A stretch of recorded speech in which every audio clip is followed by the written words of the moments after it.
high mountains rise behind the pagoda, standing tall against the horizon. Inside, two men sit at a small wooden table.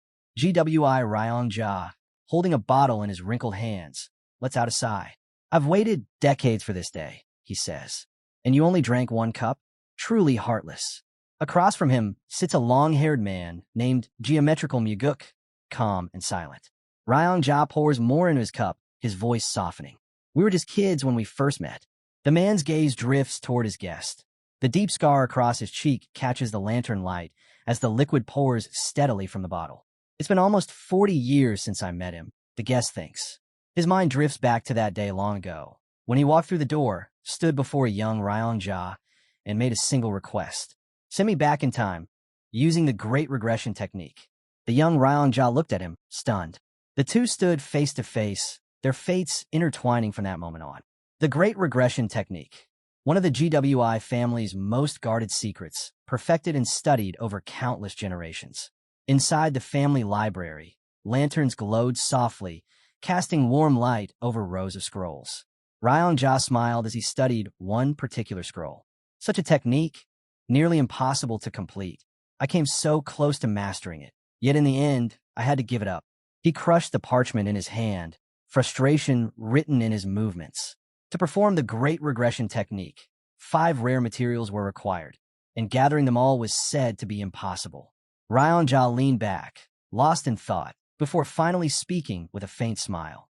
I'll grant your wish, but only if you bring me everything I need. He listed the items one by one. The Thunderbell, sacred artifact of the Heavenly Wind cult. The divine incense brazier of the Dragon Clan. The core essence of the 10,000-year carp. The secret demonic soul of the Dark Cult. He chuckled softly. Collect them all, and I'll do it. Years passed. The man before him had done the impossible. He gathered every single one. To claim the secret demonic soul, he vanished for years, presumed dead. Ryong-ja stares into the reflection in his cup. I truly thought you were gone, he says quietly. Lifting his cup, he asks, where did you even find all this? The man takes a slow sip before replying. At some point, I started thinking this so-called great technique was cursed. Anyone who tries to complete it ends up broken. There were nights I almost ended it myself. Ryong-ja studies him closely. The man's blonde hair falls just enough to reveal one cold, watchful eye. When I first met him, he was young.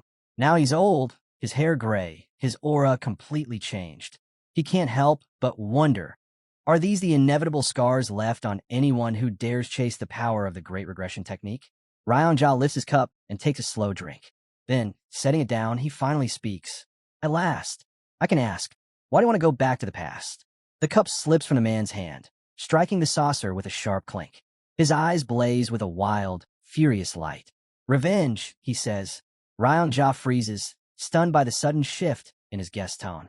The two men sit facing each other across the small wooden table. You mean to tell me, Ryong-ja asks quietly, that you don't have enough strength to take revenge as you are now? That's right, the man replies flatly. Ryong-ja leans forward. Then who is it you hate so much? The answer comes after a long pause. While Mugi, the old man's expression hardens. The name alone brings memories crashing back. 3 men lying dead, the world drenched in blood. So it was him, Ryong-ja thinks grimly. The same Mugi who slaughtered the 3 greatest leaders of the Mirim forces. The one who cut down the head of the Mirim Alliance, the unorthodox chief, and even the heavenly demon himself. The man hailed as the strongest of the new age. He remembers the tales, while Mugi, standing atop a mountain of corpses, drenched in victory. Even if you return to the past, Ryong-ja says cautiously, you'll never defeat that monster. I don't care, the man growls. I'll kill that bastard no matter what it takes. His voice lowers, the rage turning heavy. That heavenly demon Mugi killed was my father. Ryong-ja's eyes widened. For a moment, he can't speak. Shadows of black energy begin to swirl faintly above the man's body. But I'm not doing this to avenge my father, the man continues. Nor my brother, that scheming fool. People who deal with demons, death means nothing to them. Ryong-ja frowns. Then who are you avenging? The man's hands tighten into fists. That day, Mugi slaughtered everyone. Servants, cooks, children. None of them even knew martial arts. He killed them all, even the cats and dogs. The scene flashes through his mind, countless bodies lying in silence. Jia shakes his head slowly. I can't believe that Mugi would do something so cruel. Believe me or don't, the man snaps. It doesn't matter. I can't touch him now, so I'll go back and end it myself. Outside, the moon glows softly beyond the open doors. The man's voice grows cold. When I find him, I'll ask him one question before I kill him. Why would a man that powerful need to slaughter children? Jia stares in disbelief. The table between them feels heavy with silence. A bottle, 2 cups, and the weight of their fates. After a long pause, the old man asks quietly, Tell me, does the great regression technique truly work? The man narrows his eyes. Depends. Why do you ask? Jia looks at him earnestly. If it does, then find me in the past. Find you? What for? Jia lets out a tired sigh. Stop me from getting married. The sunlight from the window falls across half the man's face as he lowers his head, then bursts into laughter. You're joking, old man. I'm not. Jia says firmly. If you go back, tell me to stay single, to live the rest of my life alone. The man smiles faintly. All right, he says. I promise. Jia nods and gestures toward the doorway. Then let's go. It's time to begin the great regression. The hero rises slowly, his body trembling. He can barely stay upright. Are you all right? Jia asks, rushing to support him. I'll manage, the man answers. Losing an arm and an eye was a small price to pay for the secret demonic soul. His words hang in the air as he looks around, each one radiating an ominous, ancient power. Jia opens a small box in his hands. Inside rests a black sphere, pulsing faintly with dark energy. Instantly, waves of black mist begin to swirl through the room. Folding his hands before his face, Jia begins chanting. The artifacts tremble, glowing with light as words of the ancient spell spin around the black sphere like ribbons of fire. The bell in front of him flares with brilliance. A bright, rippling portal opens before the old man, its energy filling the room with a thunderous hum. Jia stares into it wide-eyed. It worked, he whispers. Turning to his companion, he says, You see this? I did it. I've kept my promise. But the hero doesn't answer. He's slumped against the wall, breathing heavily, confusion flickering in his single eye. His gaze drifts to the portal. Something feels wrong. Jia looks back at him, then takes a step toward the glowing vortex. I'm sorry, he says softly. Truly sorry. But I'll find you, and I'll warn you about what's coming. The hero watches in disbelief as Jia moves closer to the portal. Going back in time, it's not just your dream, the old man continues. It's my family's legacy, my lifelong wish. Suddenly, shock flashes across his face. His body stiffens. I can't move. He realizes. My demonic acupuncture point. It's sealed. A voice cuts through the silence behind him. How could you do this? Jia's head trembles as he tries to turn. The hero steps closer, his voice low and heavy.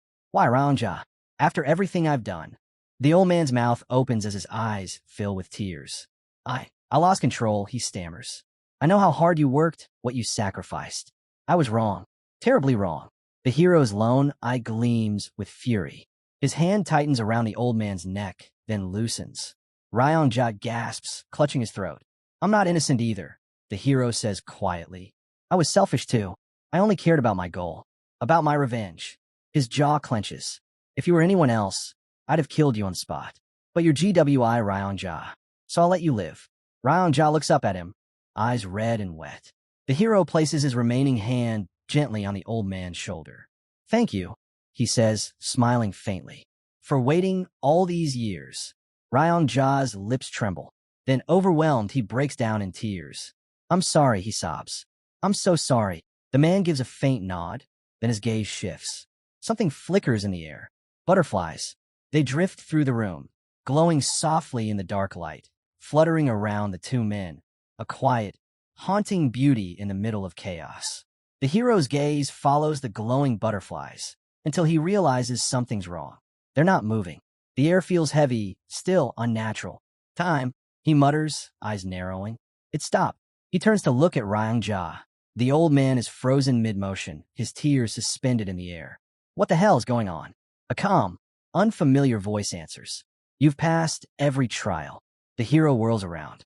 Standing to his right is an old man with a long white beard, his presence radiating an otherworldly calm. The hero stares in disbelief. Who are you? The stranger's eyes glimmer faintly. I am the one who can send you back to the past. The hero's breath catches. He studies the man's face, searching for meaning, for truth. The old man smiles faintly. You mortals can't comprehend the logic of the heavens, he says. Did you truly believe that one mortal, armed with a handful of artifacts, could rewrite time itself? The scene shifts to the table, where the sacred relics shimmer faintly beside him. The true power of the great regression doesn't lie in these trinkets, the old man continues. It lies in the journey, in the will and sacrifice it took to gather them. A bright glow ignites from the black sphere. You've proven yourself.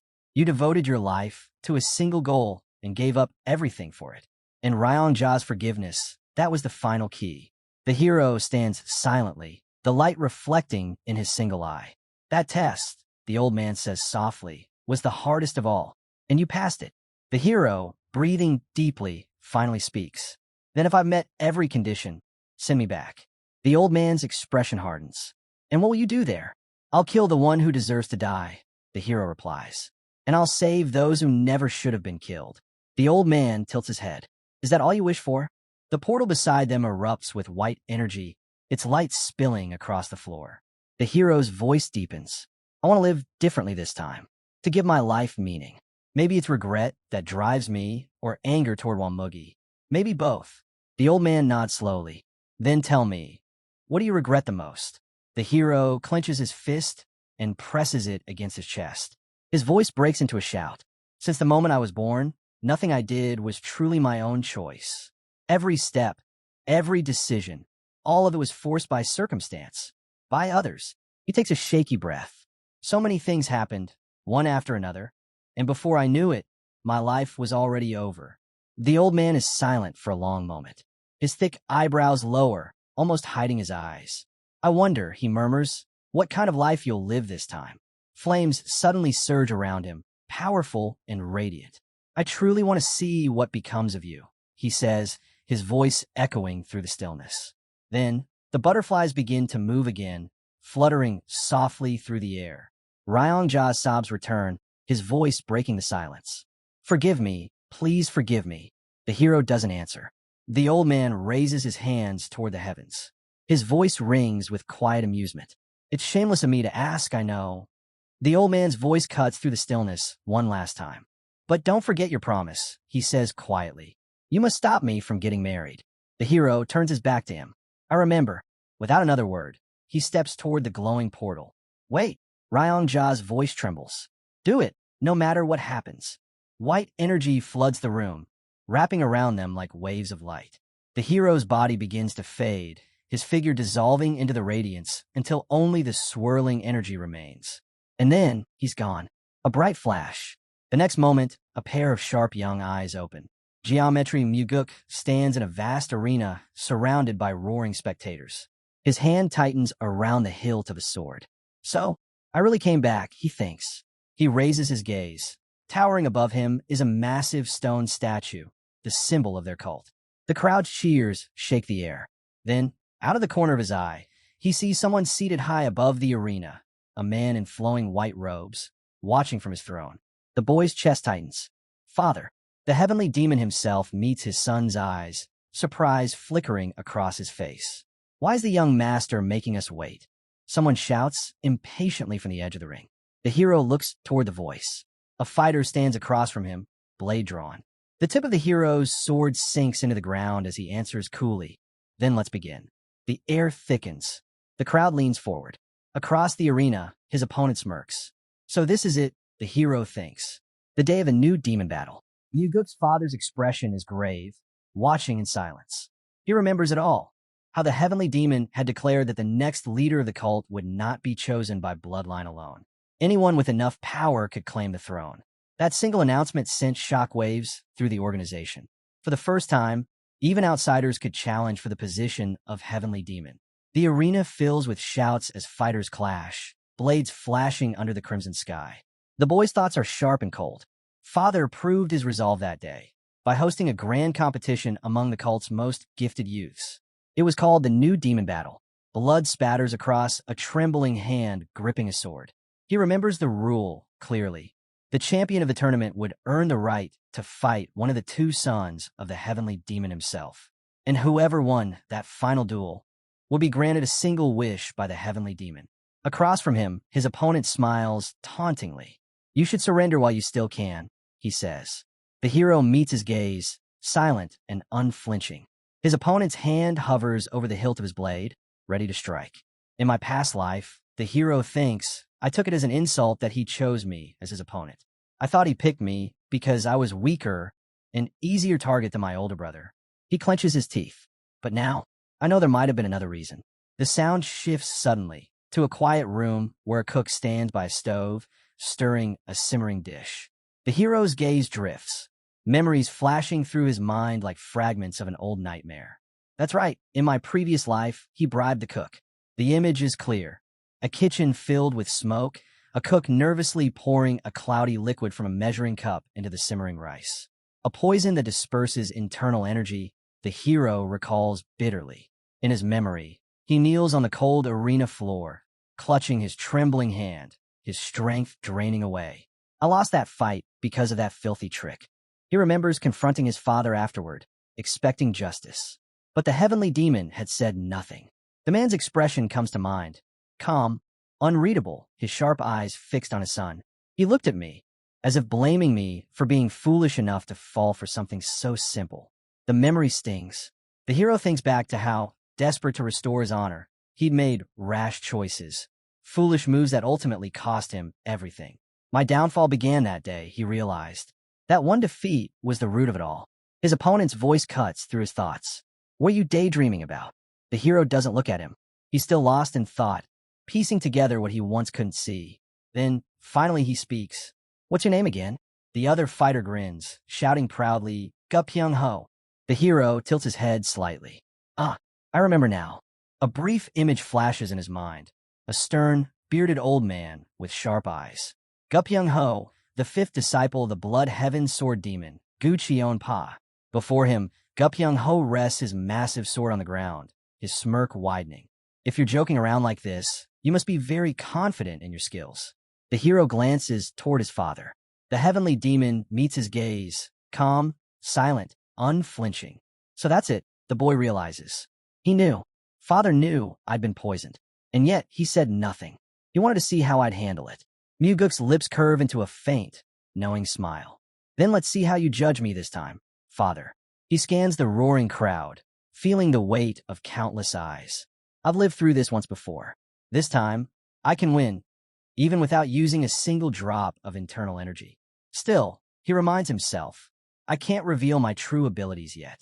He raises his hand high and announces clearly, his voice cutting through the arena noise. I will fight Jang Ho without using my internal energy. The crowd falls into stunned silence. Then gasps echo through the stands. What did he say? Without internal energy? Is he insane? Even Jang Ho freezes, eyes wide. Then laughter ripples through the audience. That kid's got guts, someone shouts. Chants rise in unison. Unrivaled swordsman. Unrivaled swordsman. Jang Ho's smile fades. His jaw tightens as he looks around at the cheering crowd, fury burning in his eyes. Fine, he roars. Then I won't use my internal energy either. The arena instantly falls silent again. Whispers ripple through the spectators.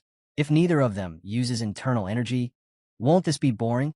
The air grows heavy. The tension is palpable.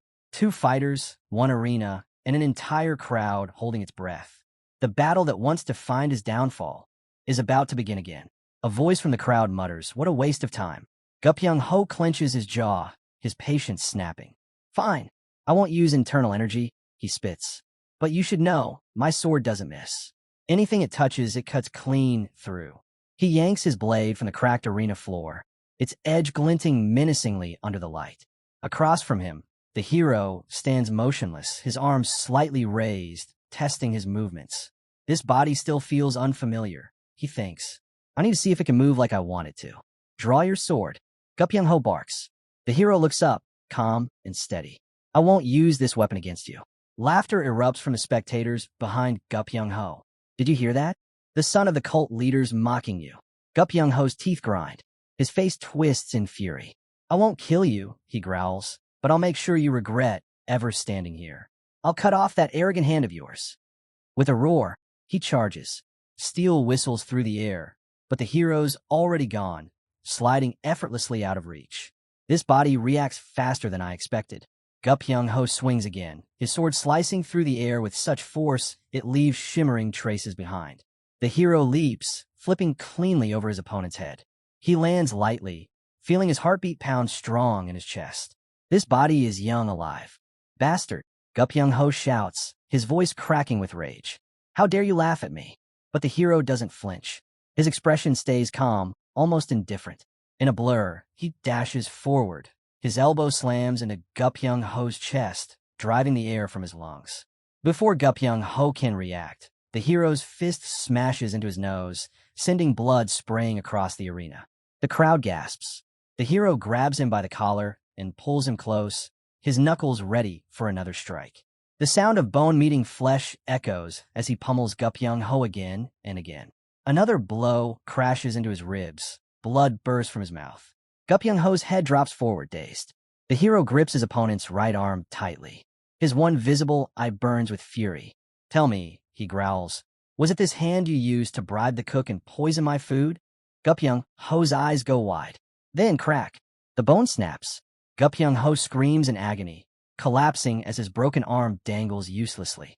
His face slams against the arena floor, blood smearing the stone. The crowd stares in stunned silence. The hero stands over him, his breathing steady. This time, he thinks, now that I've returned to the past, no one will ever control my fate again. He raises his hand slowly, the crowd holding its breath. Then, a commanding voice cuts through the tension. As promised, the heavenly demon announces, his tone calm but resonant. The victor shall receive a wish. Tell me, my son, what is it that you desire? The arena falls silent. The hero looks down at Jang Ho, who kneels before him, broken and trembling. Then he lifts his eyes toward his father's throne. Back then, he remembers, winners always asked for something grand. A rare sword, a secret martial arts manual. But this time, his wish will be different. The entire arena falls silent, waiting. Everyone knows what comes next. The victor's wish, a rare sword, a forbidden manual, a treasure worthy of legends. All eyes turn toward the heavenly demon, who studies his son quietly, his expression unreadable. But this time, the boy decides to follow his instincts. In front of him stands his father, still and imposing like the mountain behind their pagoda. The hero takes a breath. I want to go hunting, he says, with my father. A hush falls over the crowd. Even the wind seems to pause. The heavenly demon blinks once, saying nothing. Jang Ho stares in disbelief, his mouth slightly open. Finally, the father speaks. You want to go hunting with me? The boy nods. I heard you loved to hunt when you were young. I'd like to learn from you. For a moment, there's only silence. The heavenly demon rests his hand on the armrest of his throne. Then, slowly he stands. Very well, he says. We leave at dawn. The hem of his white robe sweeps across the floor as he walks away. The elders behind him bow deeply, folding their hands in respect. The hero looks up, his expression calm. Behind him, Jang Ho glares, clutching his broken arm. You idiot, he spits. The hero turns slightly, his faint smile returning. Remind me again, what was your name? Jang Ho's face twists in rage. You bastard. I'll kill you. Guards, execute him right now. The hero just watches him, unbothered. Now that I've come back, that reckless, violent life they all cling to means nothing to me anymore. Clouds drift lazily above the sex rooftops. Inside his room, the hero stands before a mirror. He studies his reflection, the youthful face, the clear eyes, the energy pulsing in his veins. I'm young again, he thinks. It's really me. His gaze hardens. Mugi, where are you now? If he could strike that man down before he ever rose to power, everything would end easily. But that's the problem, finding Mugi. The man had appeared out of nowhere in Jang Ho. No family, no history, just strength. And after destroying the Murim Alliance, the Unorthodox Alliance, and even the demonic cult itself, he vanished from the world completely. To search for him openly would draw too much attention, the hero thinks. Even mentioning his name is dangerous. He crosses his arms, his jaw tightening. In the end, it all comes down to one thing. I must become stronger. Stronger than Mugi ever was. Rows of old scrolls and books line the shelves beside him. His thoughts are interrupted by a familiar voice. You fought brilliantly today, young master. He turns sharply. Standing in the doorway is a round-faced woman, smiling warmly. Leon, he asks, startled. The girl laughs softly. Yes, young master. It's me, your bodyguard, Leon. For a moment, he just stares, caught between recognition and disbelief. Leon, a hint of sadness touches his expression. In his past life, he never realized the truth, that her heavy build wasn't laziness or indulgence, but the result of a martial art she'd practiced in secret for him. Her loyalty had been absolute, and he hadn't even noticed. Elsewhere, a muscular, bald man stands surrounded by towering stones, training in silence, the calm before the next storm. The hero's thoughts wander as he watches Leon. The body petrification technique, he recalls. It hardens the body to the strength of stone. A technique so rare, only a handful of people in the entire world even know of it, and those few were the ones who taught Leon. But there was one flaw. The martial art demanded a massive body to contain its power. His gaze lowers. That's why she looked the way she did. Then, a memory surfaces, a moment burned into his soul. Leon standing before him, arms outstretched. The blinding flash of Mugi's sword. Her body absorbs the blow. She shielded me with her own life, he thinks, the memory tightening his chest. That's why I survived. Leon tilts her head. Young master, why are you looking at me like that? He doesn't answer. His hands hang loosely at his sides. He never noticed before. Her voice is gentle, warm, and beautiful. He takes a slow step forward. Leon, she was always ready to die for me. And I treated her like she was nothing more than a shadow at my side. Something I didn't even think about, like the air I breathe. They stand face to face. Leon smiles politely, confused by his silence. In his memory, she wasn't so large. She used to be smaller, he thinks. Leon's eyes flicker in puzzlement. Why are you staring at me, young master? She smiles again, cheerful and unguarded. Everyone used to say Leon grew into a breathtaking beauty, the hero recalls. But then she started gaining weight. Her bright voice breaks his thoughts. Don't worry, young master. I'll always protect you. Tears well in her eyes as she says it. He remembers now. In his past life, he never realized she cried so often. He thought her eyes were always swollen from exhaustion. He didn't know the truth, that she wept because she hated what she'd become. Still smiling, Leon holds out a plate of food, waiting for his approval. And when she gained weight, I turned colder toward her, he thought bitterly. His eyes darken with regret. I was so blind. He looks at her, at the person who'd given him everything without ever asking for anything in return. This time, I'll fix it, he vows silently.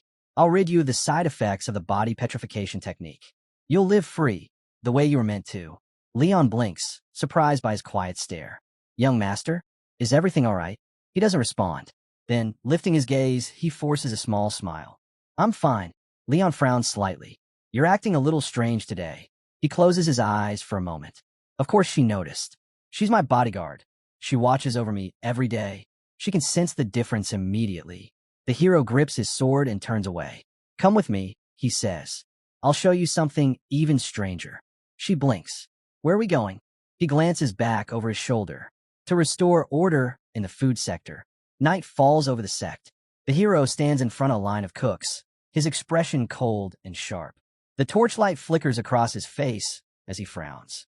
Tell me, he says, his voice low and steady. Why did you commit this crime?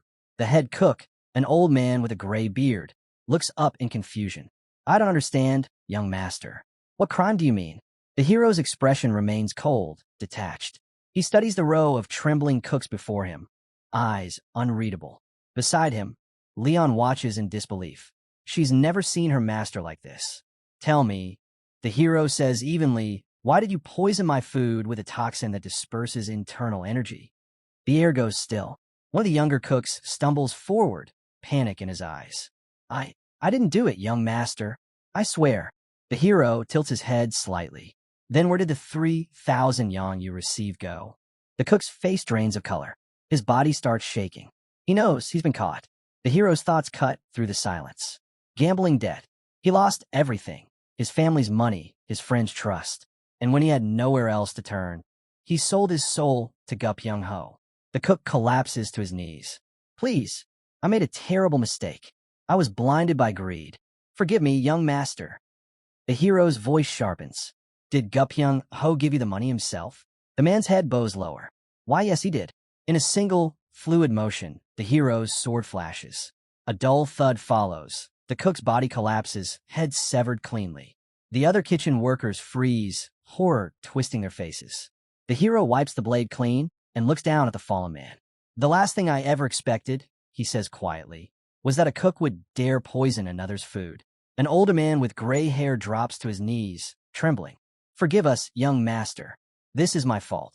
I take full responsibility. The hero's gaze slides toward him. You're taking responsibility for another man's crime? The old man lowers his head. Everything that happens in this kitchen is under my care. The hero studies him for a moment, silent. Then, calmly, he asks, if that's the case, does that mean every evil within this cult is the fault of the heavenly demon himself? The old man looks up, eyes wide. And no, of course not. Leon tenses, fists clenched tightly by her sides. Then tell me, the hero pressed, why take the blame for what you didn't do? The old man shuts his eyes, silent. The hero turns away. Enough, he says. Stop spouting nonsense and make me chicken noodles for dinner. The cooks blink in confusion. I haven't eaten that dish in a long time, he adds. I've missed it. The old man's mouth opens slightly, unsure what to say. Leon hurries after her master as he walks off. Young master, you ate chicken noodles just a few days ago. The hero glances back at her, eyes softening for a brief moment. For you, Leon, maybe it was days ago, but for me, it's been decades. Morning light breaks across the courtyard. The heavenly demon stands before his grand residence, arms folded, watching his son with a puzzled expression. Why have you packed so many things? He asks. The hero adjusts the straps of the large pack on his back. I'll need them in the next few days. His father raises an eyebrow. We're only going hunting for a day. The boy smiles faintly. Perhaps, father. But if the hunt turns out enjoyable, you might decide to stay a little longer. The heavenly demon studies him silently, curiosity flickering behind his calm eyes. The heavenly demon gazes at his son. The boy meets his father's eyes as the man remarks that his son's ambitions are daring. Mist drifts over the vast forested mountains as the two walk side by side, their steps weaving between the roots of ancient trees. The boy's eyes widen when his father admits that he has surpassed all expectations. But in the boy's mind, a single thought stirs. Did father notice? Did he see that I held back during my fight with Pyong Ho? Before the heavenly demon stands a wall of towering trunks. The boy exhales slowly. Maybe it's better to tell him everything. Leaning against a tree, he confesses, I hid some of my abilities. His father only nods. I know. A faint smile crosses the boy's lips. I'm no hissing cat, father. I'm a beast that hides its claws. From ahead, the heavenly demon stops and turns his head slightly. Then tell me, why would a beast need to hide its claws? Gripping the straps of his pack, the boy pauses. I never thought of it that way. Then, the man replies calmly, you're still just a cat. They pass a tree wrapped in thick vines. Without breaking stride, the heavenly demon asks, how far have you come with the soaring sword technique? The question stirs old memories. Flashes of the boy training alone, the gleaming arc of a sword cutting through air. The soaring sword, a secret art of their bloodline, revered even among higher demons. I've mastered it, the boy answers with confidence. A flash of white cuts through the air beside his face. He freezes. There's a hole, clean and smoking, in his backpack. If he hadn't moved, that strike would have pierced his cheek. The heavenly demon lowers his hand, pointing at his son. Then it seems you truly have. Still stunned, the boy blurts, you didn't believe me, and still attacked? What if I hadn't dodged? Then, his father replies coldly, you'd have paid the price for lying. The boy touches his cheek, half smiling. Good thing I take after you. A scar there would have looked terrible. His father's eyes linger on him in silence. The boy realizes he may have spoken out of turn. Finally, the heavenly demon clasps his hands behind his back. To master the soaring sword at your age, that's worthy of praise. The boy looks up. Father and son continue through the forest path. Thank you, father. After a while, the heavenly demon kneels, his gaze softening. Tell me, who taught you to hunt? My older brother, he says after a pause. The boy blinks in surprise. Wait, I have an uncle. Heavenly demon says his brother is dead. No, not just dead, killed by his own hands when he was around the hero's age. The boy stares at his father, stunned. Heavenly demon only nods, saying he did what had to be done.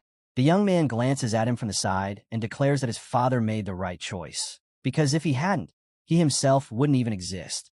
Heavenly Demon stays silent.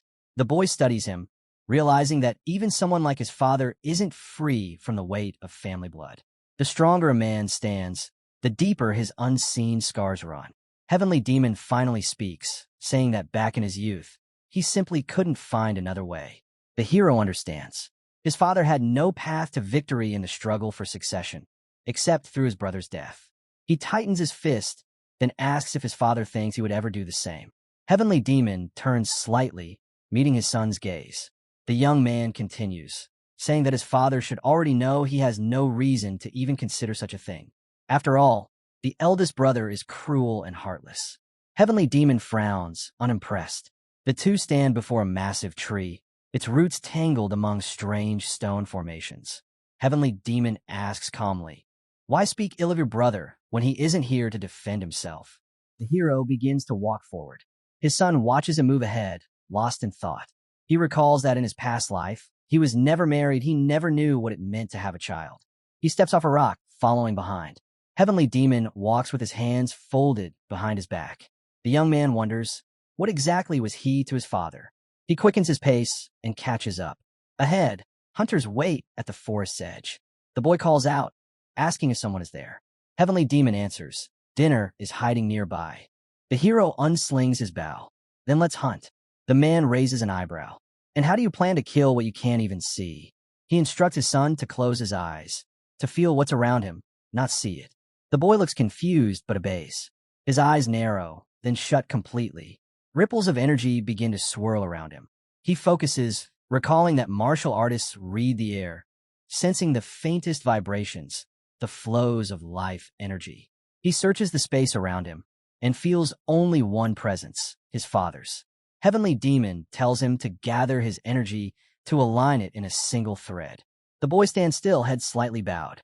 His father adds, "Don't destroy your energy. Make it thinner. Imagine your body as a single ball of yarn, unraveling, steady, and whole." Faint white streams shimmer beside the boy's head. Heavenly Demon instructs him to release his energy slowly, as if pulling on a delicate thread. A bright current of light bursts forth, streaking away from the young man.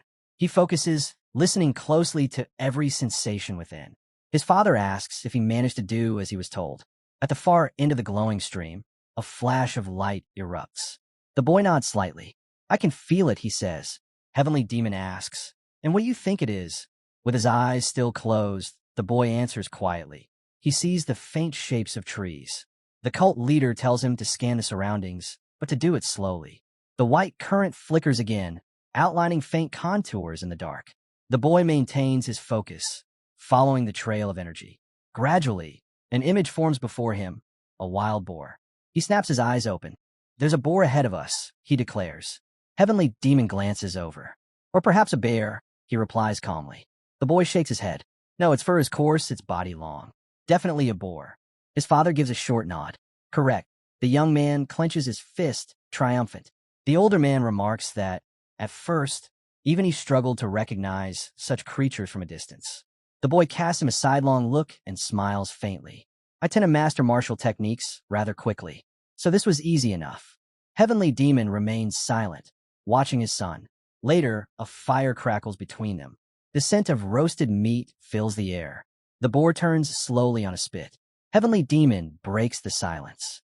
"When did you learn to cook your catch?" The boy replies, "From books." His father raises a brow. "Books? For someone who's never cooked before? You seem far too skilled." The boy glances at the roasted head before him. "I'm just glad it turned out this way," he says with a small smile. Inside, he thinks to himself that after countless hunts before his regression, he's become quite the cook. Heavenly Demon sits calmly on a tiger pelt, observing his son. The young man admits that he prepared the meal to please his father and doesn't regret carrying the heavy burden of the hunt to do so. Heavenly Demon narrows his eyes. "So, you joined this hunt to impress me? To earn the right of succession?" Leaning closer to the roasting boar, the boy answers, "As far as I know, none of this will affect your decision. I can become your successor without needing to win your favor." His father's gaze hardens. "Those words tell me you have immense confidence in yourself." The youth meets his eyes as the firelight flickers between them. Watching his son turn the spit, Heavenly Demon finally asks, "Then tell me, why did you really want to hunt with me?" Raising his hand slightly, the boy replies, "Two reasons." The boy speaks first. His main reason, he says, is simple. He wants to learn everything he can from his father and grow stronger. And judging by how far he's come, it seems he's already succeeding. Heavenly Demon glances at him. "And what then?" he asks. "What happens after you become stronger?" The young man sits down beside him, choosing his words carefully. He says he'll be honest. He doesn't seek power to take his father's place. After all, Heavenly Demon is still strong, still very much alive. Competing against him would be pointless. He looks upward, saying that it would be enough just to master his father's martial arts, the techniques of the Heavenly Demon himself. His gaze drifts to the star-filled sky. Deep inside, he thinks that he must perfect the 9 calamities demonic art, and even surpass it. He closes his eyes. In his mind, a vision flashes, a man impaled by countless blades. The memory burns into his thoughts. He remembers how even his father, a master of the 9 calamities art, once fell in battle to Wa Mugi. That's why he needs to grow stronger. Stronger than anyone, even his father. The night stretches on. Heavenly Demon breaks the silence. "And your second reason?" The boy turns to him, smiling faintly. "The second reason," he says softly, "is that I just wanted to spend time alone with you. We've never done that before." Heavenly Demon responds coldly. Pointless sentiment. Such emotions only make one weak. The young man spreads his arms wide, laughing lightly. "Not all. I'm spending time with the strongest man in the world. If you sing a song, it'll become a legend. If you share a drink, it'll be remembered by all. How could that be useless?" Heavenly Demon glances back at him for a moment before turning away again, saying nothing. The cult leader sits quietly, his back to his son. The boy studies him, and a shadow passes through his mind. He realizes that every memory he has of his father is marked by fear, the cold, unyielding presence of a man who ruled through strength alone. He thinks quietly to himself, "I don't want that to be all I remember of him in this life." He looks at his father again and thinks, "Don't misunderstand. I'm not doing this for you. I'm doing it for myself." Clouds drift slowly above the cliffs. The boy finally breaks the silence. "It's already dawn," he says. "We should head back." But with his back still turned, Heavenly Demon replies, "We're not leaving yet. If you came to hunt with me, we won't return until we've killed at least a tiger." The boy blinks in surprise. "A tiger?" he asks again, unsure he heard correctly. Heavenly Demon tells his son not to stand there like a fool. If he wants to learn, he should just follow. The boy grips the straps of his backpack and quickly nods. "Yes, father." They move through a dense stretch of bamboo, the tall stalks whispering in the wind. Heavenly Demon stops and instructs his son to close his eyes again. "Your target is to your right, 100 yards out. Slightly farther than before," he says calmly. This time, he adds, "the boy must feel the wind's breath and channel his energy into it." The young man closes his eyes, focusing. In all his years of training, he's never even considered something like this. For a moment, it feels as if he's floating. In his past life, no one had ever taught him anything remotely close to this technique. Not a single martial art he knew worked this way. Heavenly Demon's voice cuts through the quiet. "Now, release your energy." The boy doesn't move. His father sighs. "If you're that slow and cautious, the result will be worthless. To make it count, strike fast. Direct your energy to the target immediately." Eyes still closed, the boy takes a deep breath. A stream of white energy begins to writhe through the air. He can see it, the current twisting, weaving in front of him. He feels the wind on his skin, senses the pulse of energy within himself, and struggles to merge the two. His jaw tightens. The tension builds. Then, slowly, the current begins to blend with a small white cloud drifting by. Something clicks in his mind. He realizes the truth. The power of energy and the flow of wind aren't meant to overlap. They must become one. He follows the merged flow as it winds through the bamboo, slipping between the trunks and leaves. Dark streaks form within the light, and suddenly, the outline becomes clear. A tiger. His eyes snap open. "Father, there really is a tiger there." Heavenly Demon looks at him, saying nothing. Seeing his father's expression, the boy frowns. "What? You don't look pleased." Heavenly Demon turns away. "Stop wasting time and discharge your energy properly. The more threads you can control, the better your odds of survival." The boy nods sharply. "Understood." Later, The two sit beside a campfire, the flames flickering against the trees. The young man pulls out a small bottle, smirking. This is my strongest trump card. He takes a drink and immediately winces, wiping his mouth on his sleeve. Ugh, too strong for me. Heavenly Demon eyes the bottle, then takes it from him, inspecting it. Magnificent, he murmurs after a sip. The boy's face tightens. He knows he's lying, but says nothing. His father leans back against the tree trunk, shaking his head slightly. No true demon complains that the drink burns too strong. The fire crackles between them, its glow reflecting in both their eyes, the quiet bond between teacher and son hidden beneath their words. The boy lifts the bottle, staring into the flames. He says that being able to drink isn't what matters most. What truly counts is having a ruthless heart. Heavenly Demon raises an eyebrow. A cruel heart, you say? He repeats, then asks calmly. Tell me, could you kill me? If that were the only way to survive? The boy grips the bottle tighter. How could a child kill his own parents? He answers, his voice steady. But inside, he knows it's a lie. If he ever had enough reason to do it, he would. He realizes this is the first real conversation he's ever had with his father, and even now, he still doesn't know whether he values his own life more than the man's. He looks straight at him. Then tell me, Father, how could I possibly kill you? Heavenly Demon studies his son in silence before replying. If you hesitate, don't claim to possess a truly cruel heart. He raises the bottle and takes a long drink. The boy gives a small, almost defiant smile. In that case, he says, I should learn to drink strong wine. The hero takes a swig, the burn catching in his throat. His father watches quietly. Above the Heavenly Demon and the hero, stars shimmer in the night sky over the mountain pagoda. A sword rests beside the boy as he exhales slowly, steadying his breath. Before him, streams of white energy twist and ripple in the air. After days of training, he's finally able to channel his energy into the wind, maintaining 3, even 4 streams at once. He lifts his hand, staring at the faint glow pulsing beneath his skin. He hadn't expected his father to teach him a technique that lets him use energy to feel the world around him. It's as if he's been given another life, the ability to sense enemies before they strike. Energy flows from beneath him as he sits cross-legged, the wind carrying faint trails of light. He thinks that if he continues refining this skill, if he can one day control more than 10 streams, he might even be able to counter any stealth technique his enemies use. He clenches his fist, determination flashing in his eyes. Then, kneeling, he reaches for a small orb before rising, sword in hand. He reminds himself, even his father, far more skilled than he is, once fell to Mugi, who managed to infiltrate the Heavenly Demon Pavilion itself. He looks out toward the distant structure, its grand windows glowing in the dark. The Heavenly Demon Pavilion, a fortress protected by 3 barrier forms, 6 layered traps, and an elite squad of warriors. Beyond that, in 8 directions around it, stand the supreme demons, each commanding their own deadly followers sworn to guard the pavilion. His thoughts turn north, where the demonic swordsmen of the Northern Heavens sword family reside, led by the One Sword Supreme.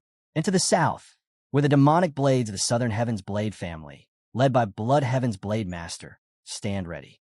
In the boy's mind, the image of 2 powerful forces facing each other takes shape. He clenches his fist, the resolve burning within him stronger than ever.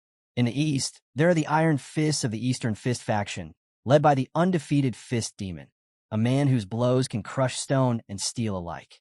A priest stands nearby, gripping an odd object that looks suspiciously like a toilet plunger.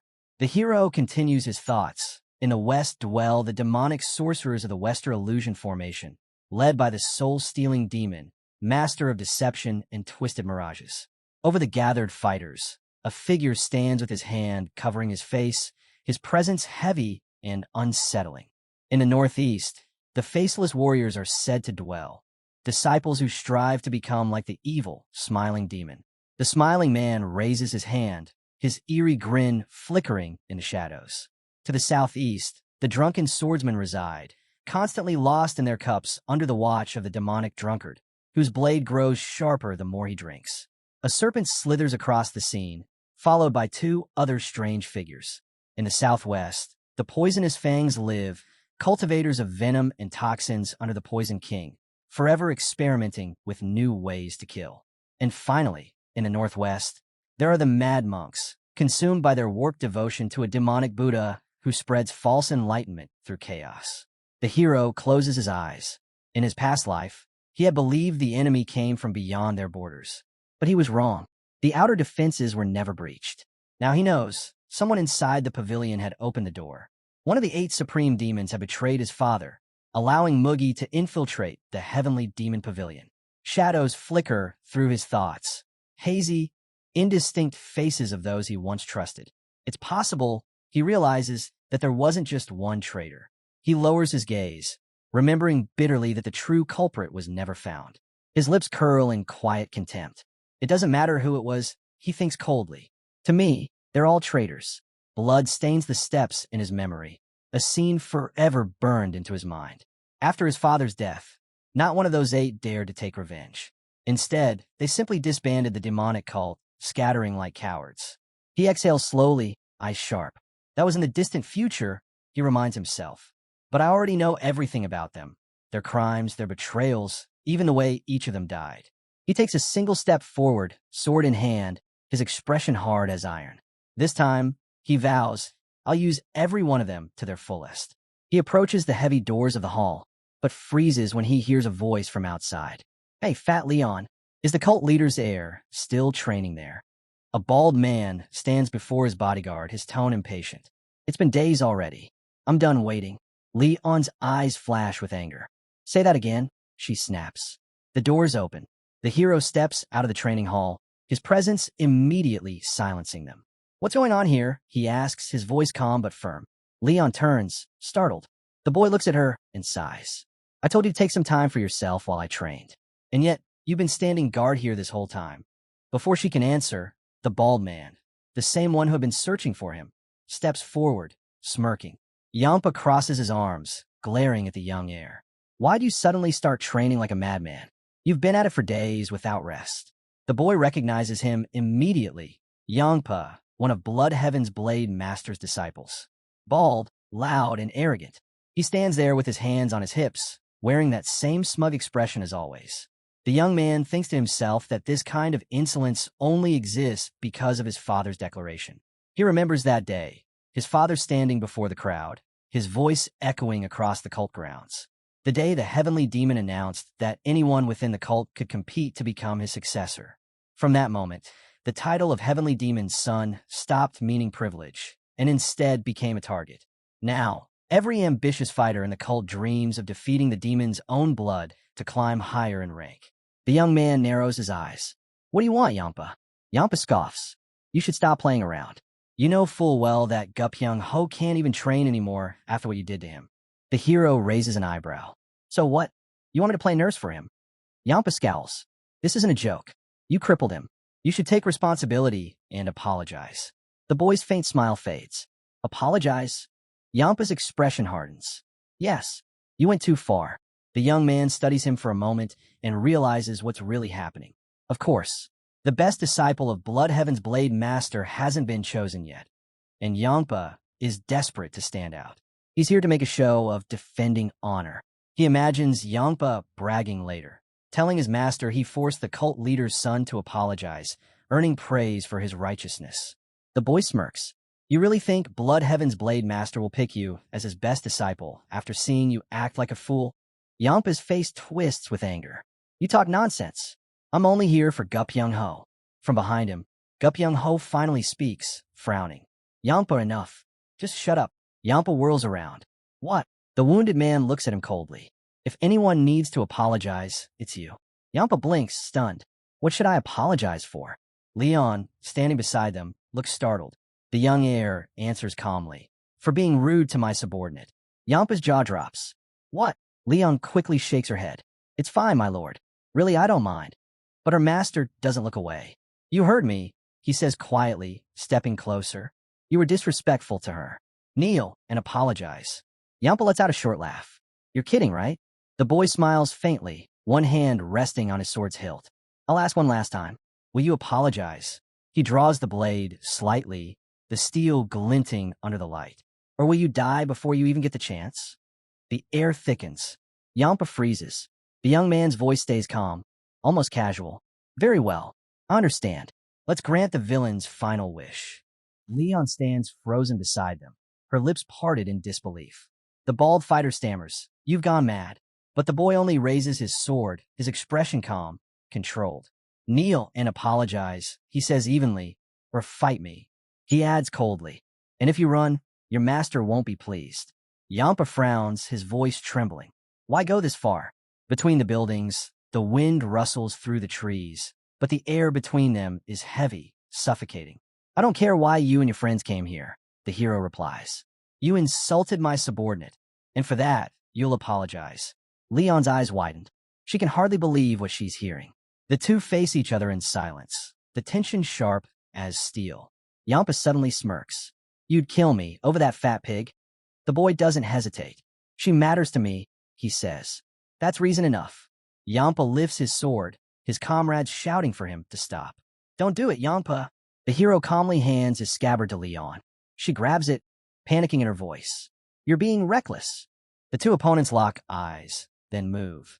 A flash of steel. In an instant, the hero's sword pierces Yampa's skull. Gasps break the silence. Yampa's comrades freeze where they stand, horrified. Leon covers her mouth with trembling hands. The boy lowers his hand, his voice cold and steady. "His mouth killed him. A filthy tongue that insulted my subordinate and refused to apologize." Blood drips from the blade, still lodged in the man's head. He pulls the sword free with a sharp motion. Yampa's body collapses to the ground, blood splattering across the dirt. His comrades rush forward, faces pale with shock. One of them glares at the boy, shouting, "Do you think you'll get away with this?" The young man turns to him, eyes burning. "You sound just like him," he says. "The same filthy mouth." The men freeze, their anger turning to fear under his gaze. "Take him," the hero says quietly, "and tell your master what happened."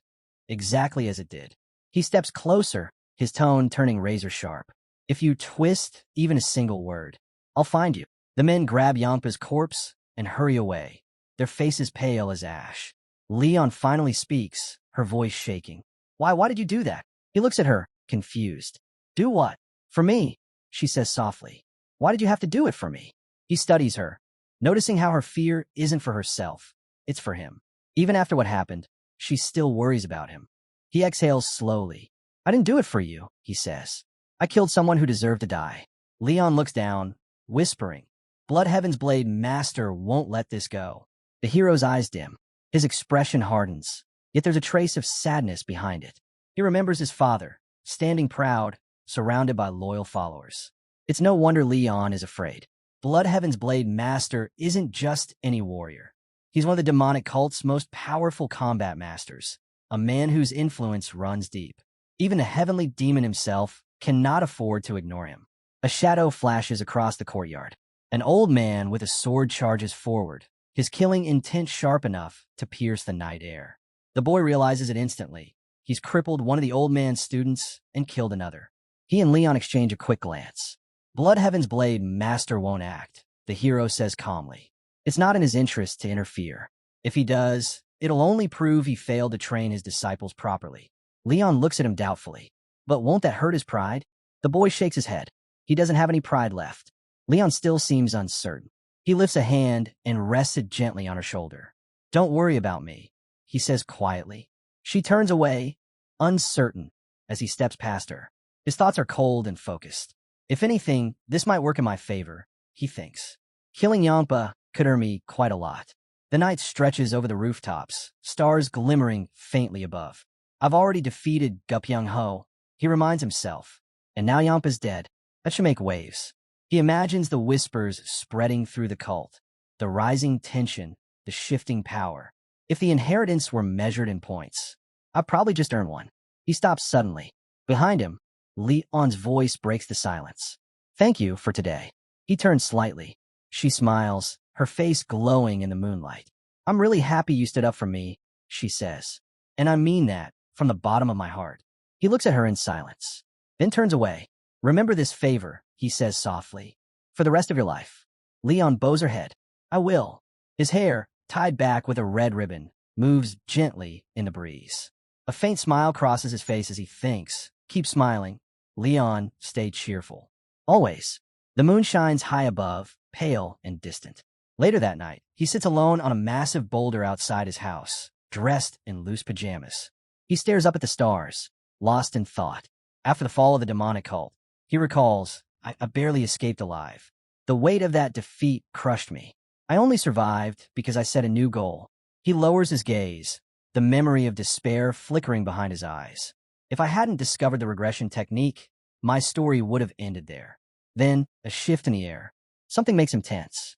He sees his reflection gleaming in the polished surface before him. But something's off. Light flashes near his face. The hero freezes. A blade gleams beside his neck. Behind him stands an old man, Blood Heaven's blade master. The hero's blood runs cold. His eyes widened. Already? He hadn't expected the old man to come this soon. The master's eyes glow faintly in the darkness, sharp and predatory. The boy doesn't move. Sweat trickles down his face. Can I dodge it? He wonders. His mind races, drawing from everything he learned in his past life. Every fight, every lesson, every escape. But this is different. The blade's edge presses lightly against his throat, cold, silent, and merciless. He has almost no internal energy left to dodge. The boy looks ahead, then to his right. The old man sits down beside him on the boulder. The two remain silent for a moment. The elder asks why the boy acted as he did. The hero answers that Yampa behaved like an idiot. The old man closes his eyes. The boy asks if the visitor really came to fight heavenly demons' youngest son. He squints, then raises his sword once more. The blade presses against the boy's throat. Blood Heaven's blade master asks what would happen if he cut off the boy's head and presented it to the heavenly demon. Would that upset the father? The hero replies that anyone who remembers heavenly demon's expression will doubt whether the father could bear such a thing. The old man narrows his gaze, then withdraws the blade from the boy's throat. He drags his sword along the ground in front of the boulder. Dust lifts. Two lines appear, intersecting on the earth. The elder explains that the lines form a diagram marking the territory heavenly demon controls. A small section is for the boy. The rest belongs to the old man. The youth glances at the drawing, then points at the cross. He says that, as heavenly demon's son, his share should be about 7, while Blood Heaven's blade master's share would be no more than 3. The old man steps over the boy and offers to test that claim. He asks how the hero thinks heavenly demon will react if presented with the severed head. The boy closes his eyes and answers that the elder is underestimating a father's love for his son. The old man tightens his grip on the sword until it shows a faint red glow. He says the only way to know is to test it in practice. The hero replies that testing is unnecessary. Heavenly Demon has 2 sons, while Blood Heaven's blade master exists only once. The old man bares his teeth and states the boy is not nearly as foolish as his dead student. The hero places his hand on his knee and stands before the elder. He says that if he had been even a little like the old man, he would still be alive. The old man asks the boy to listen. Looking down with a cold, distant gaze, the man known as Blood Heaven's blade speaks. He says misfortune has followed him his entire life, and for that reason, he hopes he'll cross paths with Muguk as little as possible. The young man smiles faintly. I'll remember that, he replies. His eyes drift toward a large boulder nearby, then upward. The moon glows above, and beside it stands the old man, Blood Heaven's blades himself. The young man stands motionless by the stone. A sudden flash of light bursts behind his head. He clenches the fabric of his pajamas. 2 crimson stains bloom on his right side. The memory hits him, how the old man had jabbed his side with the hilt of his sword, asking why he had killed his disciple. The hero presses his hand against his wound, his mind racing. Blood Heaven's blades may appear reckless, but every move that man makes is deliberate. He recalls the old man's expression, the way he had said, twice, that he would bring the boy's head to his father. The words weren't threats. They were intent. Leaves drift quietly near the pagoda. The boy realizes the old man didn't just happen to appear. He came here to see him. Perhaps their earlier fight left an impression, one strong enough to draw Blood Heaven's blade's personal attention. Maybe it was also because of his strange request to hunt alongside his father after victory. When he killed Yampa, the old man must have decided to test him, to see if the second son truly had what it takes to become the successor of the heavenly demon. The hero exhales slowly, his eyes closing. A white light ripples outward, surrounding him. A bright current swirls through the night air. He opens his eyes. Now he stands on the ridge of the roof, trees swaying behind him. He senses someone ahead. It's his father. Father, the boy calls out. The heavenly demon turns to face him. Did you truly kill the disciple of Bloodheaven's blades? He asks calmly. The young man doesn't answer at first. Then, firmly, he says that boy deserved to die. It doesn't matter who deserves what, his father replies. What matters is that your actions have brought Bloodheaven's blades to me. The hero's eyes widen. He came to you himself? The heavenly demon nods. Yes, he came in person to ask that I punish you. The young man can hardly believe it. His father adds, almost to himself, it was unexpected. That man rarely asks me for anything. The hero's single visible eye narrows. He understands now. Bloodheaven's blades isn't just testing his strength. He's testing his bond with his father. He wonders quietly, will father punish me? And if he does, how far will he go? The heavenly demon's expression remains calm, unreadable as always. The young man realizes the old man wants to see whether the heavenly demon truly sees his second son as a worthy successor. Then his father's voice breaks the silence. You'll be punished. Standing tall on the ridge of the roof, the hero stares at him. You have no reason to, he says. His father's reply is cold. A reason can always be made. The boy falls silent, his eyes locked on the man before him. The heavenly demon continues. During the hunt, you asked me which of the supreme demons I trusted most. I remember, the young man replies. The scene shifts. Father and son sit before a crackling fire, deep in the mountains. The boy repeats the question. Who do you trust the most, father? Back then, the heavenly demon said nothing. The young man had thought he simply didn't want to answer. Now, his father's calm voice echoes again. I told you then, and I still mean it. I don't trust the supreme demons, or anyone at all. The boy looks at him in disbelief. Still standing on that perilous rooftop, the heavenly demon goes on. During that hunt, you also spoke of maintaining strict discipline within the cult. Let's set aside talk of corruption for now. Tell me, what exactly did you mean by that? The wind stirs. The heavenly demon waits. The boy lowers his head, his face half hidden in shadow. He murmurs, I think we've strayed from the true demonic path. His father, taken aback, asks, What do you mean by that? Light flickers from the tall pagoda windows nearby. What meaning do you place behind those words? His father presses. The hero looks up, his voice steady. To me, the true path is unwavering faith in our cult and the conquest of absolute evil.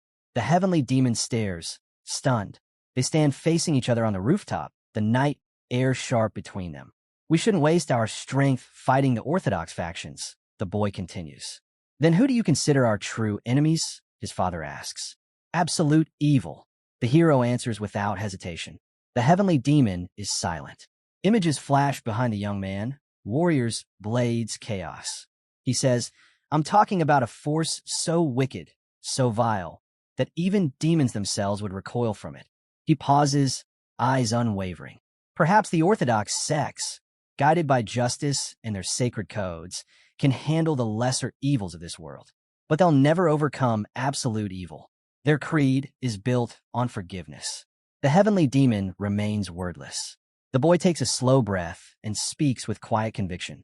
Compassion can't defeat evil that's cast away everything human.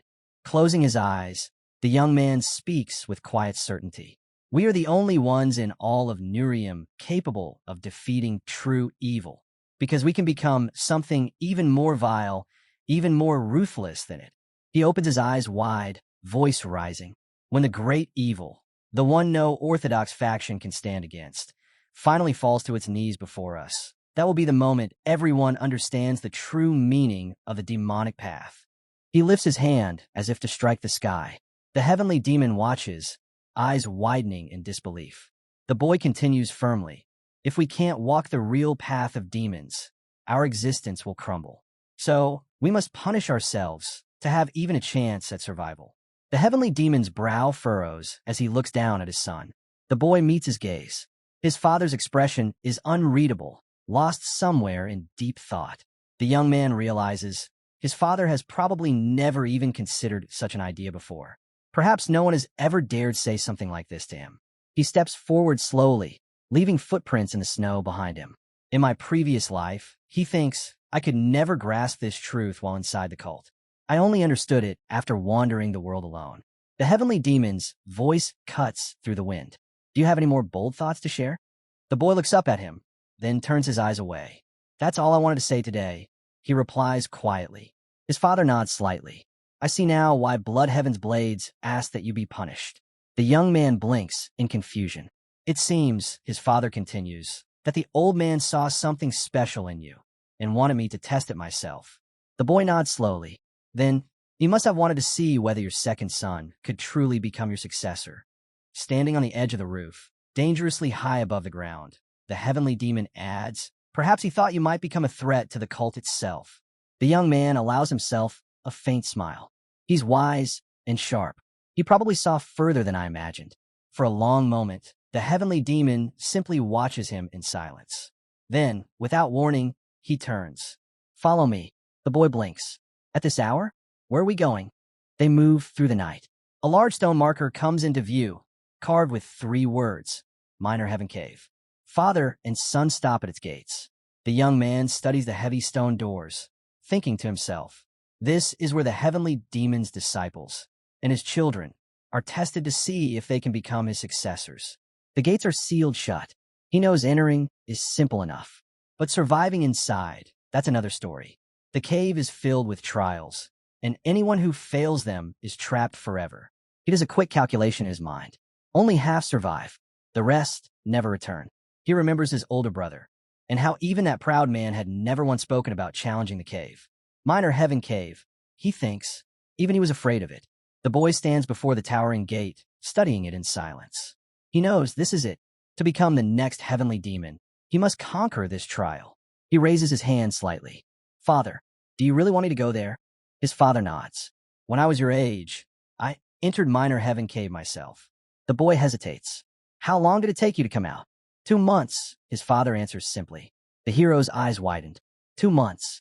Even for the most gifted heavenly demon in history, it had taken that long. His father adds, for most, it takes around 3 years. The heavy gates remain shut, unmoving. The boy's voice tightens. You want me to enter such a place? With no preparation? I told you. The heavenly demon says, you are being punished. The boy lowers his head. Sweat trickles down his cheek. So, this is punishment? Or is there something more? His father's gaze pierces him, as if weighing his resolve. The boy realizes it's not just punishment. His father wants to see him grow stronger, to survive what few ever have. His lips curl into a faint smile. Then I'll finish the trial faster than you did. A small grin touches the heavenly demon's face. Just don't die in there. The boy steps forward. The gates open slowly, rumbling as if warning him to turn back. He moves through the entrance, passing rows of glowing stone pillars that light his path. The air is heavy, cold, and strangely still. He scans the surroundings, trying to sense what makes this place so deadly. Up ahead, a dark passage yawns open. He walks toward it and spots a black pedestal covered in strange markings. He leans closer to read. The inscription is clear: eliminate all enemies. Use no aura, no sword enhancement. If you fail, your next attempt begins in 10 days. The boy frowns. 10 days between attempts. It's an oddly long recovery time for a trial meant to test endurance. He glances around and spots several clay jugs filled with grain nearby. Understanding dawns. This is the only food he'll have for those 10 days. He exhales. So that's how it is. Without hesitation, he steps into the red circle etched into the ground. There's no point in waiting. Instantly, the air shifts. Figures appear around him. Rows of mannequins, lined in perfect formation. Their surfaces gleam faintly under the dim light. Red markings trace across their bodies, highlighting vital points. The boy grips his weapon tightly, so I have to strike only the red zones. His eyes narrow. He takes a stance, then moves. The sound of steel cuts through the silence. One mannequin falls, then another. He swings relentlessly, his blade flashing again and again, carving through every target. Shards of wood scatter across the floor as he keeps going. Each strike precise, each motion sharper than the last. Sweat drips down his chin as he lowers his gaze for a moment, then lifts his weapon once more. The hero doesn't stop. He won't stop. He keeps cutting, until the silence breaks beneath the weight of his determination. The wooden dummies burst apart, fragments flying in every direction. The young man glances to his right and realizes it's all much simpler than he expected. But before he can take another breath, the floor beneath him shifts. From the cracks, new dummies crawl out. their limbs creaking as they rise. Grinding his teeth, the hero launches forward. He can't let them sink back underground. He swings, his strike lands cleanly, shattering the target. But more appear beside him, climbing up from the darkness. He leaps into the air, blade flashing as he cuts through several at once. A white crack spreads across the floor from the force of his last swing. Panting, he hopes that was the final one, but the ground splits again beneath him. Another head emerges, surrounded by twisting black lines. The boy reacts instantly. His blade descends, slicing clean through it. He breathes heavily, staring at the countless remains scattered around him. If I had relaxed for even a moment, he thinks, I'd be stuck here for 10 more days. He knows the truth. Without the experience from his past life, he would never have cleared even this first trial. Ahead, an open doorway glows faintly. He steps toward it. Beside the entrance, a stone slab is covered in inscriptions, notes carved by those who came before. He leans closer to read. Passed on the 9th attempt. It took me 16 tries. 37. I can't do this anymore. I'll die here. The boy's eyes move down the list. 2 more carvings catch his attention. I want to go back, but there's no way out. 6 attempts. Best results so far. He straightens, realizing these are the records of his ancestors.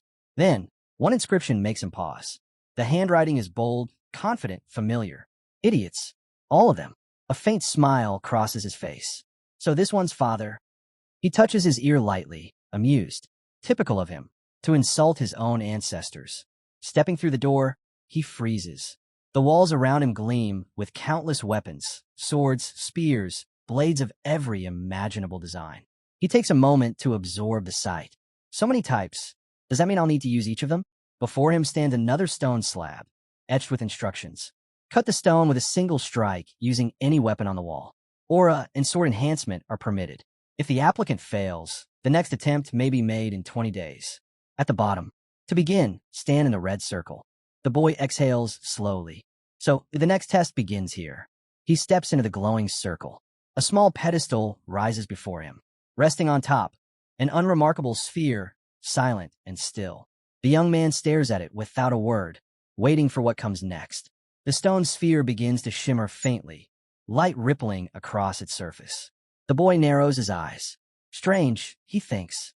The time limit for this trial seems unusually long. If he were to use the sword's enhanced aura, the sphere would be nothing but dust, cut into 100 tiny fragments. But something feels off. There's a catch here. There has to be. He rubs his chin, eyes locked on the glowing orb. Then, gripping a sword from the wall, he takes position. The blade comes down with a sharp crack, only to shatter in his hands. He stares at it in disbelief. So it's not going to be that simple after all. Picking up another sword, he decides to use enhanced aura this time. Energy gathers around the blade, humming with power. He raises it high, then stops. His eyes widened. The blade's tip trembles slightly in his grasp. He freezes. Something inside him tells him not to strike. It's too easy, too obvious. He lowers the weapon slowly, mind racing. What did the others do in this room? He turns toward the stone slab, reading the old inscriptions etched across it. Cut it with an enhanced aura. It worked for me. Tried 89 times without aura. Failed. Used enhancement in the end. Managed to cut it without aura. I can't figure this out. Using aura doesn't help. The boy searches carefully for one more line, the one he's sure will be there. And then he finds it. All of these idiots are wrong. Heat the sphere, and it becomes impossible to cut. He blinks, almost laughing in disbelief. Of course, that sounds just like him. His father's handwriting, his father's tone. The heavenly demon hadn't offered advice. He mocked everyone who tried before him. The boy stares at the sphere again, replaying the conditions in his head. They said aura can be used, but they never said it has to be. Realization strikes like lightning. This test isn't about power. It's about control. Sweat rolls down his cheek. If father's warning is true, then using enhanced aura will only create heat. And heat makes the sphere harder to cut. He tightens his grip on the sword and swings again, this time without aura. The impact rings out, but the sphere doesn't even crack. He tries again, switching to a short axe, then a hammer. Nothing. Not a single mark. His breathing grows heavy, frustration burning in his chest. How can anyone cut this thing without aura? He can feel time slipping away. Panic sets in. I'm running out of time. Gritting his teeth, he prepares to break his own rule, to unleash his aura again. But before he does, an image flashes through his mind. His father, calm, silent, confident. The man who cleared this same room, without using enhanced aura. Then it hits him. An idea. The boy straightens, eyes sharp as steel. A faint blue glow begins to ripple around his body. He doesn't channel it into his blade. Instead, he guides it outward toward the sphere itself. The light swirls across the air, becoming a stream of pure white energy that wraps around the stone ball like a living thing. The orb trembles, the glow intensifying. And in that moment, the test truly begins. The young man's eyes narrow. Something catches his attention. A faint, almost invisible white line running along the sphere's surface. He leans in closer. It's not a trick of the light. The mark is perfectly even, circling the orb like a boundary. A spark of realization flashes in his eyes. He raises his sword high above his head. For a brief moment, everything falls silent. Then he strikes. A sharp line of energy cuts through the air. The sphere splits cleanly in two. The boy exhales in disbelief before breaking into a wide grin. I did it. Inside the broken halves rests something small, a tiny glowing orb, pulsing faintly with energy. He freezes. That's it, the demonic essence pill, cradling the purple sphere in his palm. The hero feels the power radiating from it. He knows what it is, an artifact capable of amplifying a cultivator's strength many times over. He glances at the halves of the stone. If I'd used enhanced aura, the heat would have destroyed this pill completely. It hit him then. This was the true reward. For restraint. For understanding. He smiles faintly. Thank you, Father. Your advice saved me. Without hesitation, he swallows the pill. Instantly, a surge of violet light bursts from within him. The glow surrounds his body, growing brighter, thicker, swirling into dark, powerful currents. He closes his eyes, controlling his breath as the energy floods through every vein. Then, he exhales. The purple glow fades, leaving him kneeling on the floor, fists clenched tight. A smile crosses his face. My strength, it's grown beyond anything I've felt before. He can feel it, the energy inside him flowing freely for the first time. The void that once existed within him is gone. Then, another pedestal rises from the ground, its surface glowing faintly. Carved words shimmer across it. Separate life and death. In case of failure, you may try again in 5 days. As before, a red circle appears on the floor. The young man rubs his chin thoughtfully. Separate life and death, what does that mean? Before he can ponder further, a rectangular pedestal emerges before him, covered with an assortment of plants. He studies them carefully. A moment later, his eyes sharpen. Healing herbs and poisons. A smile touches his lips. So that's what this is. He remembers a toothless old man from his past. His teacher, the one who had sent him across the world searching for rare ingredients for GWI Ryanja. Those endless travels taught him well. How to distinguish every plant, every toxin, every antidote. He crouches down and begins examining the herbs. This one's harmless, he mutters, plucking a strand of seaweed between his fingers. It's a simple test for him, almost too simple. He raises the plant toward the light. So this is the only one here that isn't poisonous. He turns toward the pedestal again and pauses. The arrangement has changed. Another set of herbs now lies before him, nearly identical. He lets out a quiet chuckle. So they've removed the element of luck, huh? It's clear now.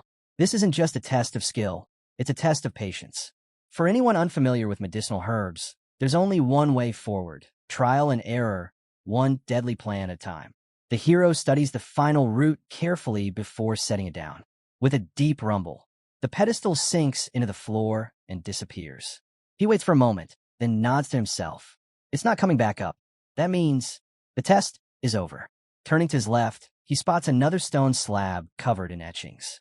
He walks closer and reads them, smiling faintly as he goes. At this rate, I'll turn into poison myself. Whoever designed this test is an idiot. Everyone here handles toxins daily. I made too many mistakes and now I'm bald. The boy chuckles quietly. As he walks down the dim corridor, he recalls his father's old note, the one that warned him never to rely on luck. So father probably tested each herb himself and memorized their effects firsthand. He smirks. I'm just glad he still had his magnificent hair after all that. Up ahead, a final stone gate stands tall, carved with a new inscription, the rules of the last trial. Survive the illusion of life and death. Those who die within the illusion will die in reality. The boy's smile fades. He understands immediately this one is real. One mistake and it's over. He glances at another slab beside the gate, covered with the scrawls of those who came before him. That fight nearly killed me. When I become heavenly demon, I'll strangle whoever made this test. Unbearably hard. Never again. I'm never entering this illusion again. Then, at the bottom, he finds a line he was looking for. Don't stop. He traces the familiar handwriting with his fingers. Father. The words aren't just advice. They sound like a farewell. Taking a deep breath, the young man steps into the red circle. The air ripples. The walls blur like melting glass. A hum fills his ears, then silence. When his vision clears, he's standing under a blazing sun. The world around him a sea of endless sand. A desert. He kneels, letting the grains run through his fingers. The texture, the heat, everything feels real. Too real. A small lizard scurries past his hand. He watches it disappear into the dunes. This illusion, he murmurs. It's perfect, he realizes then. This must be the legendary illusory life and death trap formation, capable of creating reality so vivid it's indistinguishable from the truth. The thought alone chills him. He turns his head and freezes. They're everywhere. Monsters surround him, their eyes hollow, their skin gray and rotting. One, clutching a rusted axe, steps forward with a guttural growl. The boy knows they're illusions, but the killing intent he feels from them is very real. He stands motionless, watching them advance. From below, the faintest trace of a grin spreads across his face. This is perfect, he thinks. A real chance to test myself. Slowly, he draws his sword. The zombies snarl and charge. The boy doesn't flinch. He plants his feet in the sand, steady and calm, waiting for the first one to reach him. Then, as the horde closes in, he moves. The monsters close in, their shadows stretching over the sand. The boy's eyes sharpen. A sword whistles past his head. He ducks, and his own blade flashes upward, driving clean through a zombie's jaw. The creature collapses instantly. More swarm from every side, snarling as they swing their weapons. The hero launches himself into the air, twisting mid-flight.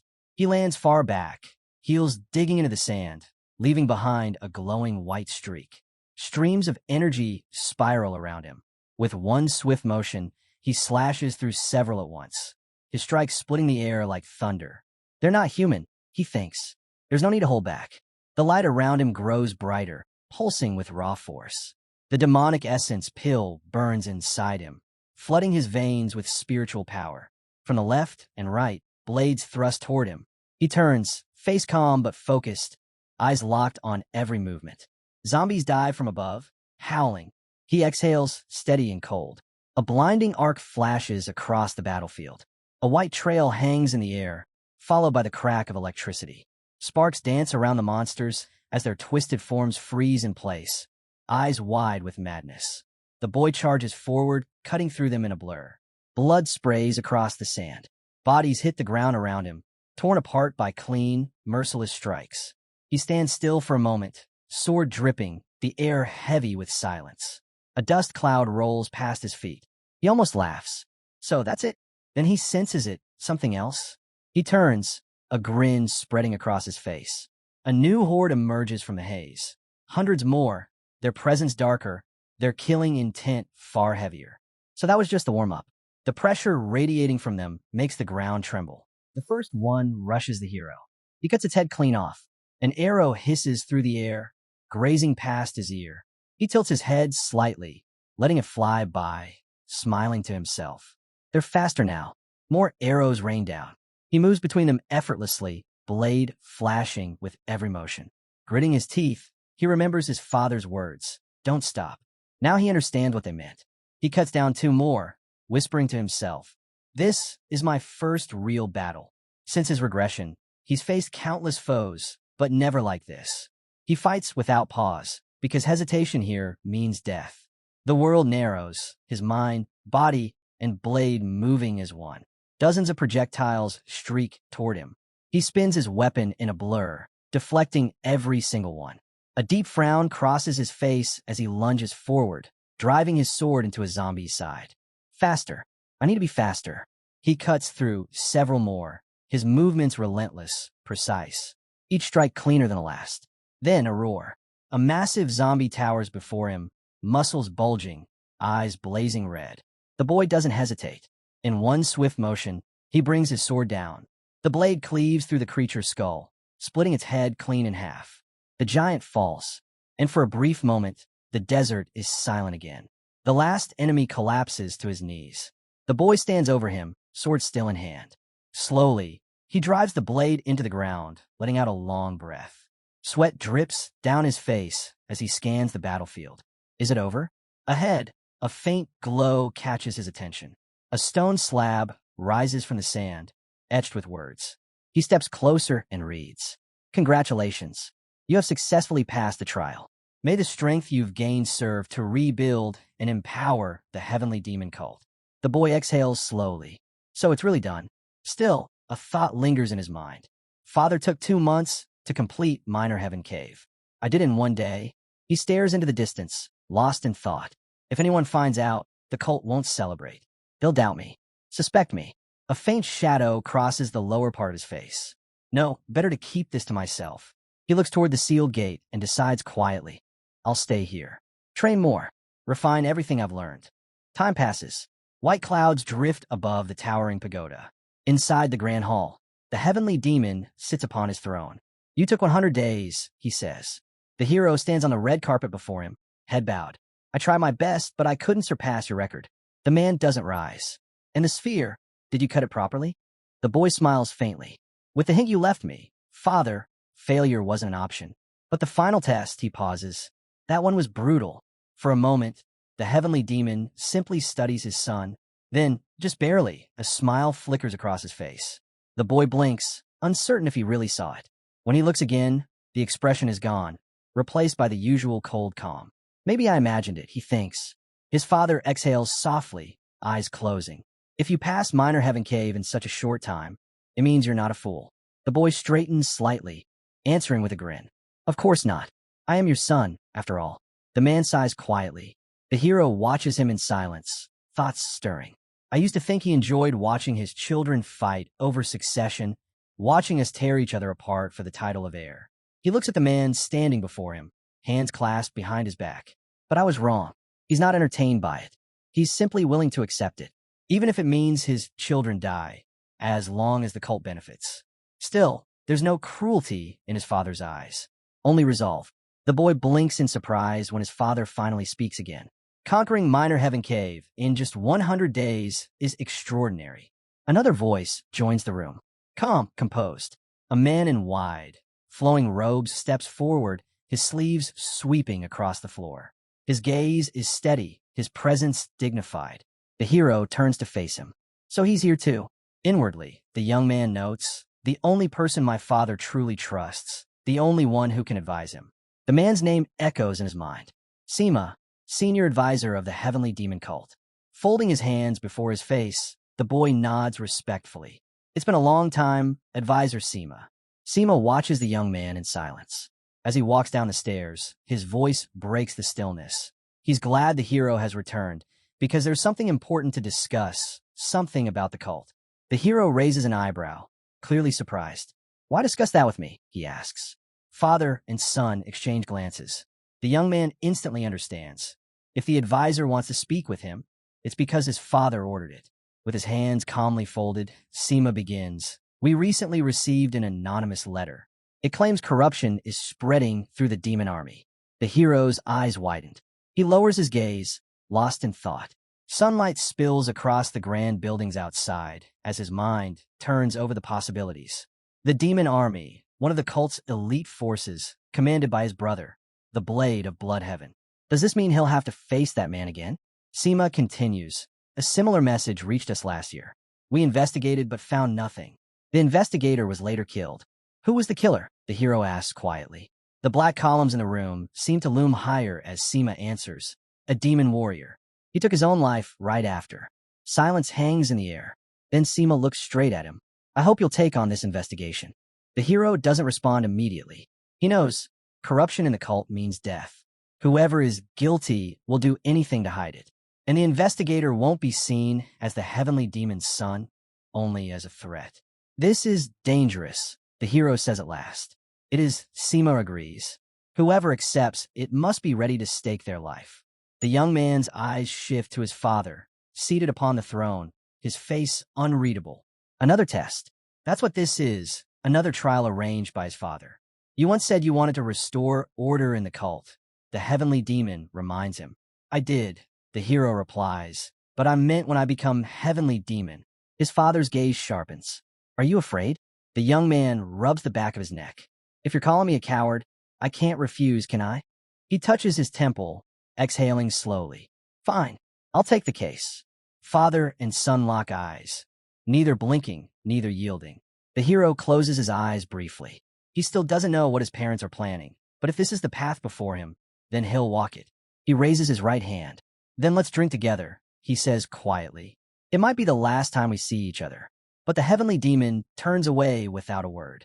The hero and Seema stare at the cult leader, puzzled. The young man mutters that, despite his father's cold exterior, he still worries about him.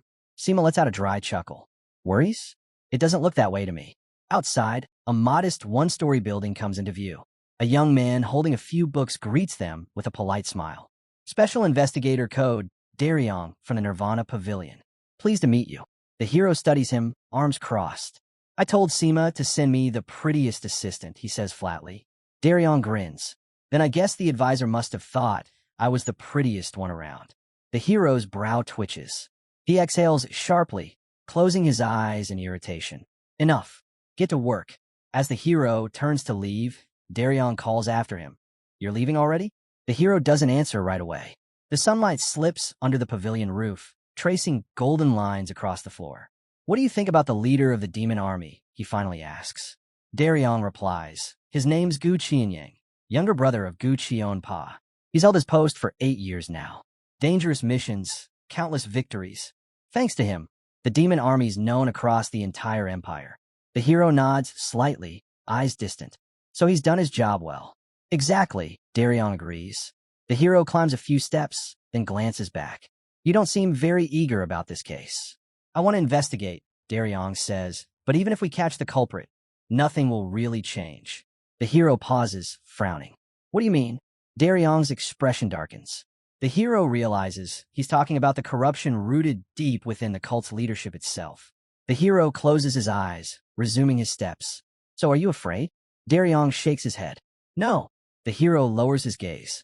Not even after what happened to the last investigator.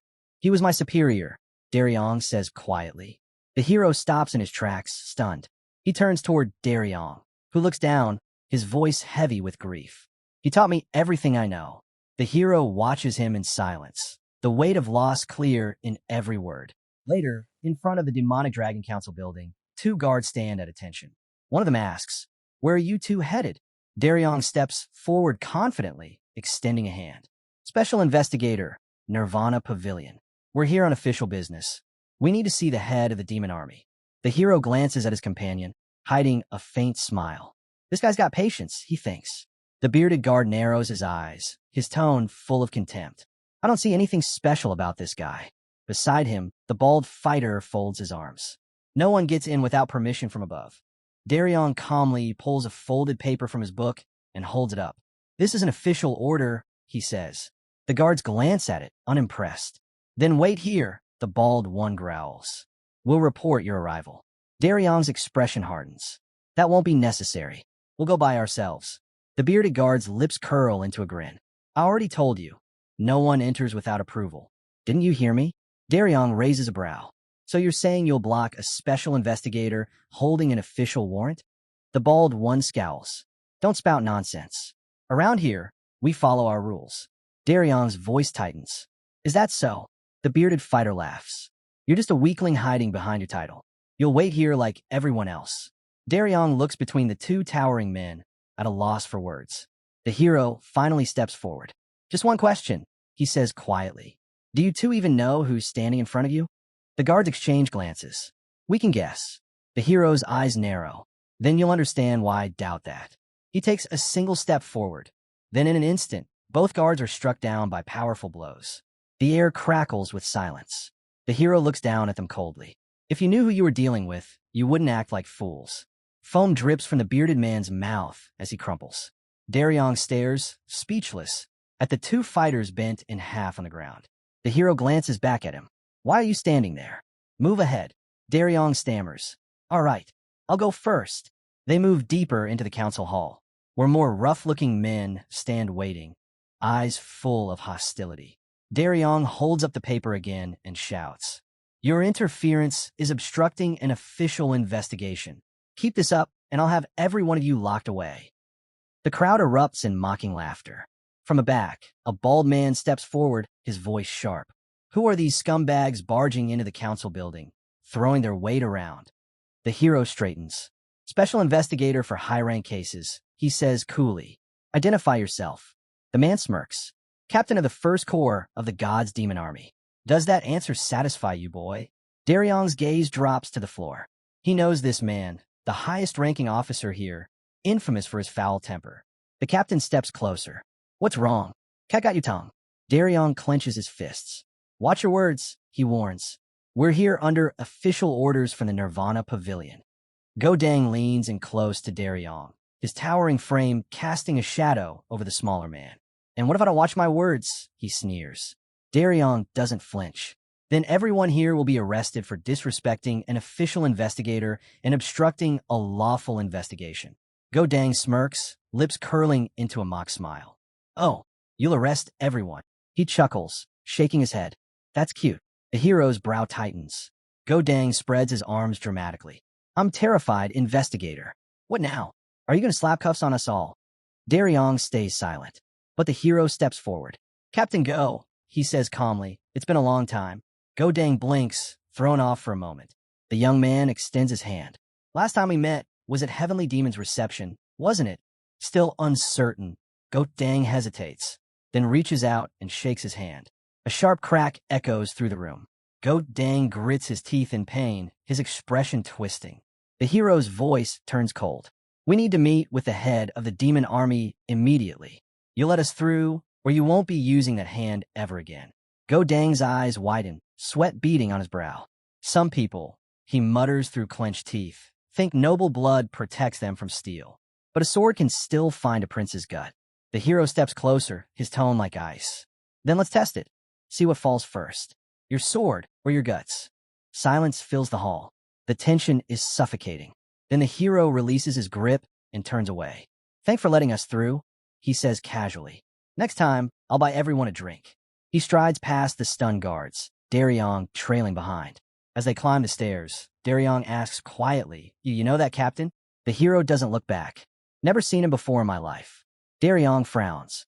Then how did you make him back down? Simple, the hero replies. I broke his right hand. Daryong stops in disbelief. You what? Relax, the hero says. He'll get used to using his left. They move deeper into the building. Voices echo from above. Orders, footsteps, metal clanking. 7th floor, Daryong says, glancing back. That's where the head's office is. At the top of the stairs, a guard in heavy armor steps forward, blocking their path. No entry without an appointment. The hero sighs. I'm getting tired of this. He steps closer, his tone hardening. Move. We're conducting an official investigation. The armored guard doesn't budge. Orders are orders. You can't pass. Daryong flashes the paper right in front of his face. This is an order. The hero adds coldly. By refusing, you're denying entry to the heavenly demon's son. The color drains from the guard's face.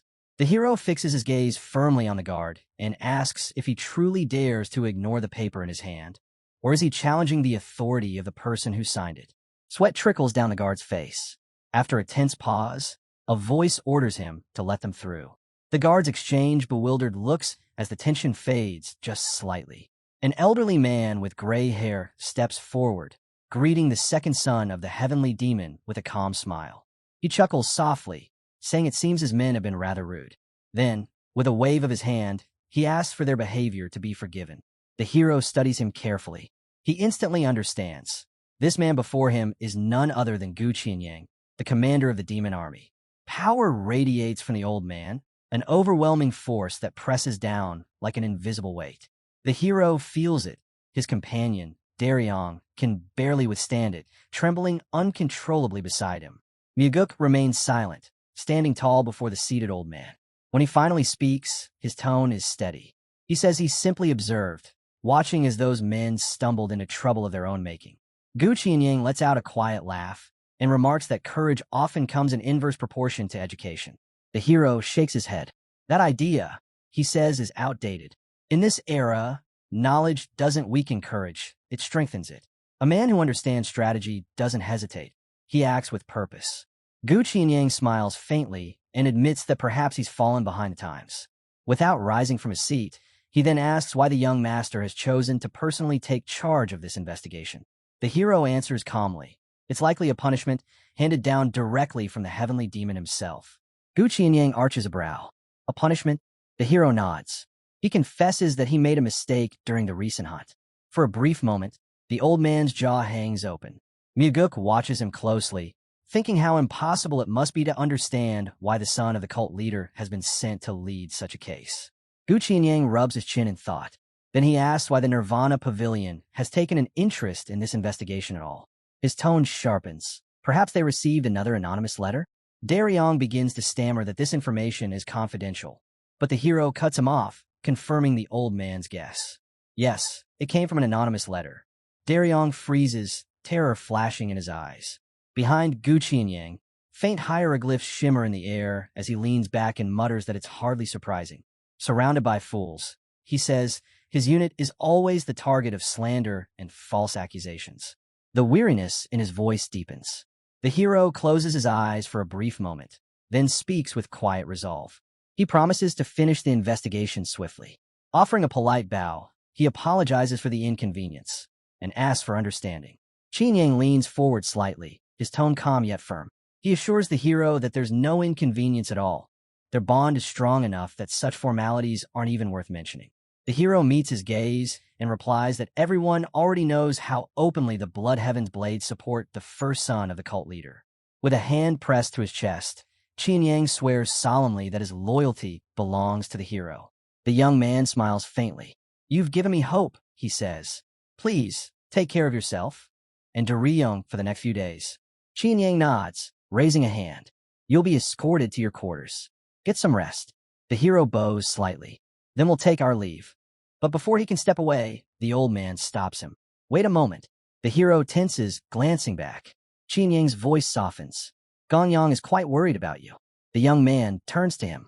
You mean the investigator for special cases? The one who arrived before us? Qianying smiles knowingly. Yes, that's exactly who I mean. But even so, he adds with a hint of doubt, I can't imagine the cult leader would ever send his own son to die. He lifts his hand again. Don't trouble yourself too much. I'll try, the hero replies quietly. Now, if you'll excuse us, we really must go. Behind him, Qianying sits motionless, his lips pressed together. His eyes follow the young man's back as he walks away. Beads of sweat roll down Daryong's face. The hero smiles faintly to himself, thinking, the heavenly demon must have sent me here so that one of us wouldn't return. Elsewhere, the cult leader, the heavenly demon himself, examines a sword under dim light. It won't be easy to uncover what really happened, a voice says. It's Sima. He looks at his master with concern. I should have handled this investigation instead of your son. The heavenly demon's voice is calm but heavy. He said it himself. The cult has lost the path of the demon.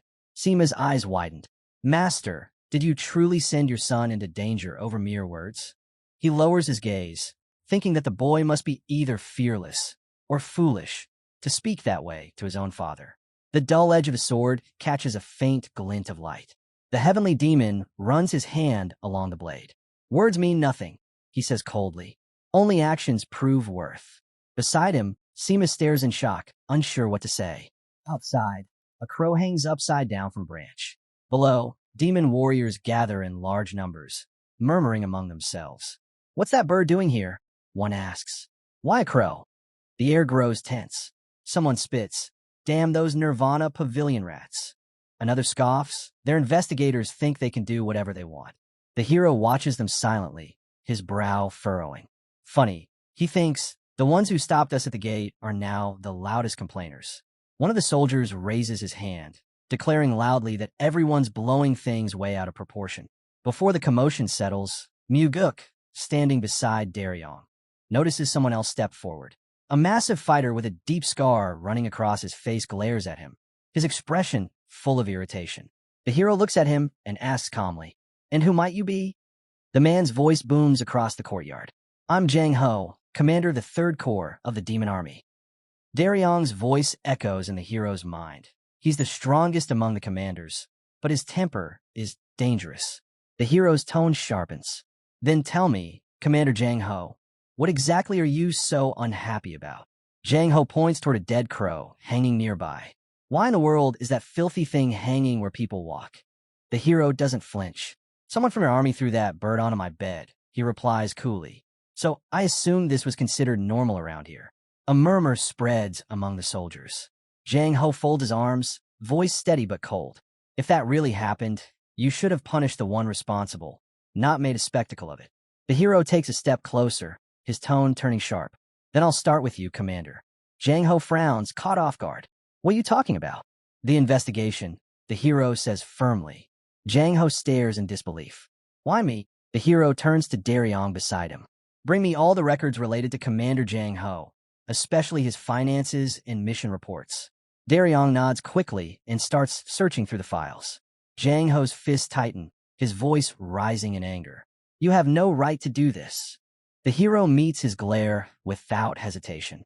"I have every right." Dust bursts around Jang Ho's boots as he stomps the ground in fury. The hero doesn't even blink. "Think whatever you want," he says. "But remember, if you obstruct this investigation, it'll count as treason." The commander's men rush to restrain him, whispering for him to calm down. The hero's gaze stays locked on Jang Ho. "I'll begin my investigation with you." Jang Ho grits his teeth, his voice trembling with anger. "Fine. I'd love to see how this ends." Clouds drift above the high pagoda. Inside, Jang Ho sits across from the hero and Daryong. The tension between them is almost visible. The hero studies him quietly. Jang Ho frowns, breaking the silence. "How long?" The hero finally says. "Do you plan to test my patience?" Jang Ho blinks. "What are you talking about?" The hero leans forward. "It was you, wasn't it? You're the one who sent that anonymous letter." Daryong's eyes widen in shock, unsure if his partner is bluffing or dead serious. Jang Ho narrows his eyes. "And just what?" he growls. "Are you trying to say, boy?" The hero studies the man across from him in silence. His eyes lower slightly, hands folded neatly before him. Jang Ho breaks the stillness first. "How did you figure it out?" he asks, his voice low. The hero leans back slightly. "Because you got involved in yesterday's incident," he says evenly. "You shouldn't have, but you did. That tells me you were trying to deflect suspicion from the Demon Army's command." Jang Ho exhales slowly. "You're right." The hero nods. "And your unit, out of all the corps, was the only one that stayed silent when I hung that dead crow. No laughter, no insults." Jang Ho looks up surprised. The hero continues. "Your men also try to hold you back when your temper got the better of you earlier. That says a lot. Someone like you, you'd find it unbearable to witness corruption within your own ranks." Jang Ho's gaze drops to the floor, silent. The hero, watching him closely, knows he's right, but for a different reason entirely. He remembers Daryong's earlier words. Jang Ho's the best martial artist among the commanders, but his personality's difficult. That memory triggers something deeper, an image from another life. He recalls a body lying cold on the ground, the death of the strongest commander in the Demon Army. Back then, everyone believed it was an accident. But the truth? That man had sent an anonymous letter exposing the rot inside the army. And he paid the price for it. The hero returns to the present. Jang Ho finally speaks. "I did write that letter," he admits quietly, "but I wasn't sure anyone would take it seriously. That's why I left out the details. I never imagined the second son of the cult leader would come here himself." The hero looks at him calmly. "And when you realized who was sent to investigate?" Jang Ho gives a short, dry laugh. "Honestly, I thought you'd fail." A faint smile curves the hero's lips. "Is blunt honesty a trend among the younger generation now?" he asks, glancing at his companion. The special investigator, Iong, crosses his arms. "You do realize you're the youngest person in this room, right?" The hero smirks. "Fair point." Then his tone hardens. His eyes lock on Jang Ho. "Tell me, what's really happening inside the Demon Army?" The room falls silent. The candles flicker faintly. Finally, Jang Ho speaks, his voice carrying a quiet bitterness. "The army commander's using his troops for his own gain," he says. "He takes money for assassinations, turning soldiers into hired killers. Anyone who refuses is forced into it anyway. The hero's brows draw together. Contract killings? He repeats, disbelief flickering in his eyes. He had suspected that the upper ranks might be taking bribes to promote certain martial arts schools. But this was far worse. His thoughts darkened. It would already be a serious crime if the demon army were merely using fighters for private interests. But this is corruption of the deepest kind. The revelation hits like a thunderclap. So that's what it comes down to. The demon army isn't just corrupt. They're turning bloodshed into profit. Daryong stares wide-eyed. That's insane. How is something like that even possible? The hero's voice stays calm. Most likely, the higher-ups manipulate the numbers, underreporting their strength. That way, the burden of missions falls mostly on the first corps. Jang Ho's eyes widened. How did you figure that out? The hero closes his eyes briefly, recalling yesterday. The first corps soldiers were the first to stop us at the gate, he says, and the loudest to curse when they saw the crow. Their reaction told me everything. Jang Ho lowers his head, sadness flickering across his face. The hero leans forward slightly. Tell me, how did you realize that the first corps was behind all this?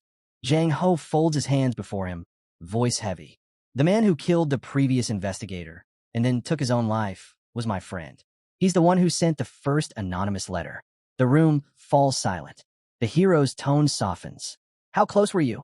Jang Ho clenches his teeth, eyes fixed on the floor. He was like family. I joined the demon army because of him. The hero's gaze sharpens. Then who do you believe was responsible for his death? Jang Ho hesitates, then answers in a low voice. I believe it was Gu Qianyang who gave the order, and Go Dang, the head of the first corps, who carried it out. The air thickens. The hero's mind races. If Jang Ho's telling the truth, then this isn't just corruption, it's treason. He remembers the slain investigator, the silenced whistleblower, and now the names tied to the demon army's leadership. His thoughts drift briefly to his father, the heavenly demon. Did he already know? The realization dawns cold and heavy. His father must have sent him here not just to punish him, but to see if he could face this darkness head-on, to see if he could confront the demon army's own commander and survive. The hero's gaze softens as he looks back at Jang Ho. You had a good friend. Jang Ho lowers his head, voice trembling. He was a good man. If I were more like him, I would have acted when they killed him. The hero and Daryong both look down, the weight of it pressing on them. After a long silence, the hero speaks quietly. Thank you, Commander Jang Ho, for your courage and your honesty. Jang Ho's eyes widened, his composure breaking. Tears spill down his cheeks. Daryong looks away, his throat tight. The hero watches them both and thinks to himself, as long as there are men like this, there's still hope for the demon cult. Jang Ho's sobs echo softly through the chamber. Daryong wipes his eyes. Myuguk remains still, deep in thought. In the new cult I want to build, he thinks people like him must stand at its very core. The hero looks quietly at Jang Ho, the proud commander now reduced to tears. In his heart, a thought rises. In my past life, Jang Ho died, but this time he's still alive. His hand rests on the armrest, fingers tightening slightly. Saving those who shouldn't die, he thinks. That's why I came back. That's my purpose. Myuguk exhales softly and turns his gaze toward Daryong, who suddenly breaks the silence. You're not like the rumors say, Daryong mutters, walking beside him as they leave the chamber. The hero raises an eyebrow. Rumors? Daryong hesitates, looking down. They say, you're unfit to be the next heavenly demon. I'm sorry. The young man pauses, then lets out a faint smile. Don't be. I'll take that as a compliment. Daryong blinks, confused.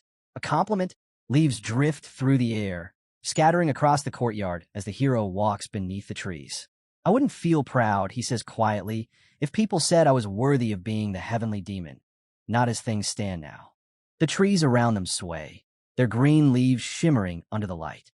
He glances at the cult's fortress in the distance. The cult isn't ruled by strength anymore. It's ruled by fear. His tone hardens, and it's time to change that. Daryong stares at him, astonished by his resolve. The hero closes his eyes for a moment. His thoughts grow heavy. If the cult doesn't change, my family will fall, and everything will be lost. Suddenly, a frantic voice echoes through the halls. The man in a yellow cap runs toward them, panic written all over his face. Sir, there's been a serious incident. You have to see this. The next day, the hero bursts into the room, his eyes immediately taking in the chaos.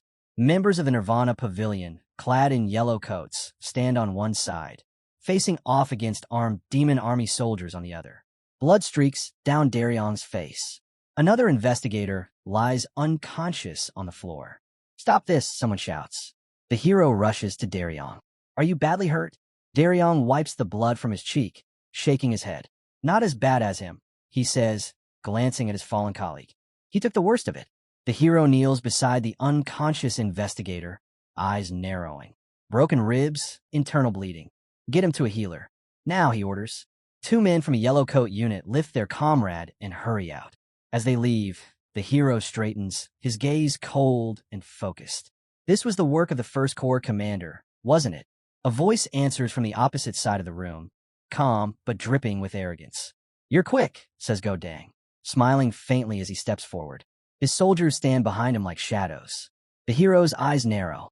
"Why did you attack one of my investigators?" Go Dang shrugs, his tone casual, almost amused. "He bumped into me in the corridor. Didn't even apologize. I thought I'd teach him some manners." The room grows tense. The hero's voice cuts through the silence, calm but sharp as a blade. "No," he says. "You were the one who bumped into him, and you didn't even give him the chance to speak." The First Corps commander studies the young man and allows a thin smile. "That could be true," he says. The hero answers plainly. "You and your men are poison to this place." Go Dang blinks. "Poison? What do you mean?" "This army is poisoned by your subordinates," the hero replies. "You killed several cult members the same way last year, and 2 years ago you killed 3 fighters in a bar fight." The hero thinks over the pattern. The victims were low-level warriors, incidents quietly covered up by the demon army to avoid scandal. Go Dang spreads his hands.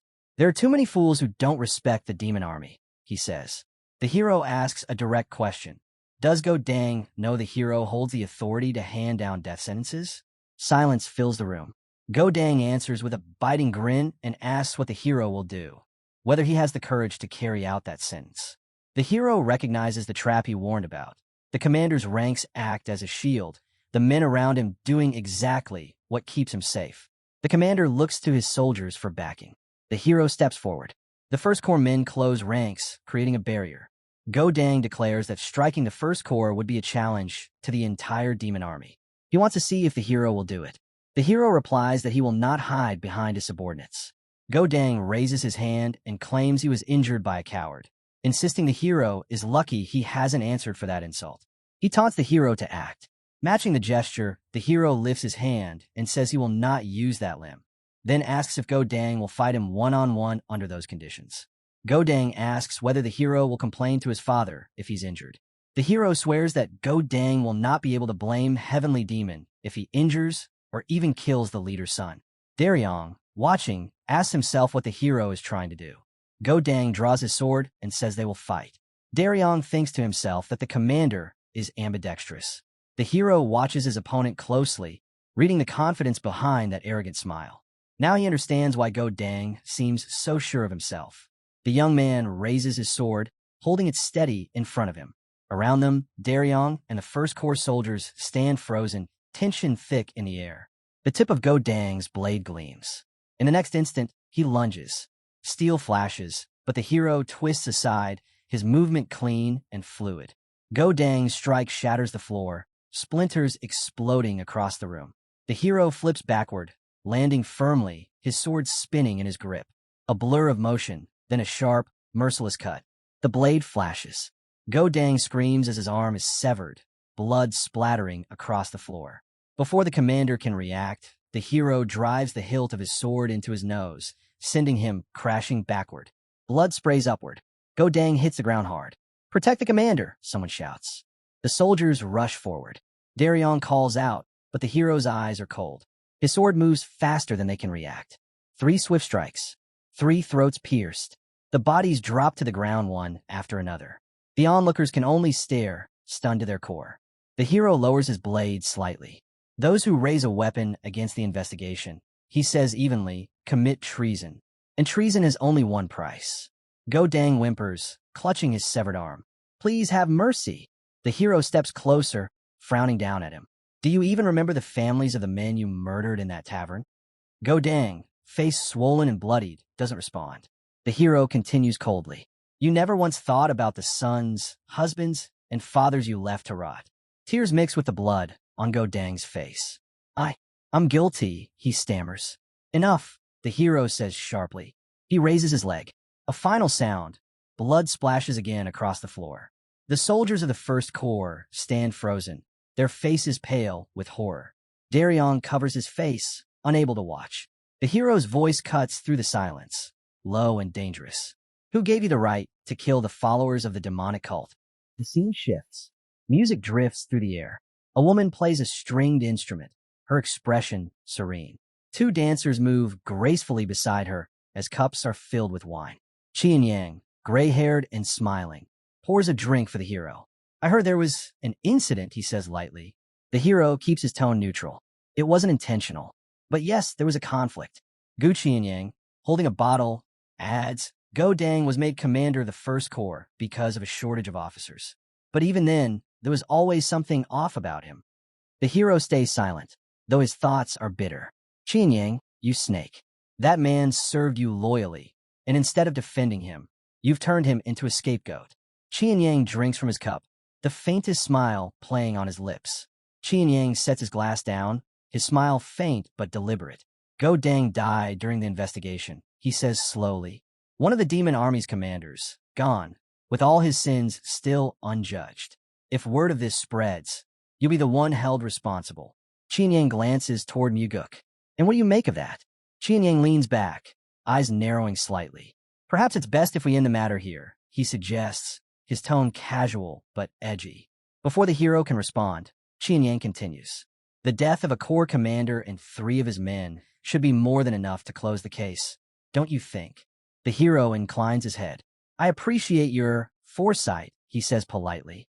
Then his tone darkens. But there's still a problem. Qianyang raises a brow. A problem? The hero closes his eyes for a moment. I don't have a single piece of evidence. I came here to conduct an official investigation, but right now, I have nothing to report to my superiors. The old man chuckles softly, pouring himself another drink. Evidence, he says, can be forged. The hero's reply is firm. Not this time. The anonymous letter claimed that the demon army carried out missions for outsiders and accepted money in return. Covering that up will be difficult. Qianyang eyes him, the alcohol clearly taking hold. Still, he mutters, without evidence, this investigation cannot be closed. He refills his glass again. The room grows quiet, the 2 men watching each other across the table. So that's how it is, the hero thinks.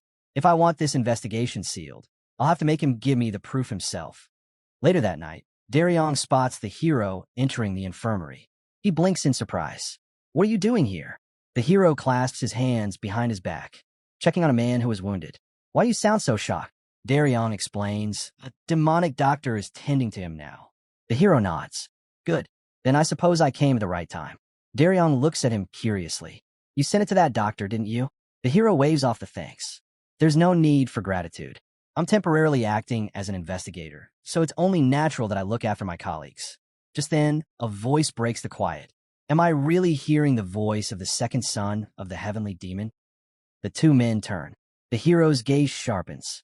Standing before him is an elderly man in a blue robe, calm, composed, and unmistakably authoritative. In that moment, the hero recognizes him. The demonic doctor, the most skilled healer in the entire cult, a man whose services are reserved only for the most powerful and influential. Inside the room, the investigators sit nearby, watching in silence. The hero steps closer and asks, Doctor, what's his condition? The old man's reply is steady. Fortunately, his life is not in danger, he says. But he'll need time, some rest before he's fit to work again. The hero nods slowly, his expression unreadable.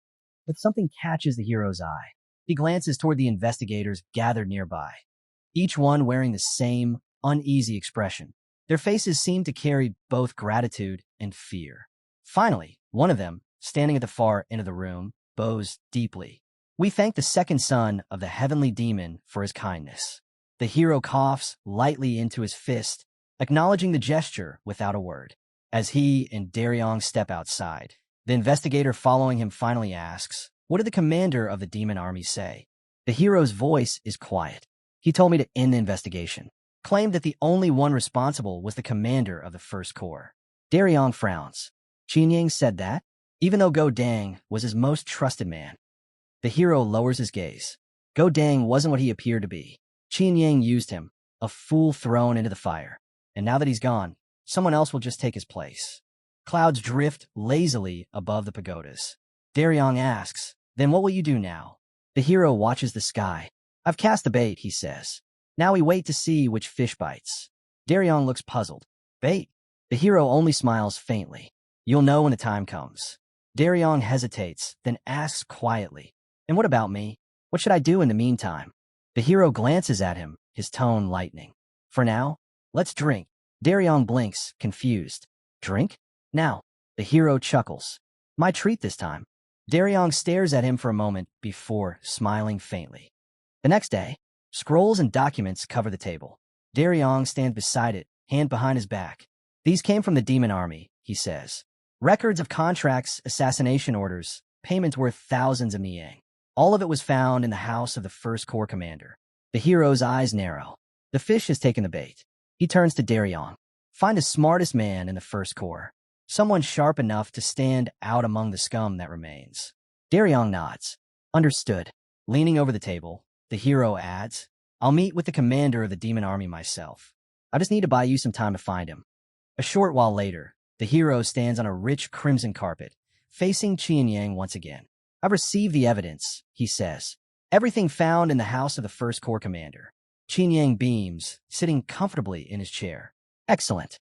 Now that everything's settled, we should celebrate. I've already made reservations at the same place we went last time." The hero closes his eyes. "There's one small problem." Qin Yang sighs heavily, rubbing his temples. "What is it this time?" The hero stands straight, voice steady. "The evidence was submitted by the demon army itself. Ideally, investigators should have been the ones to uncover it." Qin Yang leans on one hand, looking unimpressed. "Does it matter where the evidence came from?" The hero meets his gaze. "It does. Senior advisor Simon isn't an idiot. If he realizes the evidence was handed over by the demon army, he'll question the entire investigation." For a moment, the image of Simon, the very man in question, seems to linger behind Qin Yang's shoulder like a shadow. Without rising from his seat, Qin Yang asks, "Then what do you suggest we do?" The hero replies calmly, "We'll pretend the investigation is still ongoing. Just for one more day. After that, I'll bring everything together. I'll need the demon army's full cooperation in the meantime." Qin Yang studies him in silence. The hero adds, "I don't want to drag this out. The investigation will be purely procedural. I'll only need simple, routine documents." Zhang raises his hand with a smile. "Understood. We'll cooperate fully." The hero nods slightly, watching the two men. A faint smile appears on his face. Perfect. He doesn't need secret scrolls or top-level orders. What he truly wants are enlistment papers and last wills written by soldiers before they set out on dangerous missions. With those, he can compare handwriting and uncover who forged the documents that reached him earlier. Later, in a dimly lit room, a man sits tied to a chair. His name is Yanggu, a fighter from the First Corps. "Why was I captured?" Yanggu demands, voice shaking. "Why am I here?" The hero folds his arms across his chest, his gaze cold and sharp. "Because you falsified the murder reports that were sent to the investigators." "I don't know what you're talking about." Yanggu blurts out, eyes wide. The hero closes his eyes briefly. "I didn't expect you to know everything," he says quietly. "You were just following orders. But even so, you need to tell me exactly what you did." "I didn't do anything." Yanggu insists. "I never received any orders like that." The hero watches him for a moment, then speaks evenly. "I understand why you're silent. You're afraid. You think the commander of the demon army will kill you if you talk." Yanggu doesn't answer. His jaw tightens. The hero exhales softly. "You can go." Yanggu blinks in disbelief. "What?" "I said you can leave," the hero repeats. "If you won't talk, I can't help you. And I don't torture those who are simply following orders." Yanggu stares up at him, tied to the chair but too stunned to speak. The hero's voice is calm, almost too calm. "You do realize what's going to happen, don't you?" he says, looking at the tied man. "The investigators will return home safely, and you'll be dead before morning, on Qin Yang's orders." Yanggu's face drains of color. He looks down, trembling. What are you talking about?" The hero steps closer, eyes steady. "Qin Yang has already heard that you're being interrogated. If you walk out of here without a scratch, he'll assume you talked. And you know better than anyone what happens when Qin Yang thinks someone's betrayed him." Sweat trickles down Yonggu's face. His voice breaks. No, he wouldn't. He would. The hero interrupts quietly. You've seen what he's capable of. Daryong, standing behind the hero, adds grimly. Commander Jang Ho already suspected it. Qin Yang ordered the death of the previous investigator, and the member of the Third Corps who carried it out is already dead. There are countless other crimes, all traced back to him. The hero crosses his arms, listening in silence. Daryong's tone grows colder. He's a murderer, and he won't surrender easily. Still, the hero doesn't speak. The silence stretches, heavy and sharp. Finally, he says, I'm not planning to arrest him. Daryong blinks. What? The hero's voice hardens. Qin Yang won't be arrested. He'll be killed. Daryong's eyes widen. You can't mean. But the hero continues, unflinching. If we try to arrest him, he explains, the Blood Heaven's Blades commander, his brother, will retaliate. He won't stand by while his own blood is put on trial. The cult will split apart overnight. He raises his left hand slowly, as if weighing the consequences in the air. And then, he says, they'll flood the investigation with fake evidence, enough to clear Qin Yang's name and frame me instead. The second son of the heavenly demon, branded a traitor. Daryong stands before the table, watching the young man who now sits motionless in thought. But that's not all. The hero continues, his voice low. If Qin Yang lives, witnesses will start disappearing. Jang Ho will be the first to die, then anyone from the Third Corps who tries to defend him. And eventually, he glances at Daryong. You'll be next. The investigator's face tightens, fear flickering in his eyes. The hero leans back in his chair. But if Qin Yang dies during the arrest, things change. His death will confirm everything. Only the evidence of his crimes will remain. For a moment, there's silence. The tension in the room is suffocating. Daryong finally speaks, his voice unsteady. Even if you're right, what happens when the Blood Heaven's Blades commander learns you killed his brother? The hero rises from his seat. His expression is calm, almost detached. Then, he says quietly, we'll find out what kind of demon I'm meant to be. He says that within the cult, not everyone is willing to throw away their life for the sake of revenge. Some understand that blind hatred isn't worth dying for. As the hero turns to leave, Daryong calls out, asking where he's headed. Without breaking stride, the young man glances back and replies, he's going to kill the head of the demonic army. The investigator blinks, confused. Why the rush? Later, the hero sits at a table, calm and composed. He says that thanks to Qin Yang, everything turned out better than expected. Reclining in his chair, he adds lightly that, in the end, all's well that ends well. The old man nods, his tone heavy. He admits that he feels both relieved and saddened. Relieved that things are over, but saddened to part ways with the young man. The hero places his hands on the armrests and says firmly that once he becomes the head of the cult, he'll repay the favor he owes. Qin Yang shakes his head and tells him there's no need to say such things.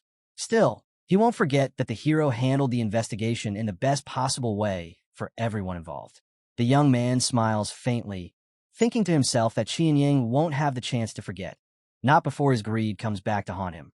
Lifting a bottle, he offers a toast to the end of the investigation. Qin Yang grins and agrees. The sound of liquid pouring into a glass fills the room.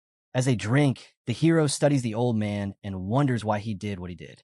When he finally asks, Qin Yang looks puzzled, as if he doesn't understand the question. The young man's tone turns sharp. He says that Qin Yang has made enough money to live comfortably for the rest of his days. So why?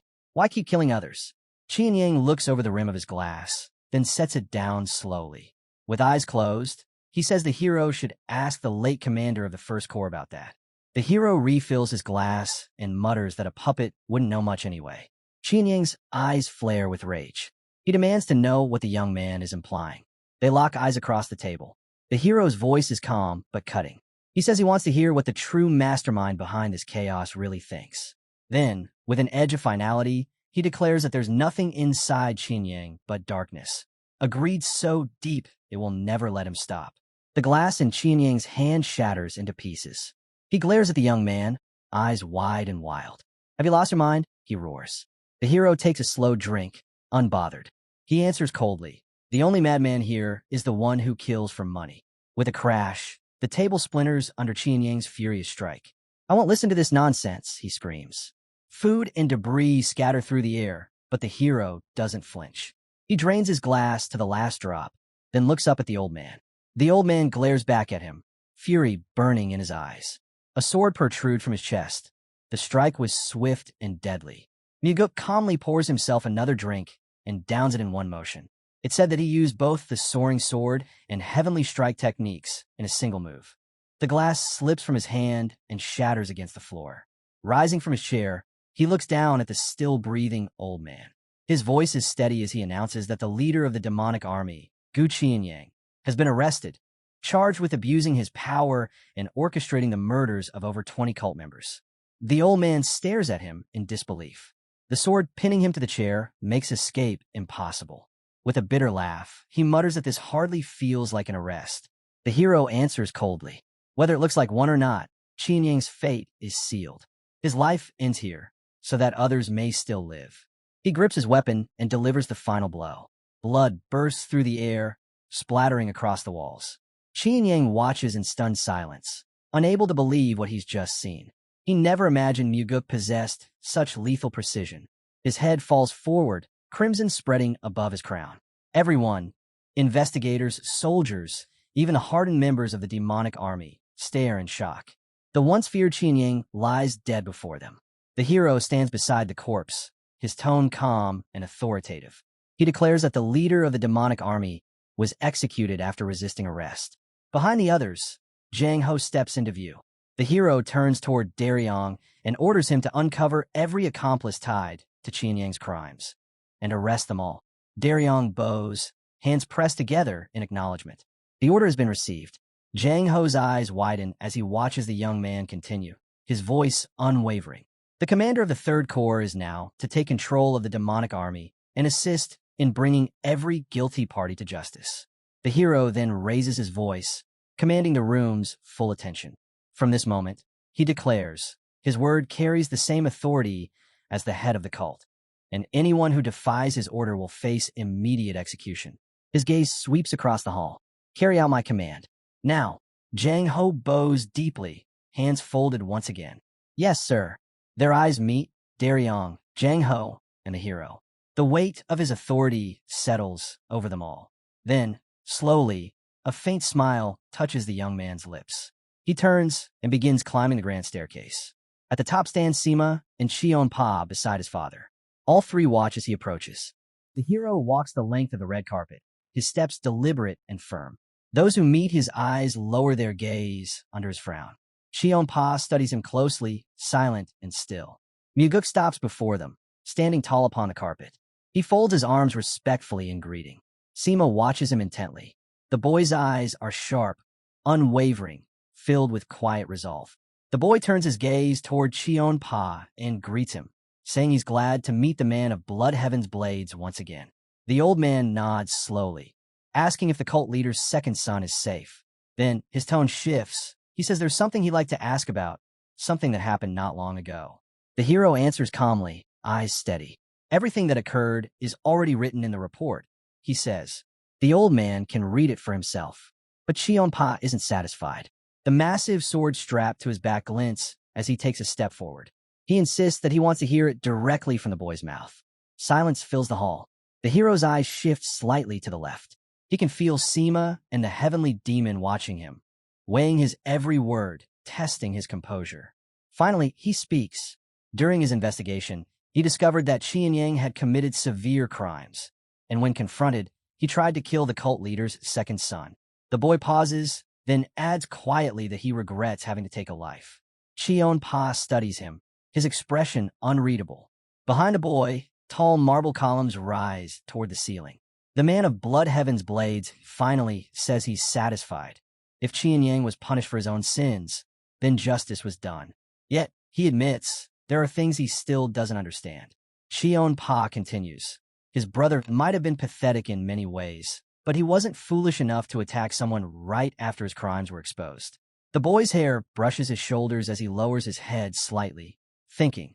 Qianyang must have sensed danger. He realizes, perhaps he called on his brother for help.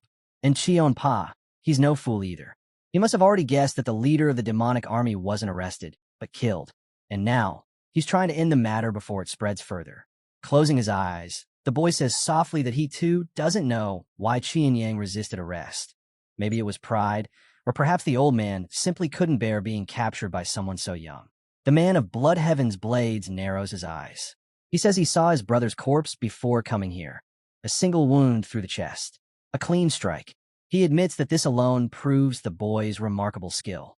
The hero meets his gaze, saying nothing. Cheon-pa adds that he never thought his brother could fall from a single blow. The boy replies evenly that he owes that skill to his father's training. Sima and the heavenly demon exchange glances as the young man continues, explaining that when Qian Yang lost control of his emotions, he couldn't use his full strength, and that's what sealed his fate. The old man's mustache stirs as he exhales deeply. Then, with a solemn nod, he thanks the boy for speaking honestly. He says he feels at peace now, as if a weight has been lifted. The hero responds gently. There's no need for thanks, he says. He truly feels sorry for him. The boy notices something strange. Cheon-pa hasn't shown a single trace of anger or frustration, even though he's lost both his brother and his student at the hands of the hero. The man from Blood Heaven's blades glances toward the cult leader, studying his face for any sign of emotion. But Cheon-pa remains expressionless and silent. The heavenly demon breaks the silence, telling the old man to prepare for his brother's funeral and to take some time to rest. Cheon-pa bows deeply, hands clasped before his face, and thanks the cult leader for his concern before turning to leave. He descends the stairs slowly, passing by the hero on his way out. Muguk stays where he is, lost in thought. He suspects the old man came only to remind his father that things had gone too far, that what happened with Qian Yang could have been resolved without bloodshed. Both Sima and the heavenly demon turn their attention to the hero. The senior advisor commends the young man for his outstanding work, noting that the evidence he gathered was undeniable. He adds that it's impressive how cleanly the situation was handled. The hero looks at Sima, slightly taken aback. With his arms crossed, the advisor asks if the young man is feeling all right. The hero gives a small smile and assures them that he's fine, thanking both his father and Sima for their concern. Sima opens his mouth to say more, but suddenly stops himself. The boy blinks in confusion and asks what's wrong, but the advisor simply waves it off, saying everything's fine. Then, Sima signals to a servant, who steps forward carrying a long, black case. The servant stands still, eyes lowered.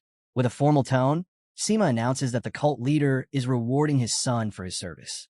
Inside the case lies a breathtaking black sword. The boy's eyes widened in disbelief. Sima declares that the heavenly demon himself is bestowing upon him the black demonic sword. The hero takes the weapon into his hands.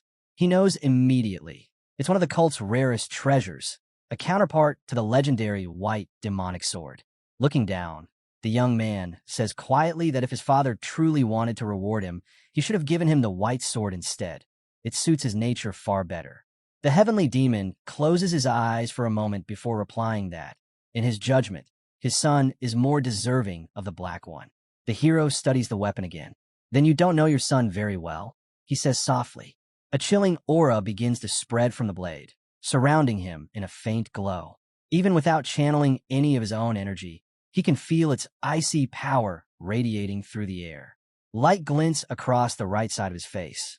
The heavenly demon watches silently, while Sima glances at his master. Sensing that beneath that calm exterior, the cult leader feels a quiet pride in seeing his son so content. A faint smile touches Sima's lips.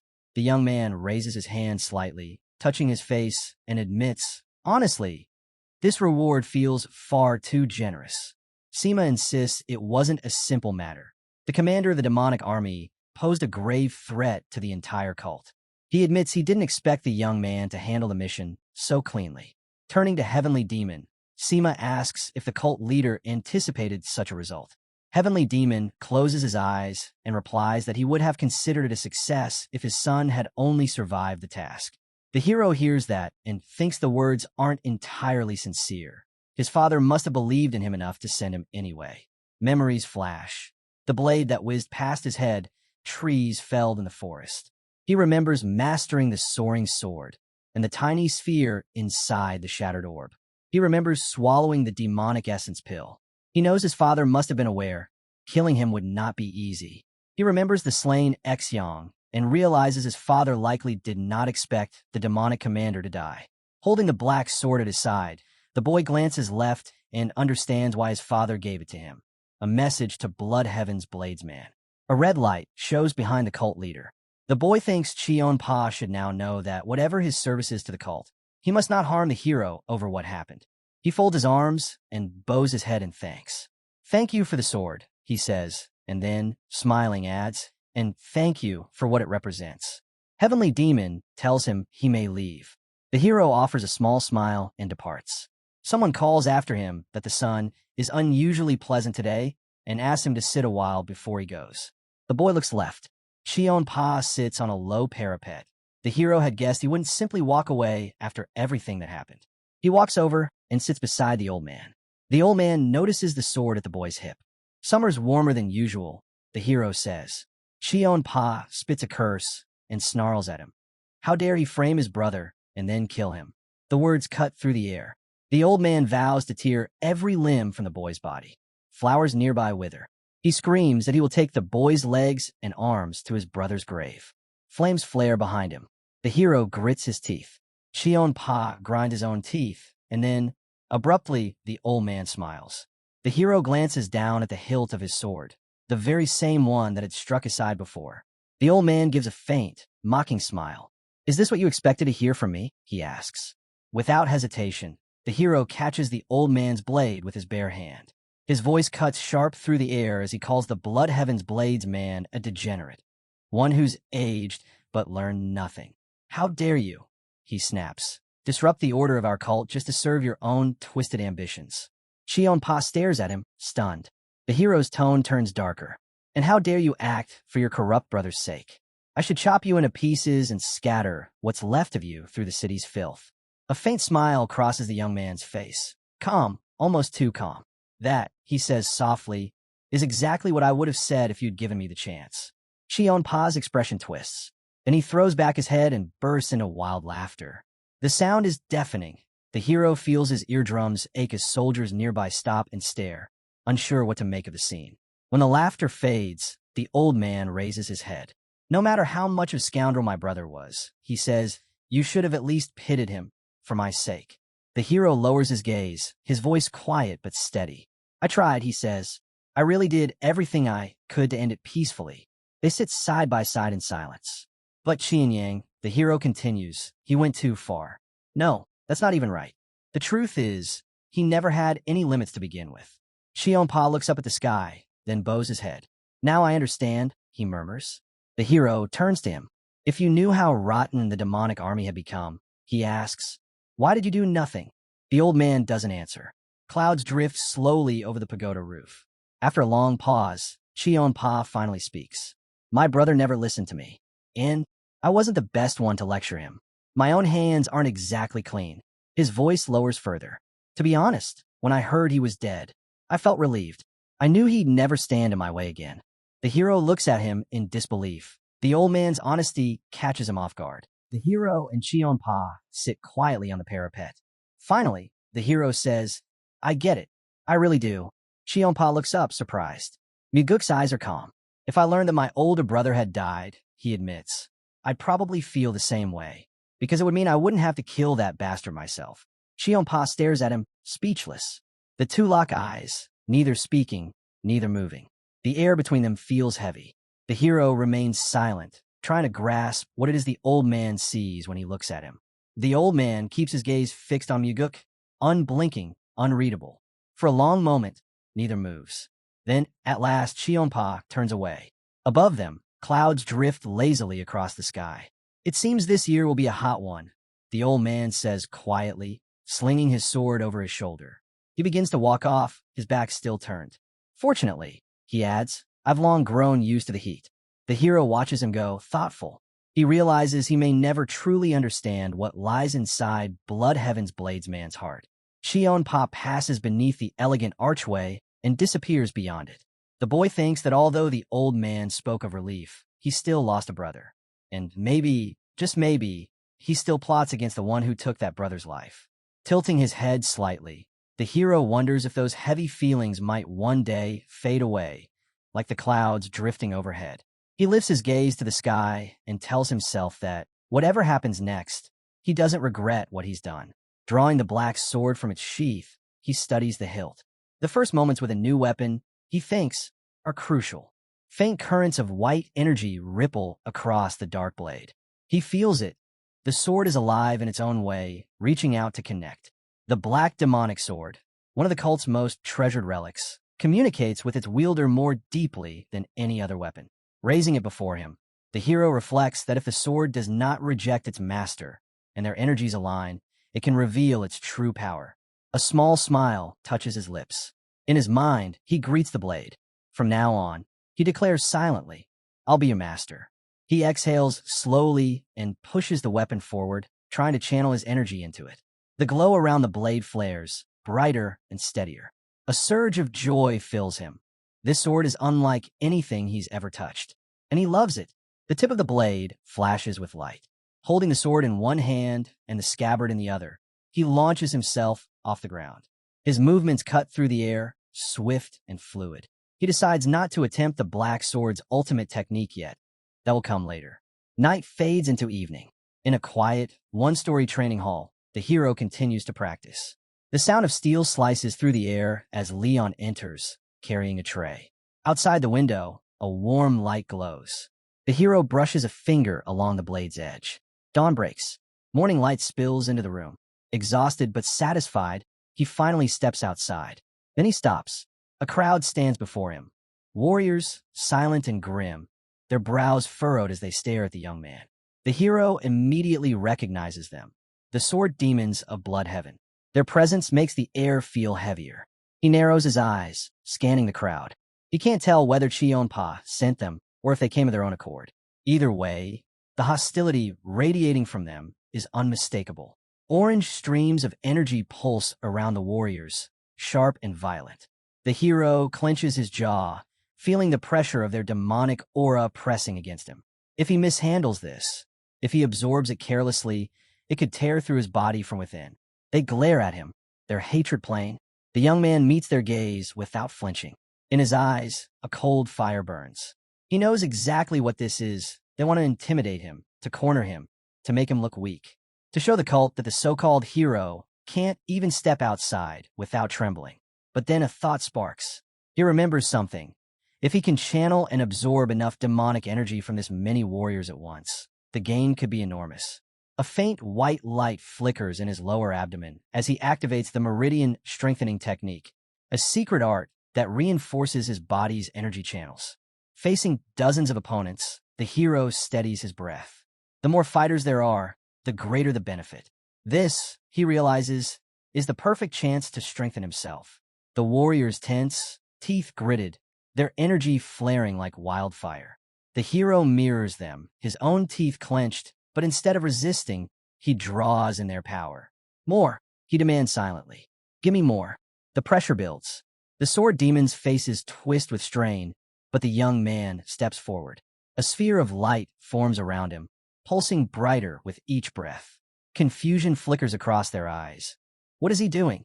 Inside his core, the glow intensifies. He can feel the technique reaching beyond the second stage, pushing toward the third.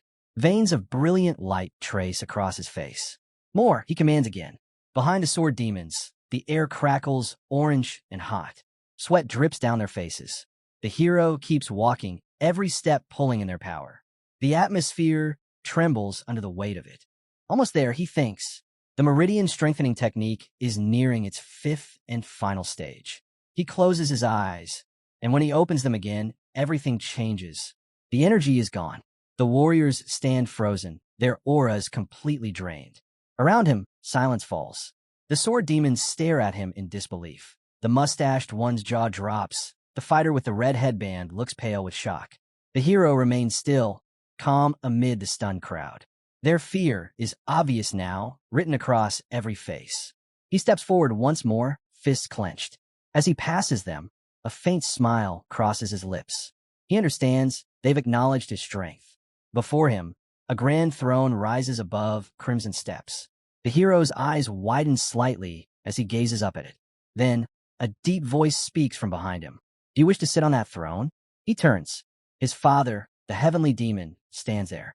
Muguk blinks, unsure when his father even arrived. One moment the throne room was empty. The next, the heavenly demon was there. The hero lowers his gaze. I don't want that seat, he says quietly. If I take it, I might never be able to leave it. The heavenly demon closes his eyes and exhales. Why do you always speak in riddles, my son? He asks calmly. Standing beside the throne, he gestures for him to come closer. Go on, sit. Muguk hesitates, then steps forward. The throne looms above him, carved from black stone that seems to breathe. Slowly he sits. His father watches in silence before asking, "What do you feel?" The hero lifts his eyes. The vast chamber stretches before him, lined with elegant dark pillars. To his right, a towering statue of a demon watches from the shadows. The young man tilts his head slightly. I thought I'd feel something, he admits. Excitement, maybe, but there's nothing. The heavenly demon nods. When I first sat there, I felt the same. The hero glances at him in disbelief. You? You didn't feel anything, even after killing countless people, even your own brother, to take this seat? His father doesn't answer right away. When he finally speaks, his tone is even. Those fighters you saw earlier, they came on their own. Blood Heaven's Blades man gave them no command. The young man's gaze hardens. So you knew, he says quietly. The heavenly demon turns his face slightly, not meeting his son's eyes. You acted as if nothing was happening, the hero continues, while I was surrounded, taking in their energy. When I finally left them, my body wouldn't stop shaking. His father raises a brow. Were they truly that frightening? The hero's hand tightens around the armrest. I wasn't afraid of them, he says. I was afraid of choosing wrong. If one of them had lost control, if just one of them had attacked, I might have died. Silence fills the hall. Even if I survived, he adds, I'd have to kill them all. And if I did that, I could never become heir. Not after slaughtering the sword demons of Blood Heaven. The heavenly demon stands beside him, watching his son in quiet thought. Fear, he says finally, isn't always weakness. I, too, feared that such moments would return, moments when choice costs everything. The hero exhales slowly. When that thought came to me, he says, voice low, I suddenly wanted to see you. The heavenly demon doesn't speak. He studies his son, puzzled, as though trying to understand why, after everything, his son would still long for him. A bead of sweat slides down the young man's cheek. His father finally says, those of the demonic path don't look back. We move only forward. The hero raises his eyes to him. For a fleeting moment, he feels something strange. It almost seems like his father is trying to comfort him. A dark shadow falls across the heavenly demon's eyes. The young man turns his head to the left, then looks down again. I just had another thought, he says quietly. His gaze drifts toward the demon's statue, standing before him. Maybe we should replace that one. His father looks at him. With a sculpture of a woman, the hero says, a faint smile curving his lips. No, 4 women. He imagines them. For breathtaking figures, each one etched into his mind with impossible clarity. He suggests placing one of the famed central plane 4 flowers as the statue. Then amends it. Why stop at one? 4 would be better. The remark hangs in the air until his father's gaze quiets him. The boy rises from the throne. I've been talking nonsense, he says. I should go. He steps down and offers the seat back to his father. Walking down the stairs, he stops and asks directly, can I kill Blood Heaven's Blades man? His father gives no answer. A laugh echoes through the hall. Heavenly demon. The father says, even if you killed Qian Yang, that doesn't guarantee beating Qion Pa. He adds that Qion Pa remains a force to be reckoned with. The young man turns to his father and asks why. If that's true, his father provoked the conflict with Blood Heaven's Blades man in the first place. Shouldn't the man take responsibility? The father replies that he will take responsibility, and then announces he will appoint the hero as commander of the Nirvana Pavilion. The boy processes the title. The Nirvana Pavilion is an inspection body of the cult. Its commander enforces discipline. Is that your plan? The father asks. You wanted to bring order. The boy studies the choice, weighing what the appointment could mean. It begins to seem like his father is using him to settle problems that have been postponed. Anger tightens his jaw. He considers another possibility. His father might not care whether he lives or dies. The two stand across from one another for a long beat. The boy forces himself to stop guessing at motives and focus on the decisions he can control now. He imagines his father leaving lessons on cave walls for his children, then sending them on dangerous missions when it suits him. The thought hardens his resolve. If you're going to send me to kill a bull, he says, give me a weapon to do it with. The father asks what he wants. The boy meets his gaze and requests access to the heavenly demon's archive. A flash of anger crosses the father's eyes. The scene shifts to the archive, a library reserved for a few. The boy thinks of what the archive holds. Secret manuals gathered from across Murim, restricted to the highest circle and the heavenly demon himself. The cult leader's voice fills the hall, calm but sharp. If you think you'll uncover some grand martial art in the archive, he says, you're mistaken. You'll probably walk out after reading only the titles. Muguk looks toward the towering shelves that hold centuries of knowledge. He knows his father is right. There are too many books, too many secrets buried in dust. Even if luck guided his hand to a powerful manual, it would likely be no greater than the soaring sword he already wields. Still, he meets his father's gaze. I just want to try my luck, he says evenly.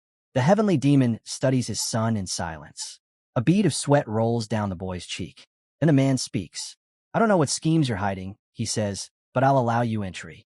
7 days. No more. The hero bows, folding his hands respectfully, though irritation flickers in his eyes. Thank you, father. The massive doors of the heavenly demon's archive creak open. Inside, endless rows of ancient tomes stretch into shadow. The hero steps inside, his footsteps echoing faintly. He walks along the shelves, thinking how strange it feels to return to this forbidden place. The same halls where once, in another life, he came seeking the secret demonic soul. He looks to his left, memories rising unbidden. In that past life, everyone believed him dead. Years had changed his face enough that no one recognized him when he returned. Back then, he was no longer the young warrior he once was, but a man chasing knowledge that others had forgotten. He runs a hand along the dusty spines of the books, remembering how long it took him to climb from a nameless soldier to someone trusted enough to secretly meet the cult's new leader. From that man, he learned of an art whispered only in legends, the 4 strides of the wind god. It was said to consist of only 4 movements, simple yet profound. A support technique created to complement the heavenly demon's own martial art. The moonlight falls softly through the lattice windows of a gazebo. The memory sharpens, an old man pouring liquor into a glass, his voice rough with age. I became leader, he said, because I found the lost art, the 4 strides of the wind god, right here in the heavenly demon's archive. The hero in that memory had asked him, if it was here, why was it considered lost? The old man, Bekto, lifted his cup and smirked. Because it wasn't on the shelves. Now, standing once again before a dusty row of books, the hero glances to his right. He grips the side of a heavy shelf, lifts it slightly, and pulls out a single old volume wedged beneath one of its legs. In the memory, Bekto drinks deeply. And where was it? The younger hero had asked. Propping up the leg of the 19th bookshelf, the old man had said, his voice laced with amusement. The present merges with the past. The hero holds the same book in his hands. A circular indentation marks the cover, the print of a bookshelf leg. He opens it carefully. The pages are aged but alive with power. Across the parchment, words glimmer faintly. Only 4 steps are needed to walk across the world. The hero's eyes narrow. The forgotten technique, the 4 strides of the wind god, is real. The young man smiles faintly as he sits cross-legged on the floor, the ancient manual open before him. 4 strides of the wind god. 4 movements, nothing more. Yet each line pulses with hidden power. Behind him, faint hieroglyphs shimmer into view. Shadow step, flicker step, death step, swift step. He studies the first. Shadow step, a movement of silence. At first, it hides the user from a single opponent's eyes. With mastery, dozens can pass him without ever sensing his presence. He visualizes himself among warriors, blending with their shadows, his form slipping unseen through the chaos. Next, flicker step. The script says it shields the body, a motion born from pure instinct. A step that can save one's life even when escape seems impossible. Around him, he imagines arrows slicing through the air, every one missing by a breath. Death step. A strike that tears through all defenses. The step of killing intent itself. He sees himself rushing forward, his palm outstretched, every obstacle dissolving before him. And then swift step. The wind's own motion, pure speed, unbound. A lantern flickers above his head as he imagines it, his body light as air, faster than sight. 7 days later, inside the heavenly demon hall, torches burn low. Muguk stands before the crimson steps, hands clasped. I have returned, he announces. The heavenly demon sits upon the throne, silent, studying him. And what, he asks, did you learn in my archive? The boy meets his father's gaze calmly. A movement technique, he replies. What technique? The 4 strides of the wind god. The hall stills. The heavenly demon's brow furrows, disbelief flashing across his face. Don't be ridiculous, he says. That art was lost generations ago. How could you possibly? I wouldn't dare lie to you about something like this. The hero cuts in, his tone even. His father leans forward slightly, eyes narrowing. Then show me. The boy tilts his head. And what will I receive in return? The heavenly demon closes his eyes, inhales slowly, then answers, your life. A quiet smile touches the young man's lips. Fair enough. He closes his eyes. The air trembles. Energy gathers around him, dense and bright. The heavenly demon's eyes widen as white currents spiral at his son's feet, a vortex of wind and light. The boy opens his eyes. His body moves, smooth, silent, unstoppable. First, shadow step. His figure flickers, vanishes, reappears, ghost-like, slipping through the hall's dim light. For an instant, half his face fades into the air itself. The heavenly demon's jaw drops. Impossible, he breathes. The boy stops at the base of the stairs, calm and steady. Where, his father demands, did you learn that? Miguk raises his gaze. In your archive, he replies. The room falls into silence.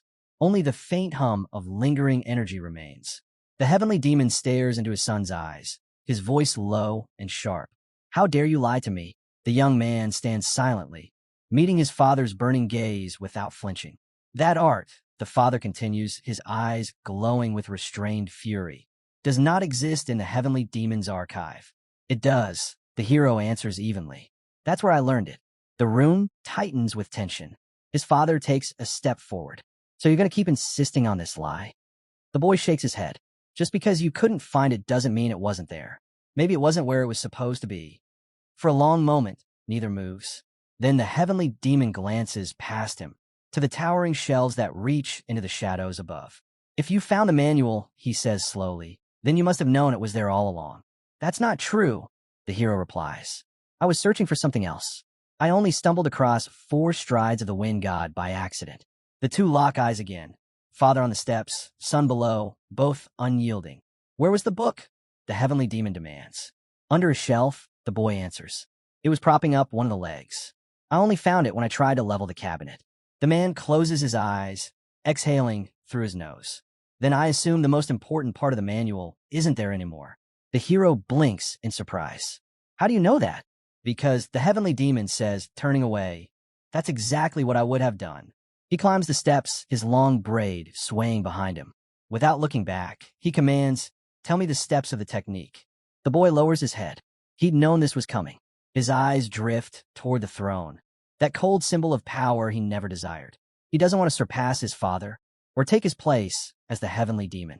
His goal is different, to kill Wamugi, to save his father and the cult itself. He pictures the world beyond these walls, wide skies, distant mountains, peace. Once this is over, he thinks, I'll live freely. I'll wander until my last day. The right side of his face catches the light. He realizes that even if his father learns 4 strides of the wind god, it won't matter. But still, he speaks aloud. I won't teach you. The heavenly demon stands with his hands clasped behind his back. He slowly turns, his gaze heavy with authority. In this world, the boy continues, nothing comes for free. The man turns halfway toward him, his tone like steel. Did I ask for anything in return when I taught you the secret technique during the hunt? The young man smiles faintly. That was payment for the drinks we shared that day.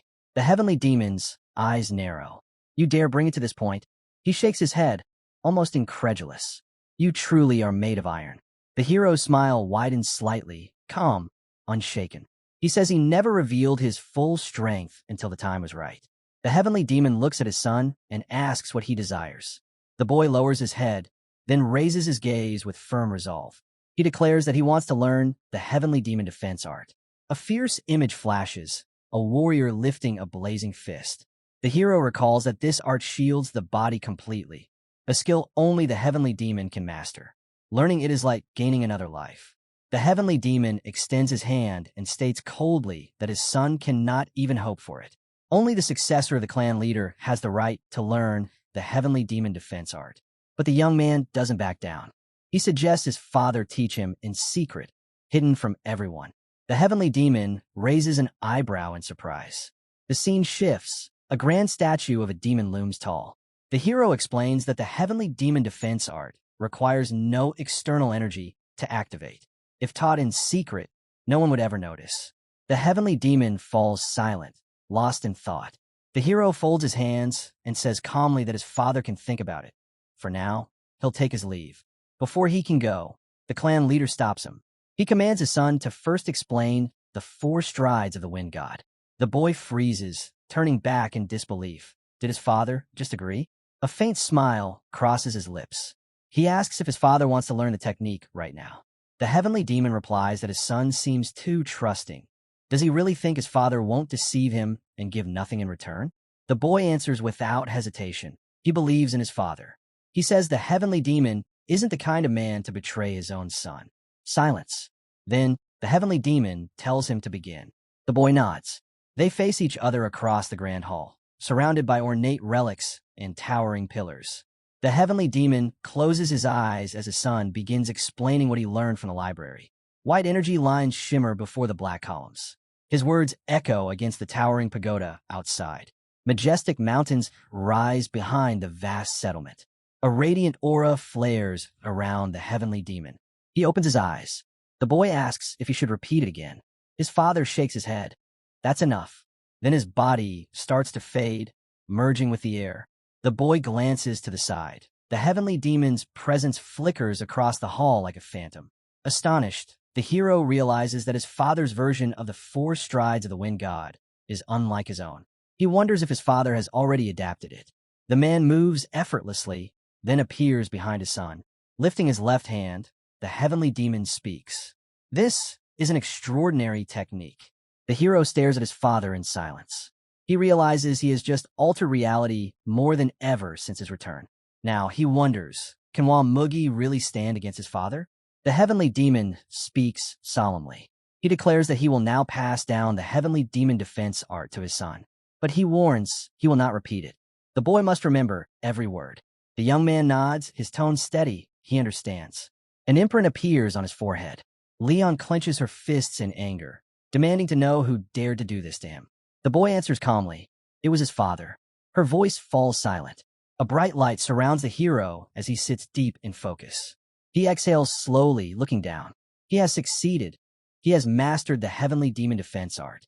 Smiling faintly, he tells his father that they now share a secret, one that makes him even happier than mastering the 4 strides of the wind god.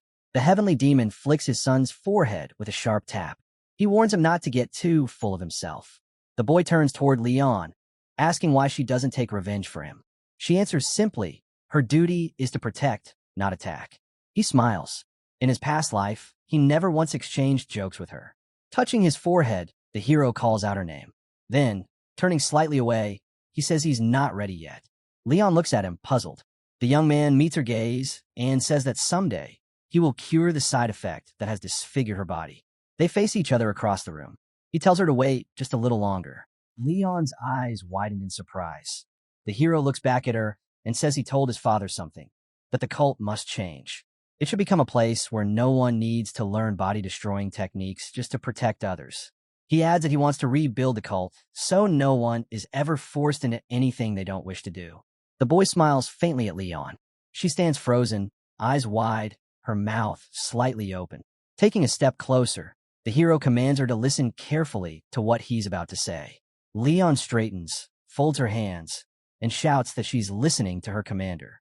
The boy declares firmly, from this moment, she will no longer serve as his guard. Leon gasps, raising her hands in disbelief. She asks if he's serious. Is he really sending her away?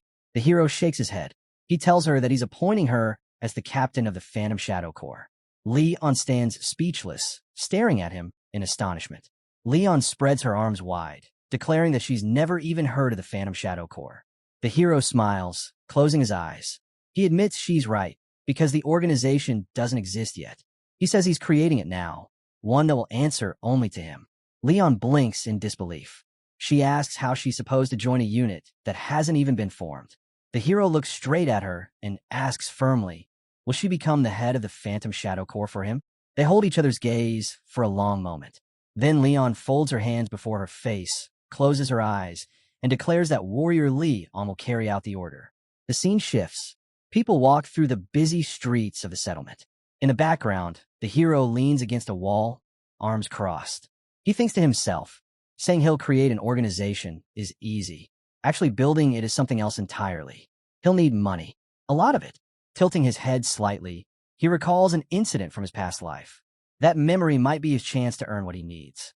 A man named Yang Dang stands nearby, a sword strapped to his back, shouting to the crowd. He calls for people to join a mission, an escort for two noble gentlemen. The pay is high, Yang Dang says, but the job is dangerous, and anyone who dares to betray them will be executed on the spot by his own hand. The gathered fighters frown at his words. Then Yang Dang turns to the hero, eyeing him closely. He asks if the boy was sent by a warrior named Seal. The hero nods. He was. Yang Dang narrows his eyes. Are you sure of your skills? He asks. The hero grins and replies that if he wants proof, he can test it. He's happy to put a sword through him right now. Yang Dang scoffs, calling him arrogant. He warns that in this world, people like that disappear like morning dew. The hero folds his arms and tells him not to worry. He'll follow orders.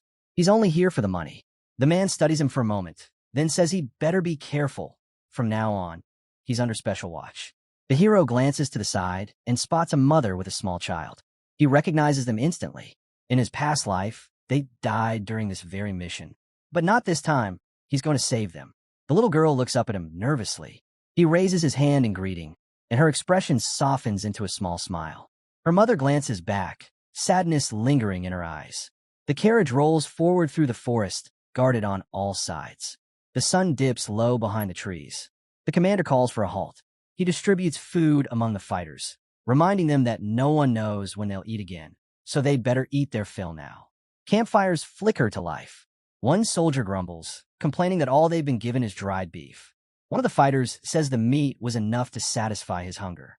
The hero looks up. He knows the squad was attacked before and the bodies were never found. Stars pepper the sky. A fighter begins coughing, clutching his throat. Corpses lie on the ground. The hero watches in shock and realizes the beef everyone ate was poisoned. He clenches his fist and stares at the corpse at his feet. He cannot understand why he himself is unharmed. Yang Dang approaches. The hero recognizes him as the one who poisoned the beef distributed to everyone. The young man tells him he didn't eat what the others ate. The scoundrel draws his sword. He says this is bad, and it would be better if the boy died with the rest. The young man calls Yang Dang pathetic and asks what he plans to do with the money from killing his comrades. The scumbag answers that the money can be spent on drinks and women. He levels his sword and asks if it was worth killing so many for that. Yang Dang calls the boy an idiot and tells him to think about his own life. Someone nearby says it looks like it's all over. The hero and Yang Dang turn toward the voice. Men in straw hats stand before them. The hero assesses them and realizes they are not weak. The scumbag moves up to meet the newcomers and says they're just in time. The leader bellows for the carriage passengers to get out before he burns it. The carriage curtain parts. A mother and her young daughter step outside. The man with the black headband says the two were hiding like rats, and he was punished for failing to find them. The woman pleads with the warrior Quan to spare the child. He closes his eyes and says he will. The man who ordered the pursuit speaks, asking if she really thought she would hear mercy. He commands her to kneel and beg and not act as if she is still his mistress. The girl's eyes fill. The woman trembles and promises that if her child is spared, she will pay 10 times what those who ordered her murder promised. Quan coldly says he won't fall for such meaningless nonsense. He adds that the woman's father has already been captured. Tears fill her eyes as she stares at him. Quan's attention shifts. The hero steps forward, raising his right hand. Quan glances at Yang Dang and asks who this newcomer is. The hero moves closer, his voice calm and steady. He states that he was paid to deliver the mother and daughter safely to their destination. Quan turns to Yang Dang again, asking if this boy belongs to his squad. Yang Dang answers that he'll handle him immediately. Quan's voice booms. He demands that the hero be dealt with at once. Yang Dang smirks and promises to stab him right away. The hero speaks evenly, telling the man he's made a mistake working with traitors, men who have clearly betrayed their master. He asks if Yang Dang truly believes he'll ever see his reward. Most likely, the hero adds, they'll kill him next to erase a witness and take his share. Yang Dang freezes, his expression twisting in fear. Quan glares at the hero, shouting, "Who is he calling traitors and thugs?" The hero stands firm, the mother and daughter visible behind him. He replies that he'd say it more directly if the child weren't present. Quan's eyes narrow. He demands to know why a mercenary dares to speak to him in such an insolent tone. The hero answers quietly. Quan only acts insulted because he knows the words are true. Grinding his teeth, Quan roars for his men to kill the hero first. The fighters rush forward. The hero points at Yang Dang and says flatly, "You'll be the second." Yang Dang blinks in confusion, starting to ask what he means, but then his eyes widen in horror. A dagger bursts through the back of his head. He collapses instantly, lifeless. Quan extends his hand and sneers that the fool was too slow. He never should have trusted cheap mercenaries. The hero looks down at the fallen man and says quietly that this is the price of betrayal. Quan shouts for his men to finish the hero, demanding to know how much longer they'll listen to his nonsense. The hero stays calm. He tells the woman to cover her daughter's eyes and ears. She obeys at once. The air shimmers. Bright shock marks flash around the hero's head. He moves without hesitation, activating the 4 strides of the wind god in death step. In the blink of an eye, he's right in front of Quan. The man's eyes widen in disbelief. How did the boy move so fast? Before he can react, his subordinates collapse to the ground, already dead. The woman shields her child, trembling in shock. Quan's mouth opens wide, frozen in terror. Quan's voice trembles as he demands to know who the hell stands before him. The hero replies calmly. That's exactly the question he wanted to ask. The woman speaks up. She says the man before them is Quan, a vassal once sworn to protect her family. The hero glances at her.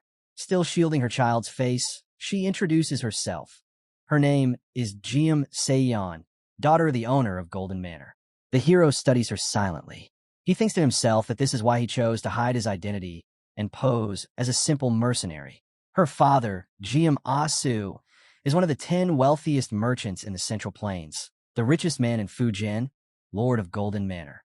A tall pagoda rises behind an image of the old man. The hero's expression hardens as he recalls what happened in his past life. Jiamasu was betrayed by his closest vassal and perished with his daughter. Quan narrows his eyes, realizing he might still have one last chance.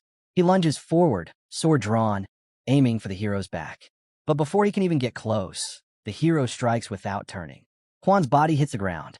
His head drops beside it, rolling through the dirt beneath the forest trees. Jiam Seyon covers her mouth in horror. The hero looks down at the corpse and says evenly that people like this always try to strike when his back is turned. Still clutching her daughter, the woman begs him to help them. She offers to hire him, no matter the cost. The hero says that the situation has changed, and so have his rates.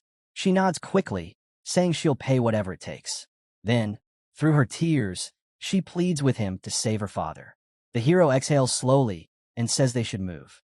Their journey begins now. Elsewhere, an unpleasant-looking man speaks to a group of armed fighters. He laughs, declaring that after 10 long years, their plan has finally succeeded. They've captured both the father and the daughter. But his voice falters as he notices movement ahead. The hero steps out of the carriage, Jiam Seyon and her child beside him. Someone from the group demands to know where Quan went. The hero answers calmly. Everyone except him is dead. Shock ripples through the men. One of them asks whose hand killed Quan. The hero meets their gaze and says it was done by a mysterious martial artist. Young and very handsome. The scoundrel repeats the words in disbelief, mouth hanging open. He asks why the hero would praise his enemy like that. The hero stays silent. Then realization flashes across the man's face. He points at the hero and shouts that it was him. He's the one who killed Quan. The hero closes his eyes for a moment, then says evenly, "It seems you're quite skilled at figuring people out."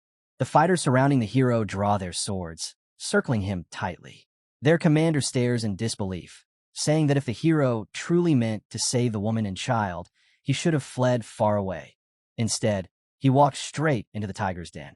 The young man smirks and answers coldly that he sees no tiger, no den, only a pack of dogs that dared to bite the hand of their master. Seyon glances nervously over her shoulder at the armed man, standing behind her. The squad leader studies the hero and realizes something chilling. This man killed Quan, yet instead of running, he came straight to their base. Even surrounded, the hero stands at ease, calm, steady, confident. The leader frowns, folding his hands in front of his face. He admits to himself that this one is different, far too composed for someone cornered by death. He lowers his tone and says they should talk, maybe share a drink. Despite the circumstances, he offers to treat the hero to something fine. The young man doesn't move. Surrounded by drawn blades, he replies that there's no point pretending civility. It won't save him. He tells the man to drop the act and keep spitting venom instead. The leader's eyes narrow. His hands stay raised in mock courtesy, but his voice hardens as he orders his men to kill the boy. They charge. The hero draws his sword in one smooth motion and rushes forward. Steel flashes. His first strike lands before the nearest fighter even reacts. The man stumbles, eyes wide, and screams that this guy is too fast, but the words die mid-sentence as his head splits cleanly in two. The hero moves like lightning. Each step is fluid, each swing precise. A bright arc glows before his face as more enemies fall one after another. Bodies hit the ground before their blades even touch air. Seon trembles, turning her face away from the slaughter. The leader stares in horror. His men lie scattered across the floor, lifeless. The hero stands among them, sword dripping, unshaken. The man's voice breaks. "Who the hell are you?"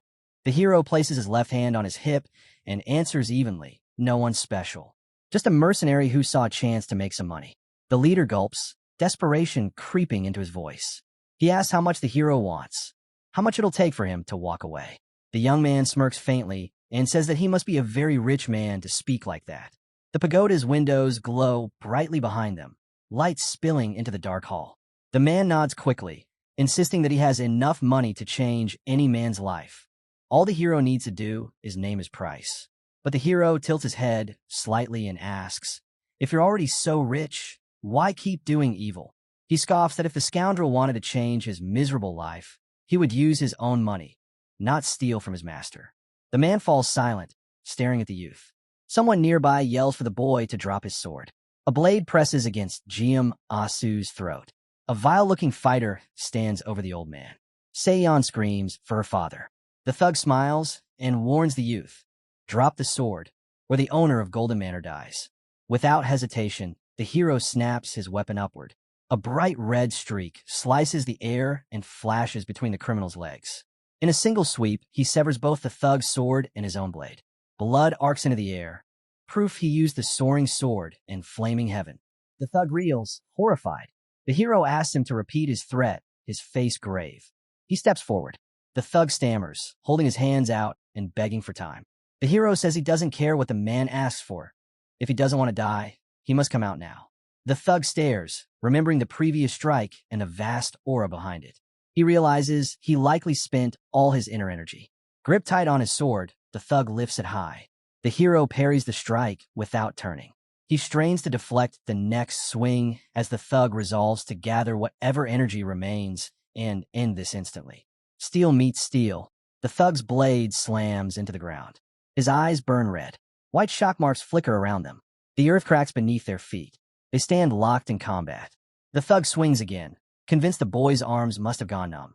The hero presses his weapon forward. The thug thinks one more push will finish him. Then horror spreads across his face. The hero's sword is buried in the thug's chest. He tells the dying man that he is pathetic. He should have trained instead of feeding his greed. He adds that the head of security sworn to protect Golden Manor should not have lived such a shameful life. The thug's eyes roll back. White clouds his gaze. Blood beads at the tip of the blade. The hero looks down at the fallen enemy and says evenly that if the man wants to be rich in his next life, he should try being a merchant instead. The old man folds his hands respectfully before him and thanks the youth.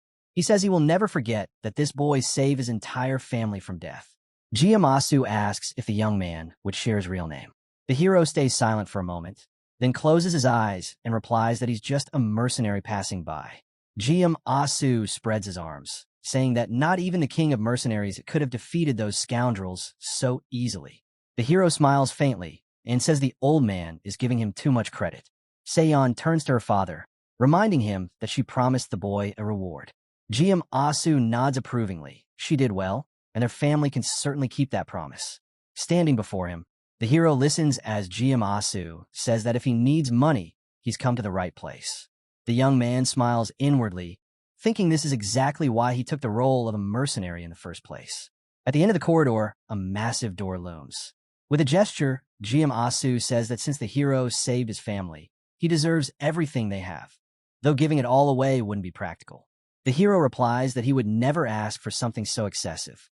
Pointing toward the vault, GM Asu offers another solution. He'll pay whatever amount the boy names, but he suggests the hero simply take as much as he can carry. The hero's eyes flicker with interest at that idea. GM Asu adds that carts or helpers aren't allowed, but internal energy is fair game. The young man chuckles, saying that in that case, he'll be taking quite a bit. The old man folds his hand again and says that if not for this youth, his family would already be dead, so there's no reason to hold back. The hero bows his head slightly in thanks. The heavy door creaks open. The hero steps forward and peers inside. Countless white glimmers fill the darkness beyond.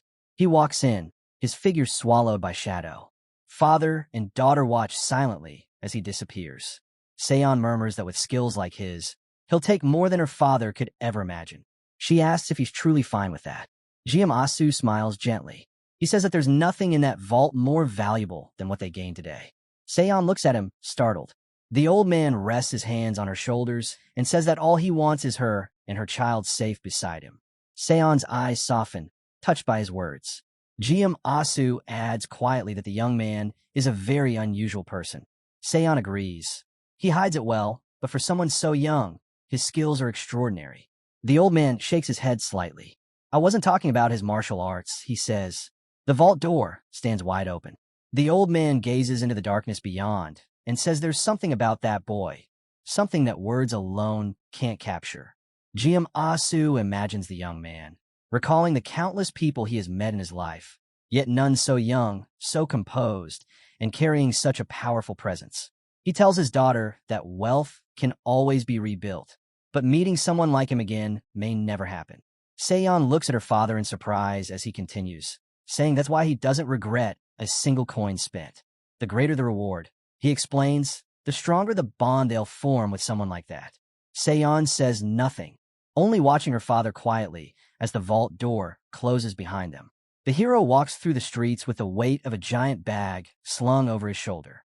He recalls how he sold the gold and treasures taken from Golden Manor, visiting one city after another, since no single shop could buy it all. By the time he finished, he had earned 38 million yang, his first fortune. He thinks that this money will be the foundation for the future squad he plans to build. Soon, he arrives before a towering pagoda.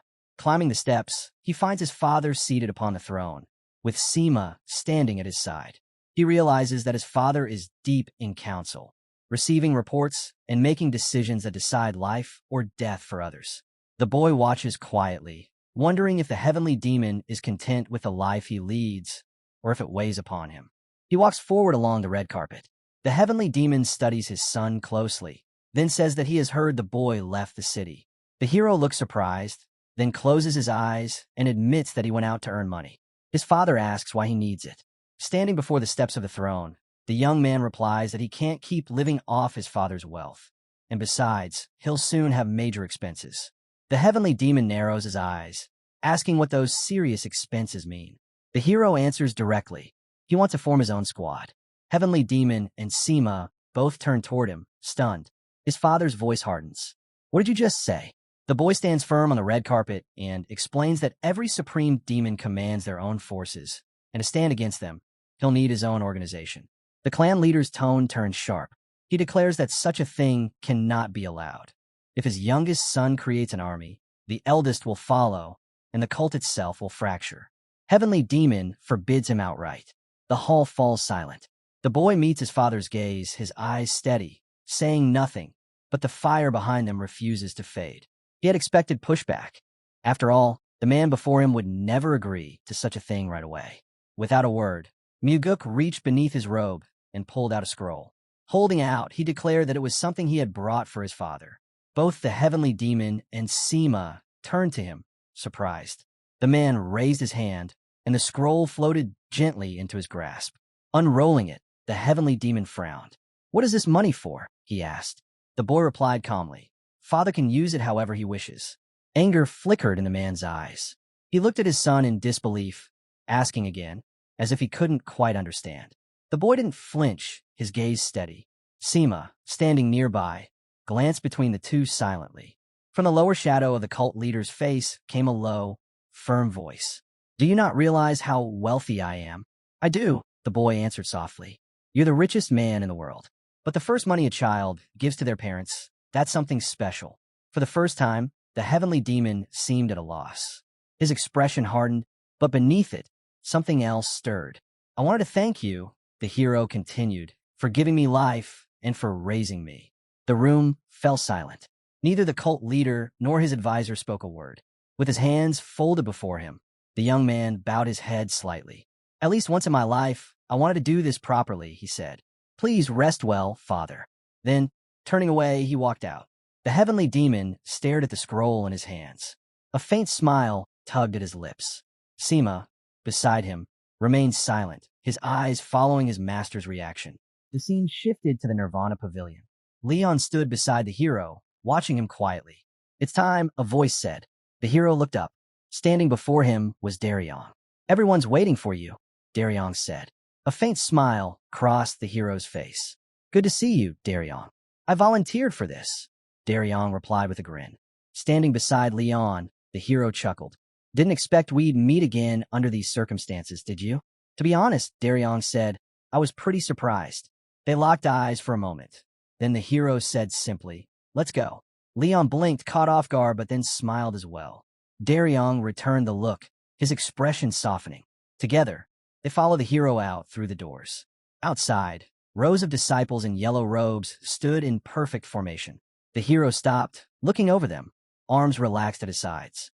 Cheers erupted as the subordinates greeted their new division leader. He didn't say a word. Their enthusiasm caught him off guard. They're friendlier than I expected, he thought. Then a thought struck him. He turned slightly toward Daryong. Daryong, he asked, did you tell the Nirvana Pavilion members that their pay would be cut if they didn't greet me properly? Daryong, looking a bit flustered, quickly protested, insisting that he hadn't done anything of the sort. Then why does it feel like the whole place is glowing with energy? The hero asked, raising a brow. The men and women in yellow robes exchanged amused looks, smiling at their new leader. Daryong stepped forward, explaining, it's because you've already earned their respect. You're one of us, a member of the Nirvana Pavilion. The hero exhaled quietly, realizing what he meant. So it's because of that incident. His thoughts drifted back to recent events, the chaos that had shaken the demonic army. God, the commander of the First Corps, had murdered the investigator in charge of the initial inquiry. Not long after, one of their own had been gravely wounded. In the middle of it all, the hero had stepped in. He'd sent a demonic physician to treat the injured investigator, and later, he'd personally taken down God, avenging everyone involved. Now, standing before his new division, Daryong leaned closer. Sir, everyone's waiting. You should say something. The hero's gaze swept across the rows of disciplined subordinates, their hands neatly folded behind their backs, their eyes fixed on him in silence. After a moment, he finally spoke. I don't even know, he said evenly, if all of you will end up happier or more miserable under my leadership. Daryong and Leon stayed quiet beside him. But one thing, the hero continued, I can promise, your hearts will beat faster than ever before. A beam of light flared behind him, catching the attention of those gathered. Daryong turned his head toward the glow. Across the ranks, a few investigators exchanged glances. One of them clenched his fists with a spark of determination. Above them, clouds drifted slowly over the Nirvana Pavilion, the new home of their fearless leader. Later, inside his office, the hero sat at his desk, scanning a pile of reports. He sighed. A few minutes ago, the atmosphere was perfect. Now they dropped this on me, probably just to kill my mood. Daryong, standing nearby, replied, That's the report you requested, an incident investigated under questionable circumstances. The hero closed his eyes briefly. And of course, it's tied to Blood Heaven's blades again. I know, Daryong admitted. I'm not thrilled either. But it happened recently, and it fits the exact criteria you said you want to report it. Leon, standing beside them, cautioned, Please, don't act impulsively this time. Blood Heaven's blades barely survived your last encounter. Handing her the document, the hero said, This report describes something outrageous. We can't just ignore it because some old man's temper is wearing thin. Read it yourself. Tell me if you can look the other way. Leon took the paper, scanning it carefully. Her eyes hardened. No, you're right. Something has to be done. Cut to a dimly lit room. Several people sat around table. It's happening at the entertainment pavilion, one of them said grimly. A small shot glass slammed onto the table, echoing through the room. The flushed man holding it stared down, silent. The old man beside him urged him to stop drinking, but the man only kept drinking. He said he couldn't stop. His child was in a coma, and the men responsible had been declared innocent. The old man frowned and asked how that could be, since the Nirvana Pavilion had investigated the case. The drunk man slammed another shot glass back and said the investigators claimed his son was hurt in a training sparring match. He refused to accept it. He set the glass down hard and added that, as far as he knew, the father of the attacker was the 100-sword demon. A figure stood nearby, a stern fighter with a sword on his back. A report named him the 100-sword demon, a subordinate of Bloodheaven's Blades and a squad commander. The drunk man called the investigator from the Nirvana Pavilion a real bastard, worse than the one who crippled his son. The old man put a hand to his mouth and warned him to be quiet. The drunk man snapped that everyone should hear it. If the Nirvana Pavilion wanted, they could come and cut off his head or ask the 100-sword demon to do it for them. The old man urged restraint.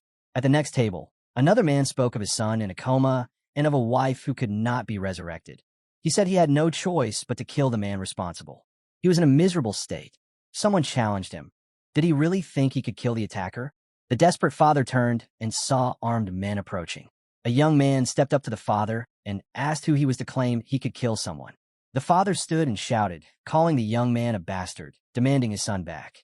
He said the attacker had not even apologized. The man lowered his head and offered an apology, promising the act would never happen again. He bowed before the father. One of the attacker's companions sneered and declared the apology sufficient. No one could reproach them now. The father, furious, drew his sword and shouted that the young man was a scumbag. The man's fist shot out toward the father's face. The blow landed square on the man's nose, sending him crashing onto the table. Pointing at his fallen opponent, the bastard shouted, "You all saw it." He drew his sword first. His henchman snickered and chimed in. "Yeah, we saw everything. We'll testify if needed." Then the beating began. The man struck again and again, his voice rising with fury. "How dare a lowly warehouse manager report me to the Nirvana Pavilion?" he yelled. "All because of that brat, your son. I only told him to bring me some money, and he refused, saying it was earned through your blood and sweat." His fist smashed into the man's jaw. "Your son made me look like a fool," he shouted. "He acted so righteous, like some saint. That kind of arrogance infuriates anyone." The bloodied father glared up at him. "You just confess yourself," he said weakly.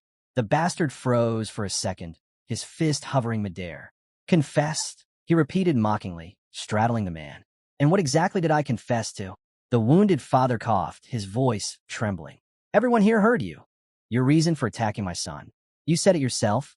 It wasn't a friendly spar. You did it on purpose." The man's expression darkened. He slowly turned his head, scanning the room.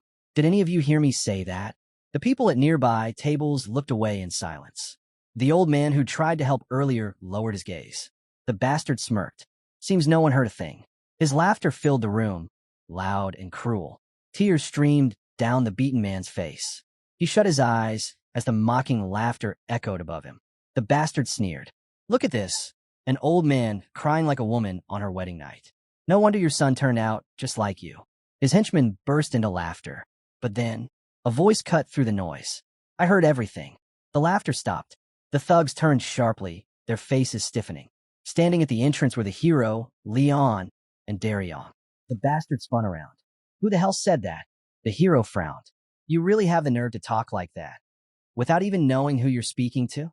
His voice was calm, but heavy, commanding silence in the room. "I have no idea who raised a degenerate like you," he said coldly. The bastard and his followers froze, staring at the young man in disbelief.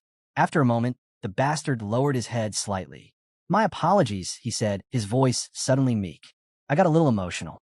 Please, don't be angry." Then just as quickly, he laughed, mocking, defiant.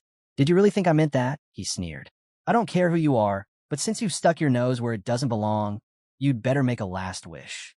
The hero's lips curved into a small smile. "So," he said evenly, "if the son of the 100-sword demon can behave this disgracefully in broad daylight, that must mean his father holds a lot of power around here."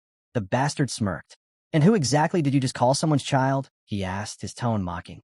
But the grin froze on his face the moment realization struck. His eyes widened in shock as he recognized the young man before him, the second son of the cult leader. Gasps spread through the room. Someone whispered, "Wait, that's him? What's he doing here?" The bastard's expression twisted from arrogance to fear. You're really the son of the heavenly demon," he stammered. The hero's voice was calm, almost cold. "Relax. I'm not here as a son. I'm here as the head of the Nirvana Pavilion." Leon, standing at his side, smiled faintly. Then this fool should be even more nervous now. But the hero shook his head. Doubtful. Someone like him isn't afraid of names or ranks. The bastard quickly bowed his head, pressing his palms together. "Forgive me, young master. My youth and foolishness blinded me. I failed to recognize you and behaved disrespectfully. Please forgive my ignorance." The hero studied him silently. "Judging by your attitude, it doesn't seem like you think of yourself as a saint," he said. The man forced a nervous laugh. "I'm just an idiot, young master. I don't understand much about life." The hero could see right through him. He's cunning, he thought. Knows exactly when to bow and when to bite. The bastard wiped sweat from his brow. "If you'll excuse me, I should take my leave." But the hero's voice stopped him cold. "I came here today specifically to find you." The man froze mid-step. "To find me?" The hero's expression didn't change. "Yes, I'm investigating the attack committed by you." The bastard blinked, confusion giving way to defiance. "But the Nirvana Pavilion already investigated me. I was found innocent." "That's true," the hero said evenly. "But I decided to reopen the case myself." The battered father looked up in disbelief, blood still trickling down his face. Around them, the bastard's followers exchanged anxious glances. The hero spoke clearly, his tone leaving no room for argument. "You're accused of extortion, incitement to theft, and inflicting serious bodily harm. You also assaulted the victim's father." The wounded man stared at him in stunned silence. The bastard and his lackeys began to tremble.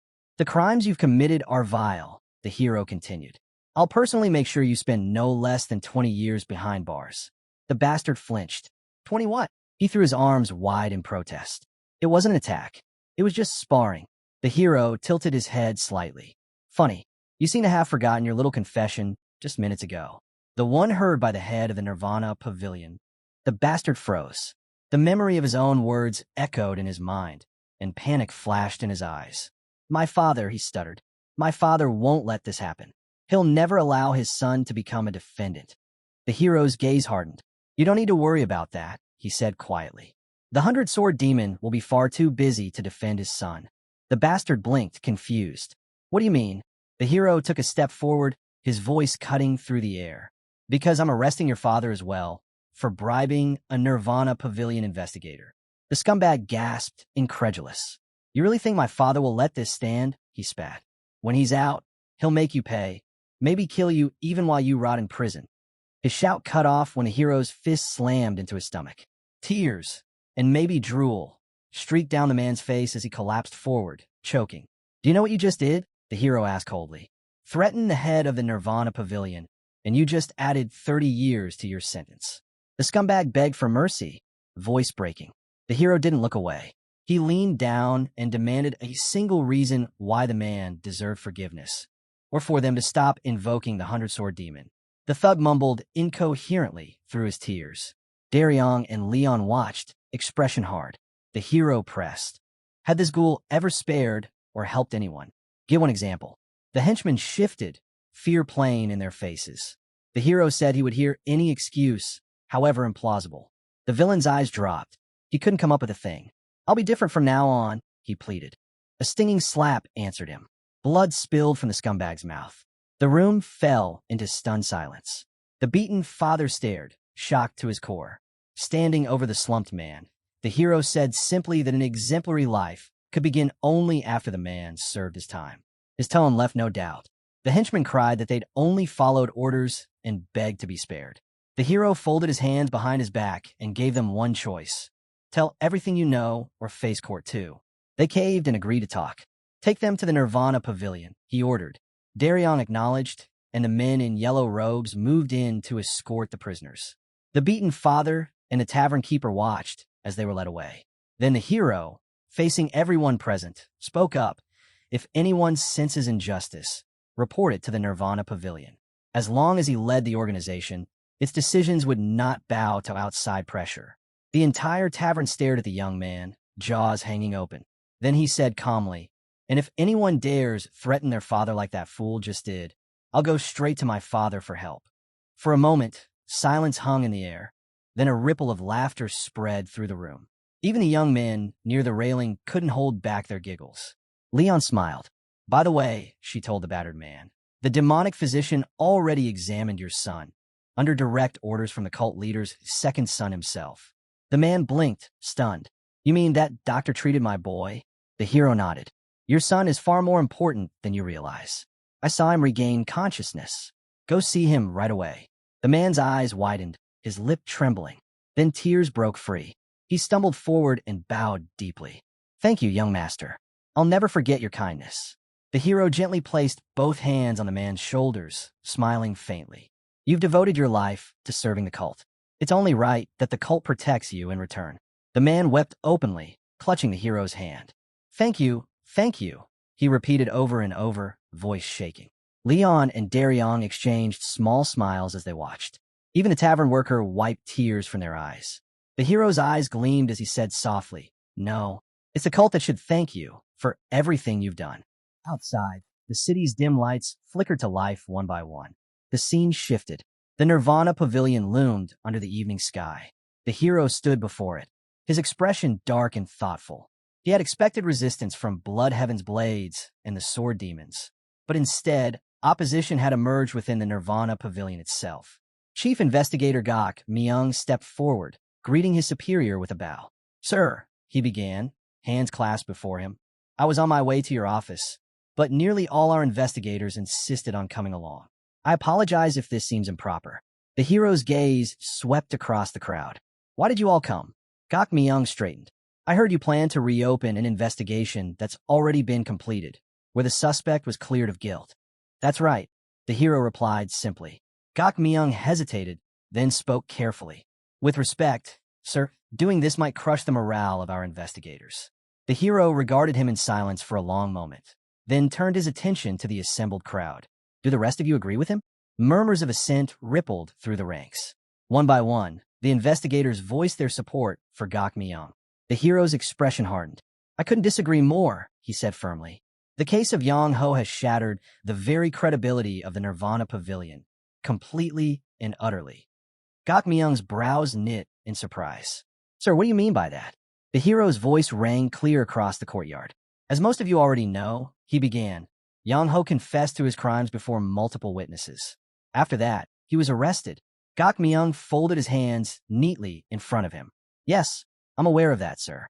"Then tell me," the hero said evenly, "why are you here with all your subordinates, if you already know the facts?" Gok Myung's tone hardened. "Because we are outraged. A case that has already been closed is being reopened without precedent." The hero studied him closely. "So, this is a matter of principle, then?" The view widened. The Nirvana Pavilion stretched below like a vast hive of order and tension. "Yes," Gok Myung said firmly. "It is. And, to my knowledge, this is the first time in our organization's history something like this has happened." The hero's eyes narrowed. He shut them briefly, then opened them to meet Gok Myung's gaze head-on. "Jang Ho was beaten half to death," the hero said, "and the man who did it admitted his guilt in front of witnesses. Do you not think a reinvestigation is necessary? Should principles stand in the way of justice?" Gok Myung straightened, his expression unmoved. "You may call me old-fashioned," he said, "but preserving the organization's structure and its rules is essential. Without them, the Nirvana Pavilion loses its foundation." The hero exhaled sharply, shaking his head. Then he extended one arm to the side. "Fine," he said. "Let's hear it from the others.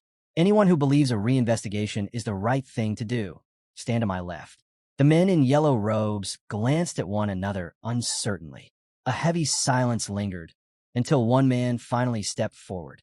The hero turned to him. Daryong stood with his hands at his sides. "I believe it's necessary," he said. The hero asked simply why.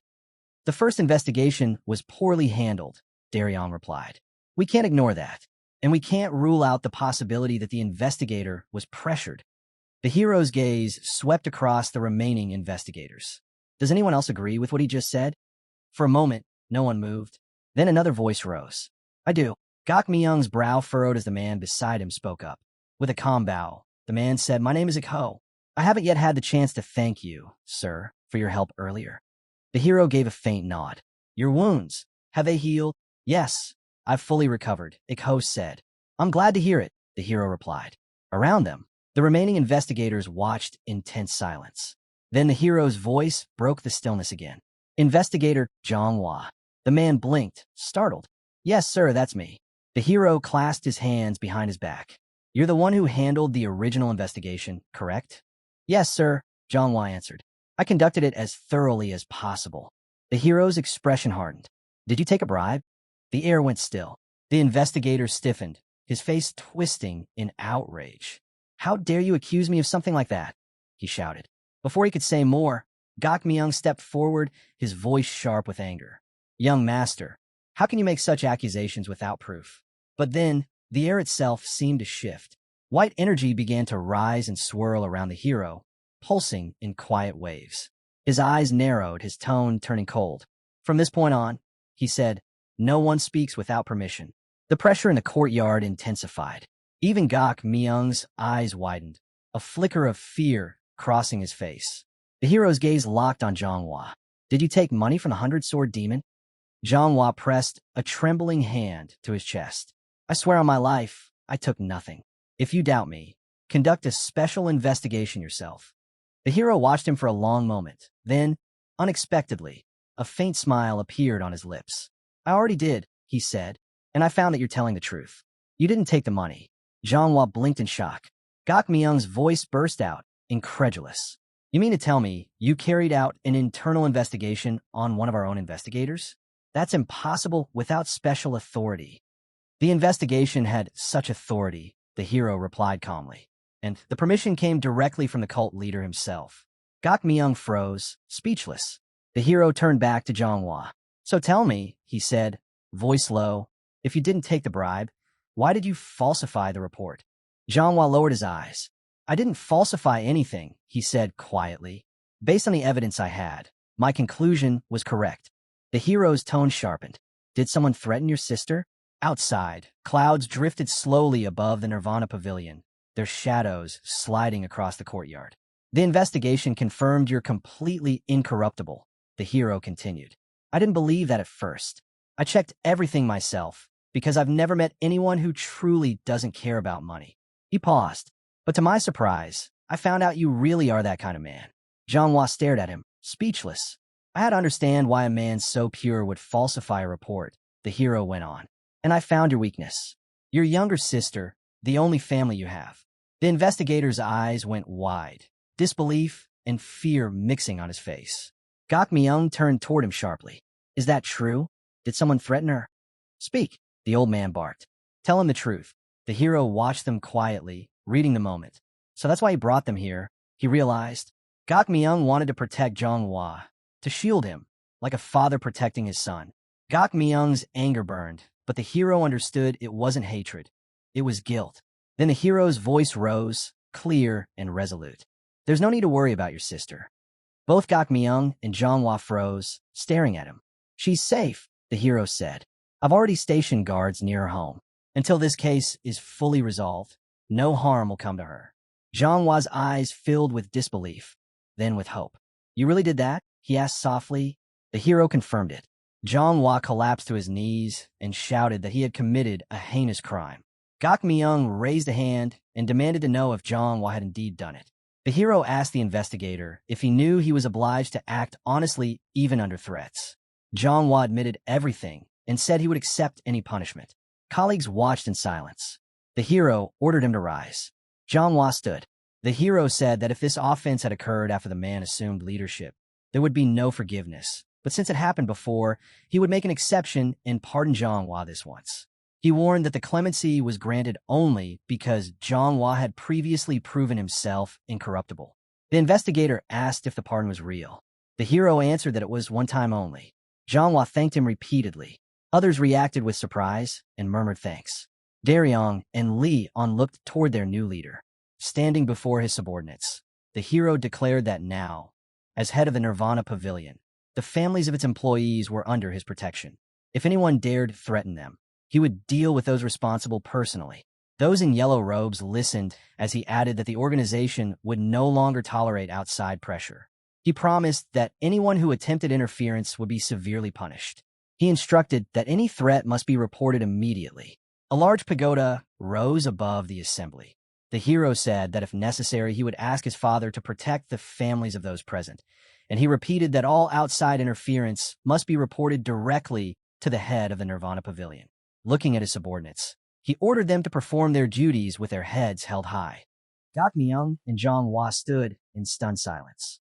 The hero stated that when people and their families feel secure, the Nirvana Pavilion could function properly. He concluded by declaring that everyone who commits crimes must be punished, including any employee of the Nirvana Pavilion. The scene shifts over the towering building, the headquarters of the organization. Inside, the hero stands tall, his voice cutting through the silence. He declares that if the leader of the cult dares to commit a crime, then even he will face justice. The hall goes still. The followers in yellow robes stare at him, stunned. But the young man doesn't falter. He continues, saying he fears no one, not even the head of the 8 supreme demons. What truly worries him, he says, is that Nirvana Pavilion will lose its purpose, that they will fail to protect the very people they swore to defend. The staff exchange uneasy glances. The young man's tone hardens. He says he can't stand by and watch criminals smile freely at him and his comrades. Jang Ho, eyes still red with tears, looks up at him. From the crowd, a voice rises, hesitant but sincere. It's a woman, saying perhaps this is a late confession, but she too wants to follow the orders of Nirvana Pavilion's head. All eyes shift left. Standing apart from the others is a girl, striking, calm, and familiar. Daryong recognizes her instantly. Jo Hyang. Jang Ho turns in surprise, while the other investigators watch in silence, their reactions mixed. Jo Hyang walks to stand beside Daryong. Behind the young man, more investigators gather, forming a quiet wall of support. The young man steps forward and addresses an old man. He says he has goals to achieve, and for that, he'll need his wisdom and guidance. Extending his hand, he asks for the old man's help. For a moment, the old man says nothing. The hero waits, silent. Then, slowly, the old man clasps his hand. He thanks the head of Nirvana Pavilion and grips the young man's hand tightly, refusing to let go. The young man turns to his team. He orders Daryong and the reinforcement squad to move. Their mission, capture Yang Tae, the 100-sword demon, and Yang Ho's father. The old man warns him that Yang Tae won't surrender easily. He owns 100 warriors. The young man nods, unfazed. He tells Daryong to offer Yang Tae a choice. Come willingly or be charged with treason. The followers in yellow robes look on, tense and silent. Cut to Yang Tae, the 100-sword demon, as he greets the second son of the cult leader. The young man corrects him coldly. He should be addressed as the head of Nirvana Pavilion. They sit across from each other at a table. Yang Tae leans back, apologetic yet curious. He says he was summoned on accusations of betrayal. Could someone explain what that means? The young man admits this was the only way to bring him here, for a talk. Yang Tae rubs his chin, studying him. He apologizes again, saying he didn't respond immediately because he must consider his reputation. After all, they serve the same organization, and leadership demands balance. The young man closes his eyes briefly, acknowledging the point. Then, a sharp cut. A beating scene flashes before us. Yang Tae's voice echoes. This entire incident should never have gone public. He insists it was nothing serious, just the children playing, and things got out of hand. A faint smile curves across the face of the 100-sword demon.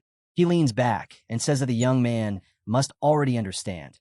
Running the Nirvana Pavilion will eventually demand both external help and a steady flow of money. The hero listens in silence, eyes narrowing slightly. It's clear to him now, Yang Tae isn't offering advice. He's circling around a bribe. Meeting the young man's gaze, the 100-sword demon continues. He says this is only the beginning. If the boy intends to one day become the official heir of the cult leader, he will again need powerful allies.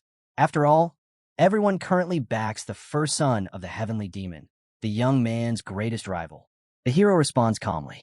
He says he would, of course, be deeply grateful for Yang Tae's support. Yang Tae folds his hands together, his voice growing smooth and confident. He says he never doubted the boy's intelligence and vows to serve him with loyalty and sincerity. Rising from his seat, he adds that he'll even prepare a grand feast in the hero's honor soon. The young man looks at him, puzzled. "And where are you going, 100-sword demon?" he asks. Yang Tae blinks, genuinely surprised. He thought their meeting had concluded. The hero shakes his head. "When you spoke of helping me," he says evenly, "I assumed you meant after you get out of prison." Yang Tae freezes, confusion flickering across his face. Then he chuckles softly, saying he doesn't take kindly to jokes like that. The young man doesn't smile. "You think this is a joke?" he asks quietly. "You threatened the family of one of Nirvana Pavilion's investigators." Yang Tae's tone hardens. He denies everything. Folding his arms, the hero states that Yang Tae's words are irrelevant. There is already testimony, and it's from the investigator who received those threats. Yang Tae looks genuinely bewildered. The young man explains calmly that within the cult's laws, the testimony of any Nirvana Pavilion investigator carries more weight than anyone else's. This rule exists for one purpose: to protect the authority and integrity of the Pavilion's investigators. He adds that Yang Tae probably never knew this law even existed, and truthfully, the young man himself only discovered it after assuming his current role. He believes this very rule was written to deal with men like Yang Tae, those who think denial alone is enough to escape justice. Yang Tae sits motionless, his red headband glinting faintly in the light. The hero leans forward, steady and composed. "If you confess," he says, "your sentence will be reduced by 10 years. If not, you'll serve 20. He pauses, then adds with quiet finality. "And with that, I believe our negotiations are over." The two lock eyes across the table. Yang Tae finally breaks the silence. "Has the head of Nirvana Pavilion gone mad?" he asks, disbelief in his voice. The hero stands, his tone sharp but calm. "Even if I had," he replies, "I'd still do exactly this, because dealing with people like you requires nothing less." The hero looks at him steadily. "Why?" he repeats. Behind him, the dim outlines of weapons and relics line the walls. He answers calmly. Yang Tae's son, Jang Ho, nearly beat his friend to death. And it wasn't the first time. For years, Jang Ho had tormented that same victim. Now, the hero says, the boy's father threatens to kill an investigator's family member just to bury his son's crimes. "And I'm the one being questioned for holding him accountable?" he asks. Yang Tae raises his left hand sharply, shouting that a mere warehouse guard can't be compared to the noble warriors of the cult, men who carry pride in their strength. He accuses Nirvana Pavilion of always turning a blind eye to small incidents like this. The young man stares back at him without emotion. "What I've just heard," he says slowly, "is not only disappointing, it's frightening." Yang Tae frowns in disbelief. The hero folds his arms and declares that what Yang Tae described, this entire way of thinking, must end now. Yang Tae's eyes flash. He warns that the supreme demon himself will not sit quietly while his subordinate is treated this way. But the young man doesn't flinch. "Blood Heaven's blade won't interfere," he says evenly, just as he didn't when the commander of the demon army was killed. With a roar, Yang Tae smashes the table with a single, violent strike. His fury fills the room. He snarls that the head of Nirvana Pavilion should listen carefully to what he says next. The young man remains calm. "Are you about to threaten to kill my people again?" he asks. Yang Tae freezes, his rage caught in silence. The hero rises from his chair, his tone cold and final. "You have a few minutes left to confess," he says, glancing back over his shoulder. A deafening shout erupts behind him. The scene tightens. We see the young man's eye, sharp and focused. His thoughts echo quietly. Maybe the fall of the demon cult wasn't only because of Mugi. He looks up toward the rooftops above him, mind heavy with realization. If a mere commander dares to threaten a Nirvana Pavilion investigator, he thinks, then order within the cult has already rotted beyond recognition. Clouds drift slowly across the sky. No, he decides, this isn't just about Mugi's power. The hero steps through the doorway into the open air. Ahead, someone stands waiting. It's Cheon Pa, an old man with a massive sword strapped to his back and a small shot glass in his hand. He tips the drink back effortlessly, then greets the young man with a faint grin. "So, should I call you the head of Nirvana Pavilion now? Second son?" he asks. The hero says nothing. Cheon Pa pours another drink and offers the glass with a chuckle. "Come on," he says. "Drink with me." The young man frowns at him but walks forward, sitting beside the old man. Pouring himself another shot, Cheon Pa mutters, Didn't I warn you? Nothing good ever comes from us meeting this often. The young man allows himself a small smile. And yet, he says quietly, you're always the one who finds me. The old man studies the boy in silence. The boy meets his gaze, unflinching. Cheon-pa downs the rest of his drink, sets the cup on the ground, and says that lately, whenever he thinks about the young man, he feels something different, something unusual. He recalls the day the boy won his duel.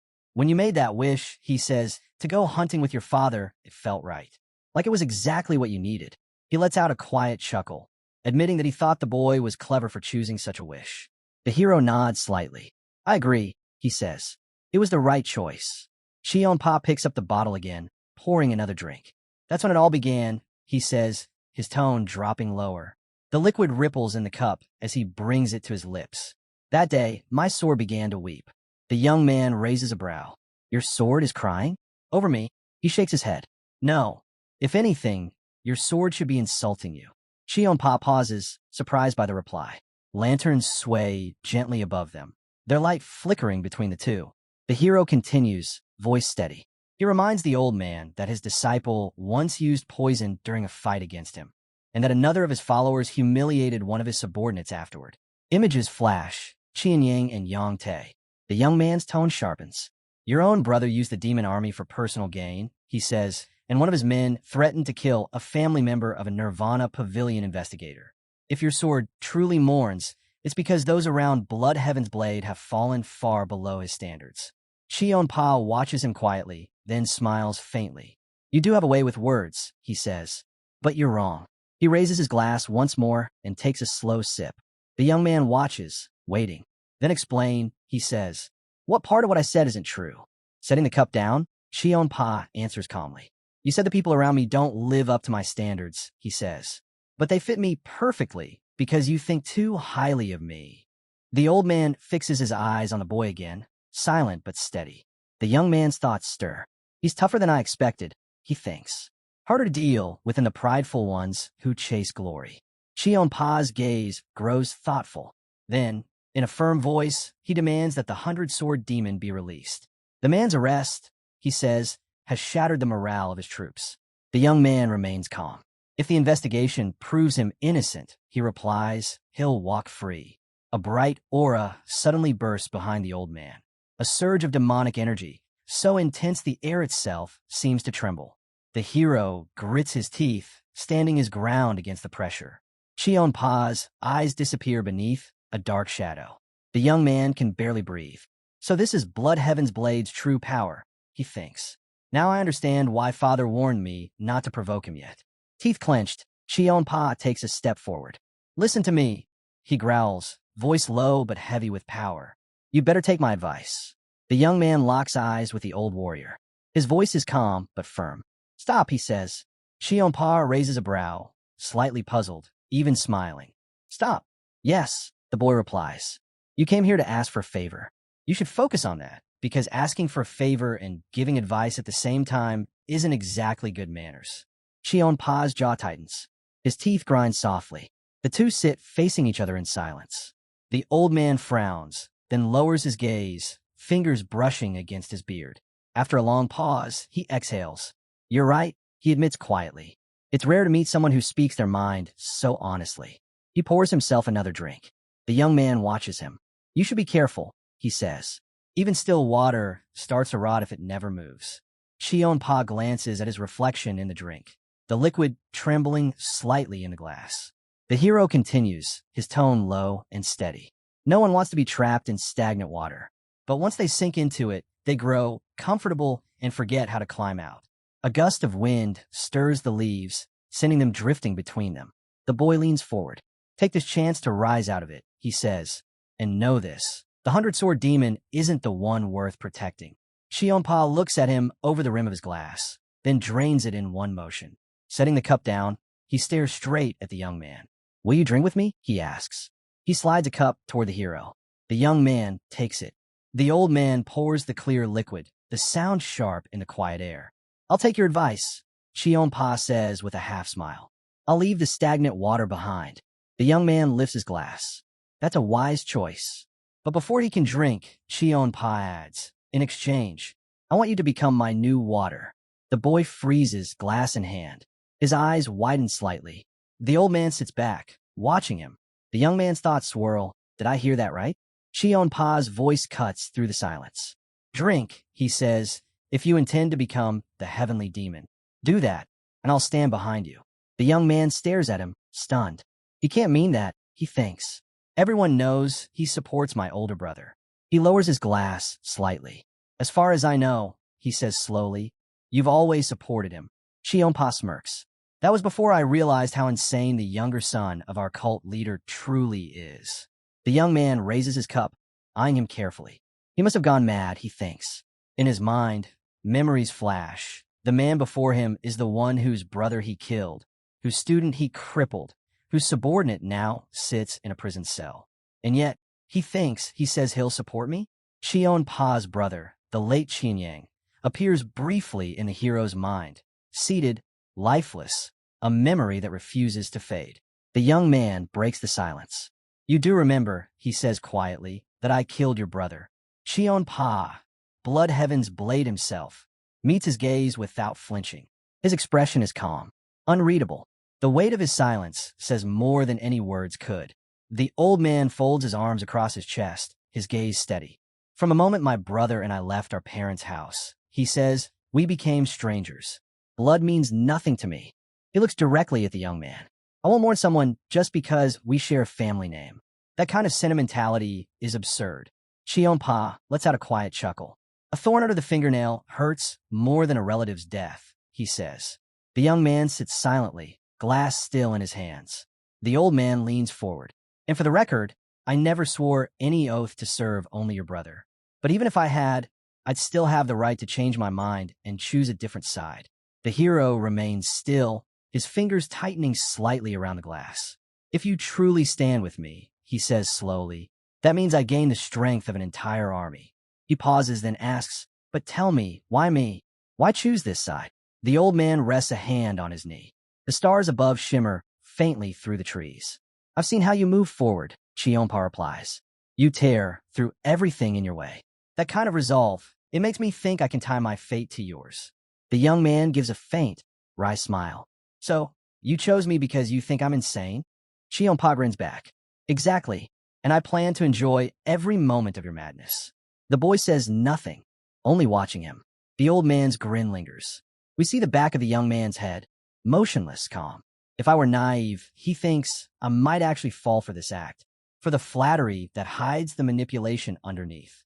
He knows the tricks of men like Pa, the subtle games older warriors play to sway the young. His mind drifts briefly. Didn't he just ask if I wanted to become the heavenly demon?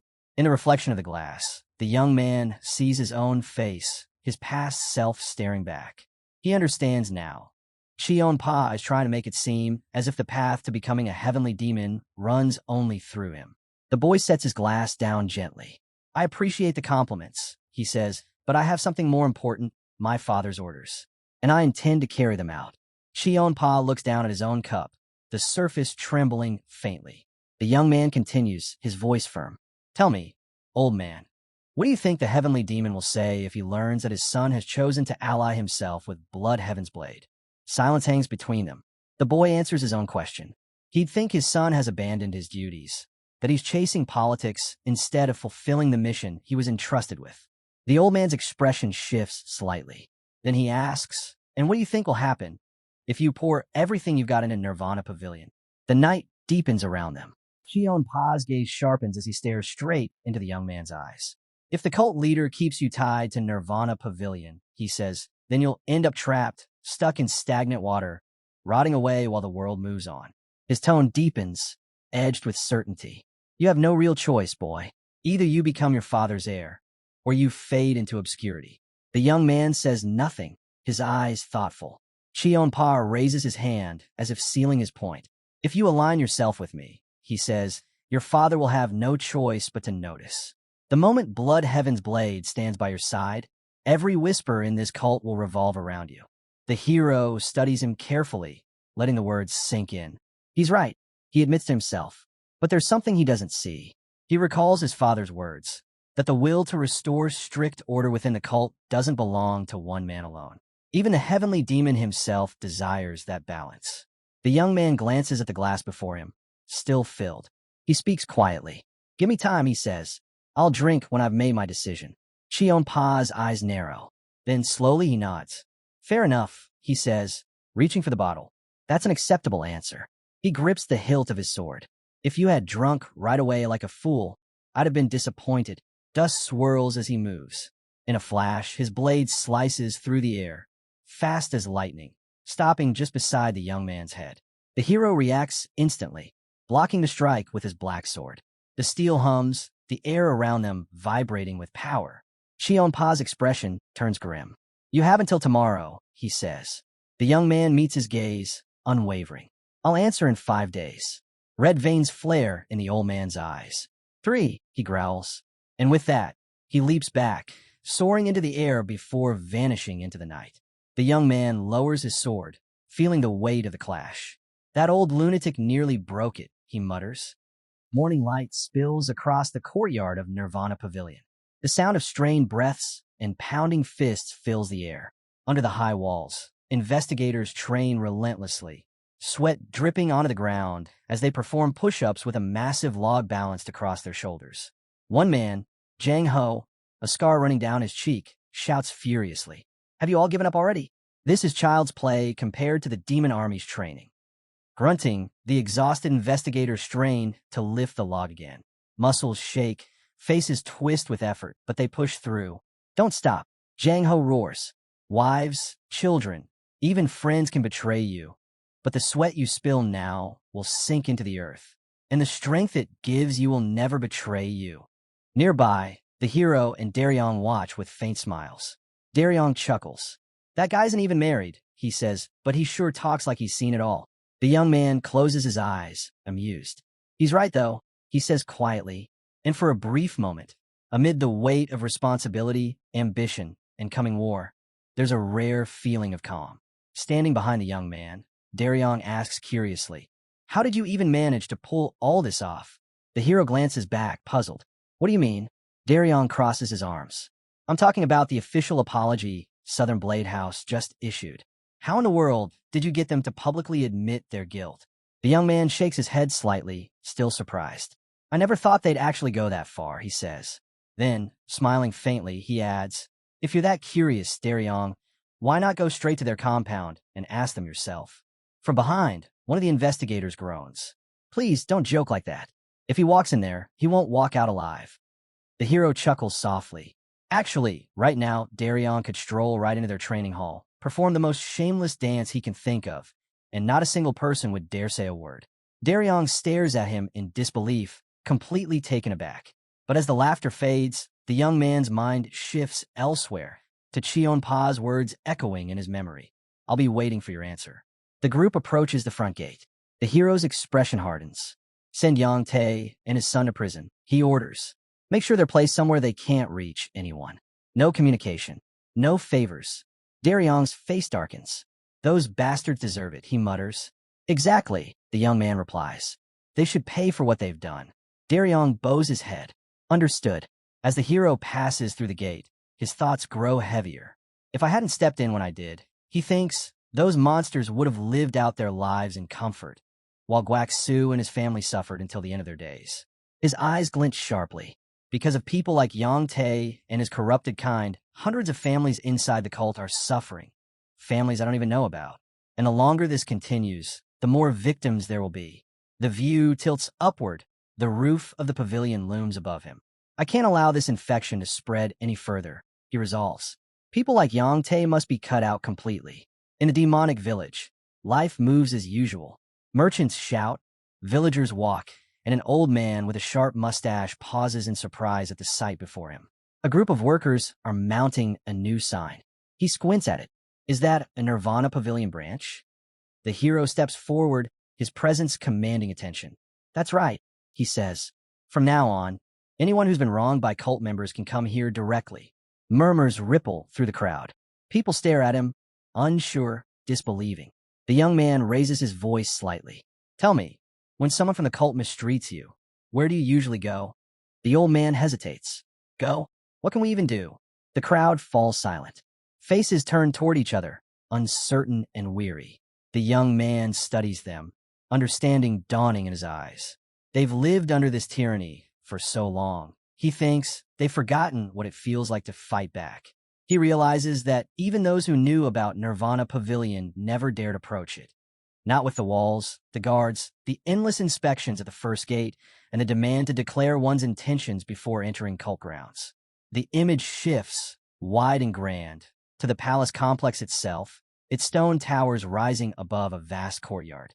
And within those walls, the seeds of change, quiet, fragile, but defiant, have already begun to take root. The young man watches the gate procedure in his mind and grows uneasy. He knows petitioners would have to repeat that inspection again and again just to reach the Nirvana Pavilion building. He places a hand behind his back and announces that the pavilion is opening a branch in Demonic Village specifically for locals. Anyone who suffers criminal acts by martial artists is to come straight here and report everything. An older villager asks if this is true. The hero confirms it and orders the innkeeper to tell everyone. This branch will accept complaints without fear of retaliation. He makes the rule plain. Anyone who takes action against a complainant will face only one outcome: death.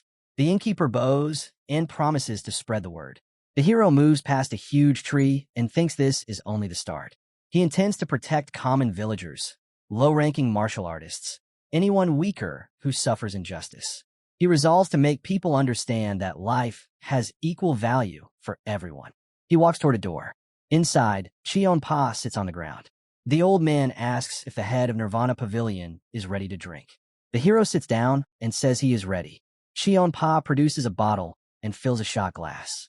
He places the filled glass in front of the boy and demands he drink. The boy meets the demand with a counter. He needs a snack before he drinks. Cheon Pa asks what the boy wants. The boy answers plainly. He wants a demonic army. The old man asks for clarification. The boy repeats, place a demonic army in his mouth. A black shadow crosses the old man's eyes as he speaks. He tells the second son of the cult leader that the world does not work the way the boy imagines. The hero replies that having a snack while drinking is the most natural thing to do. The old man raises his hand, covering his face. I gave you 3 days, he says. Fire ignites in Blood Heaven's blade's eyes. And after all that, he growls, you dare to stand before me and make such ridiculous demands? The air cracks. The ground bears the mark of his sudden strike. Dust explodes as the old man shouts that he's had enough. I'll take your head myself, he roars, and deliver it straight to your father. The young man meets the attack head-on. His sword flashes upward, steel clashing against steel. The impact sends stones scattering under his feet. His blade trembles, his grip tightening. He glances at the old man. Not bad, he says. Dust swirls around Blood Heaven's blade. Magnificent, the old warrior replies. Tell me, how much of your internal energy did you waste just now?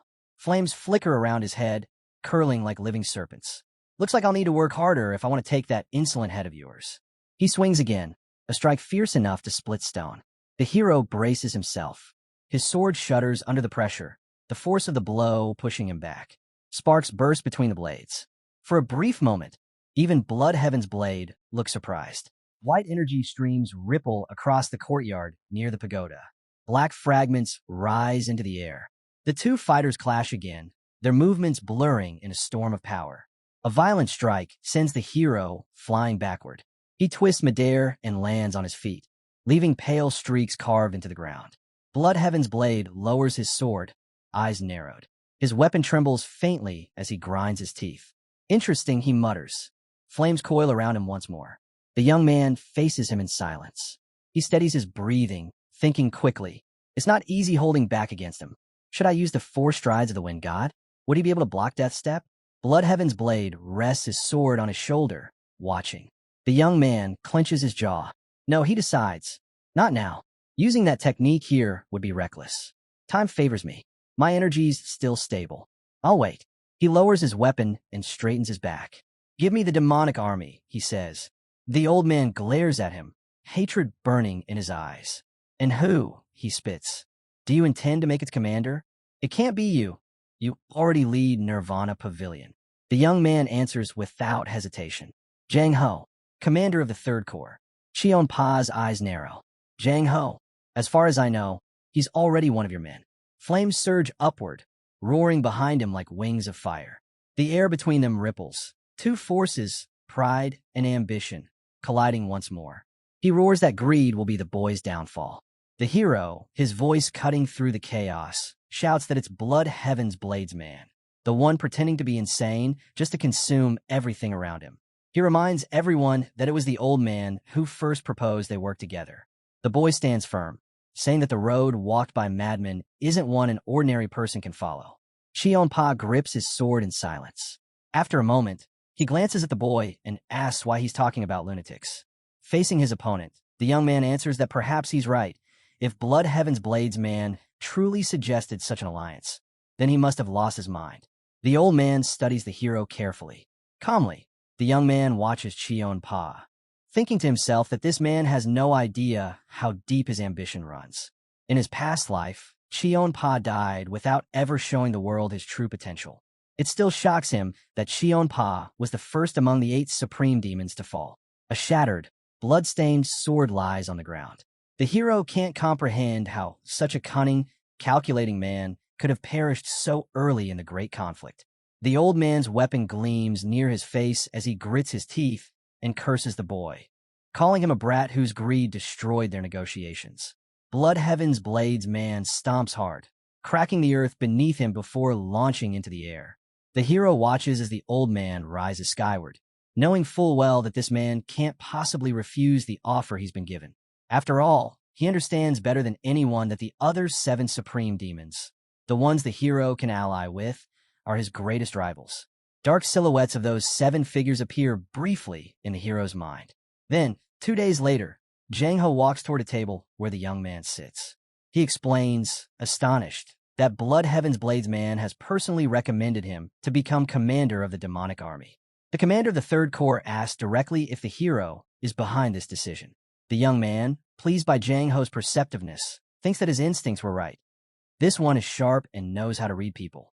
Calmly, the hero admits that yes, he was the one who asked Pa for that favor. Jang Ho's eyes widen in disbelief before he bows his head in gratitude, saying he's honored but unworthy of such a position. The hero dismisses his humility, saying there's no need to be modest. The last commander of the demonic army wasn't special. He simply died fighting him. An empty throne sits where that commander once ruled. Jang Ho protests that the circumstances were completely different, but the hero interrupts. He tells him to just lead the army the same way he led the 3rd Corps. Nothing more, nothing less. The hero adds that if Jang Ho succeeds, he'll go down in history as the greatest commander the demonic army has ever seen. Jang Ho stares at him, stunned, saying the young man is giving him far too much credit. The hero simply replies that perhaps he is, but there will be other candidates for the position anyway. So for now, they should just wait and see how everything plays out. Jang Ho lowers his hands and nods in agreement. The hero watches him silently, thinking to himself that he bent the truth a little. In reality, he'll make sure Jang Ho does become commander, no matter what it takes. Then his gaze shifts. Someone stands before him, his father. The hero meets his eyes, expression calm. The heavenly demon stands there in what looks like pajamas. The young man blinks in surprise and asks what his father is wearing. The heavenly demon answers evenly that yes, it's pajamas. Father and son stand facing each other in the quiet hall. The man asks why his son has come at such a late hour. Lights flicker in the pagoda windows behind them. The young man raises a brow, saying it's still early evening, not late at all. He then remarks that perhaps the heavenly demon should keep his early bedtime a secret. If the Miram Alliance ever found out, they might take advantage of it and launch an assassination attempt. The man cuts him off sharply, demanding he get to the point. The hero doesn't hesitate. He declares that he intends to use Blood Heaven's Blades man as his sword. The father reminds him that not long ago, he wanted to kill that very same old man. The hero answers that doing so would have been a waste of a valuable resource. The heavenly demon studies him in silence. The young man lowers his head slightly, realizing his father has probably already figured out the truth, that when Blood Heaven's Blades man recommended Jang Ho for the commander's post, the heavenly demon must have known his son was behind the move. After a pause, the heavenly demon finally speaks. He warns that Blood Heaven's Blades man isn't someone who could be easily controlled. The young man replies that he has no intention of taming anyone. He only plans to use the old man until he breaks, nothing more. He adds that such a person isn't even valuable enough to be part of his collection. The heavenly demon narrows his eyes and asks, what if that very sword ends up striking his own son? The hero smiles faintly. He says he'll let the old man try. Then he adds that there's a clear difference between him and Cheon Pa. Blood Heaven's Bladesman is old. Once he breaks, he's finished. But the hero? He's young. Every hit only makes him stronger. The heavenly demon studies his son quietly, then closes his eyes. He says words are meaningless and asks why his son even started this conversation. The hero answers casually, because he still gets paid by his father. The hero explains that since he still receives his salary from his father, it's only natural that he reports his actions to him. The heavenly demon studies his son carefully before asking if he's sure he's not here to request approval for the appointment Blood Heaven's Bladesman is about to make. The young man smiles and shakes his head. Instead, he tells his father to do the exact opposite. No matter how much the old man insists, he should reject the candidate Pa proposes. The heavenly demon raises a brow, asking if his son truly wants him to refuse Blood Heaven's Bladesman's recommendation. The boy nods firmly. He says he intends to use this opportunity to show that old man his place. He continues, saying that Cheon Pa is full of pride. He hides behind a mysterious persona and acts as though he's even greater than the heavenly demon himself. The young man says he plans to crush that arrogance and strip him of his delusions. His father doesn't respond right away. After a moment of silence, the heavenly demon remarks that this is still a chance to seize control of the demonic army. But the hero insists that all he wants is to teach the old man a lesson. The heavenly demon narrows his eyes, clearly unconvinced. He tells his son he doesn't believe a word of it and demands to know what he's really planning. The hero realizes instantly that his father sees through him. Smiling faintly, he admits the truth. The heavenly demon is right. He does want something from Blood Heaven's Bladesman. And for that to happen, everything must go terribly wrong for the old man. Behind them, through the open doors, a carved stool sits elegantly against the wall. The heavenly demon asks if this goal is truly more important to him than gaining command of the demonic army. The hero admits that's partly true, though he hasn't abandoned his ambition to seize the army, and perhaps much more beyond it. The heavenly demon turns away, saying the whole thing sounds absurd. The young man frowns at his father and thinks silently that, between them, nothing looks more absurd right now than those pajamas he's wearing. Cheon Pa says that perhaps things aren't going the way the cult leader originally intended. His tone shifts as he mentions that his second son is gradually drawing more and more attention within the cult. The heavenly demon asks if Cheon Pa has anything to do with this. Standing on a red carpet, Cheon Pa clasps his hands before his face and claims he has nothing to do with it. After all, the young man is the cult leader's son. With a sigh, he admits he only recently realized how exceptional that boy truly is. The heavenly demon closes his eyes, saying his son is still far too inexperienced. Cheon Pa bows slightly, saying that's precisely why he wishes to offer the boy something that could help him grow even greater. The cult leader studies him for a moment. Then, closing his eyes again, he finally says that if Blood Heaven's Bladesman can truly help his son, it would indeed be a great benefit. The old man lifts his gaze toward the heavenly demon, who stands tall upon the platform. With a deep bow, he thanks him for granting permission. Looking down humbly, Cheon Pa adds that since the cult leader has offered his fatherly blessing, perhaps he might also extend that same support to his faithful servant. The heavenly demon narrows his eyes, asking sharply what Cheon Pa means by that. The old man answers calmly. He seeks permission to appoint a new commander for the demonic army. The heavenly demon falls silent, his mind recalling his son's warning. No matter what, do not approve the candidate Cheon Pa proposes. Still standing before his throne, the cult leader finally says that agreeing to such a request would be difficult. The old man replies that his proposal is made purely for the benefit of the young man. The heavenly demon closes his eyes, saying the old man should already know his second son receives more than enough support. Yet, as a father, he cannot simply neglect his eldest. Cheon Pa's expression remains composed. He says that in all his years as a teacher, he has learned one simple truth. When you decide to support someone, you must give them everything, every ounce of strength, every resource you have. He admits, however, that many have criticized him for failing to do so in the past. The heavenly demon opens his eyes again and speaks coldly. He says such criticism means nothing to him, Anyone who dares question his methods will simply be killed. Blood Heaven's Blades man bows slightly and asks if that was the only matter he wished to address. The heavenly demon nods once. Folding his hands before his face, the old man says he has no further business and requests permission to take his leave. The heavenly demon watches silently as the supreme demon turns and walks away. Cheon Pa, his face illuminated by the dim light, watches the departing figure, trying to decipher what lies beneath this strange hesitation. To him, one truth remains certain. If you choose to support someone, you must follow through until the very end. The moon hangs high above the old man's head. Later, he speaks to the hero, saying that it appears the heavenly demon favors his first son, not the second. Standing before the old man, who sits upon a boulder, the young man asks if that's truly the case. His tone is skeptical. He admits that working together seems unlikely now. The entire reason he wanted an alliance with Cheon Pa was to balance the growing power of his brother. The old man's eyes flash dangerously as he demands to know if the young man thinks his ally isn't strong enough. Standing calmly before Blood Heaven's Blades man, the hero replies that he means no insult, only that the old man has his flaws as well. Cheon Pa grits his teeth in fury. The old man sets down his shot glass with a quiet clink. He says flatly that making Jang Ho the commander of the demonic army was never realistic to begin with. The hero looks at him and asks if he's already given up. Pouring himself another drink, the old man replies that he's never seen any point in chasing the impossible. The young man tilts his head slightly and asks why Cheon Pa, who spent so long hiding behind a false identity, suddenly stopped halfway, doing absolutely nothing for his supposed ally. Blood Heaven's Blades man freezes mid-pour.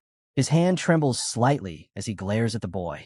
His tone sharpens as he demands to know what exactly those words mean. Someone unknown and absolutely nothing. Standing before him, the young man answers calmly that he came at Cheon Pa first. He offered his support. Cheon Pa snaps back that the boy merely pestered him like a child, begging for something that could never be done. The hero retorts that if that were truly the case, the old man should have refused him from the start, not agreed to recommend Jang Ho for the commander's position in the first place. Anger flashes in the old man's eyes. His hand moves to his sword. The young man steps forward and drags his own blade across the ground, carving a sharp line between them. A faint white mist rises from the crack.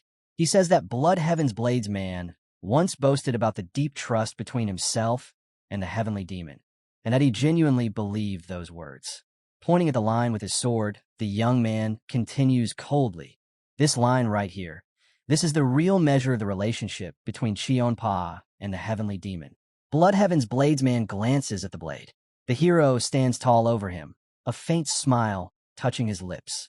He thinks to himself that there's nothing more to say. Then, aloud, he adds that if he had been the one to handle the appointment, Jang Ho would already be the commander by now. The old man's expression hardens. He stares at the boy with pure resentment, refusing to look away. Finally, he growls that if the boy's words are so strong, then he should try convincing his father himself. The hero blinks in surprise. Blood Heaven's Blades man scoffs, irritation rising in his voice. He says that if the boy dares mock him, then he should have no problem proving what he just claimed. The young man steps closer, meeting his gaze, and asks if he truly manages to persuade his father to approve Jang Ho's appointment. What will the old man do then? Blood Heaven's Blades man replies confidently that the boy won't succeed.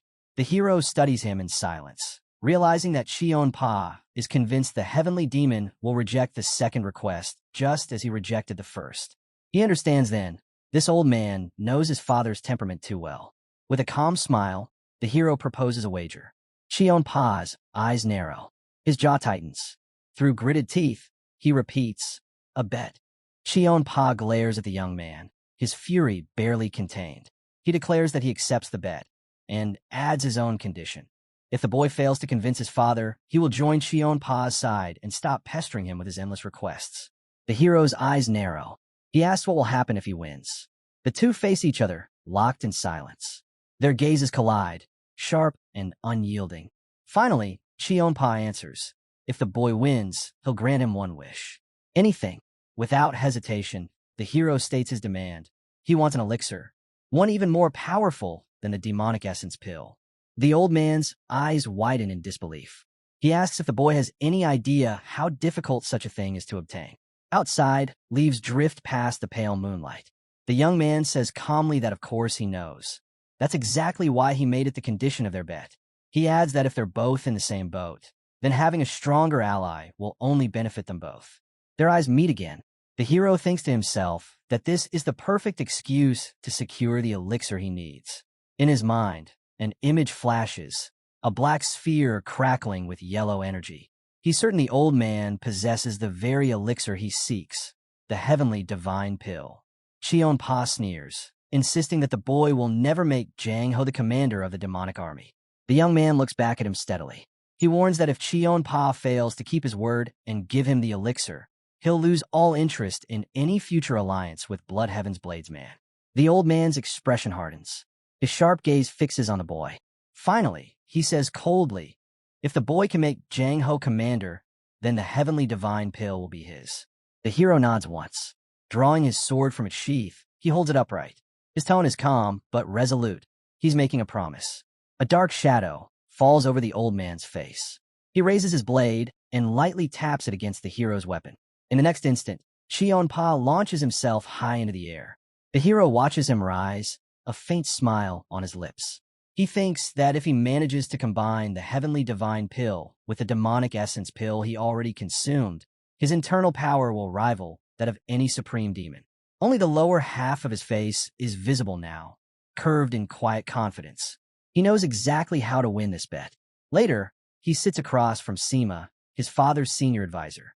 The older man asks if he truly wants to know Jang Ho's chances of becoming the commander of the demonic army. The hero nods, requesting an honest answer. A heavy silence falls. Sima closes his eyes. Between them, the table sits untouched. At last, the advisor speaks. The odds are 1 in 10, perhaps even less. The young man leans forward slightly and asks, even with Bloodheaven's Bladesman's recommendation? Sima folds his hands before him, his tone steady but firm. He reminds the young man that the heavenly demon has already rejected Bloodheaven's Bladesman's recommendation, and that the cult leader is not known for reversing his decisions without an exceptional reason. The hero nods slowly, saying that no one knows that better than he does. Then he steps closer to the advisor and asks what would happen if another supreme demon were to give a recommendation for Jang Ho. Sima blinks in surprise, unsure if he heard correctly. The hero meets his gaze calmly and says, yes, he heard right. In his mind, an image flickers, a girl with a sword, surrounded by drifting rose petals. Sima sits at the table, his eyes scanning a book as his mind races. After a moment of thought, he looks up, concentrating deeply. The young man, still composed, confirms that he fully intends to obtain the backing of not one, but 2 supreme demons. Sima leans back, resting his hands on the armrests of his chair. He admits that such a thing has never happened before, but if it did, then Jang Ho's chances of becoming commander would rise dramatically. The cult leader would have every reason to reconsider his decision. But then, narrowing his eyes, Sima adds that he doubts the boy will ever manage to secure a second recommendation. The young man smiles faintly. Then I'll just have to try, he says. Sometimes it's easier to face 2 tigers than one. Sima lowers his gaze to his book again, sighing softly. Let's just hope, he says, that the second tiger isn't the Sword Supreme. The scene shifts. Before him stands Bei Zhongtak of the Northern Heavensword clan. He looks irritated as he demands to know what accusation he's being charged with. The hero sits across from him at the table, replying evenly that it's a case of rape. The man scowls, insisting the maid lied and begging for a chance to confront her directly. The hero asks calmly why anyone would falsely accuse him of such a crime.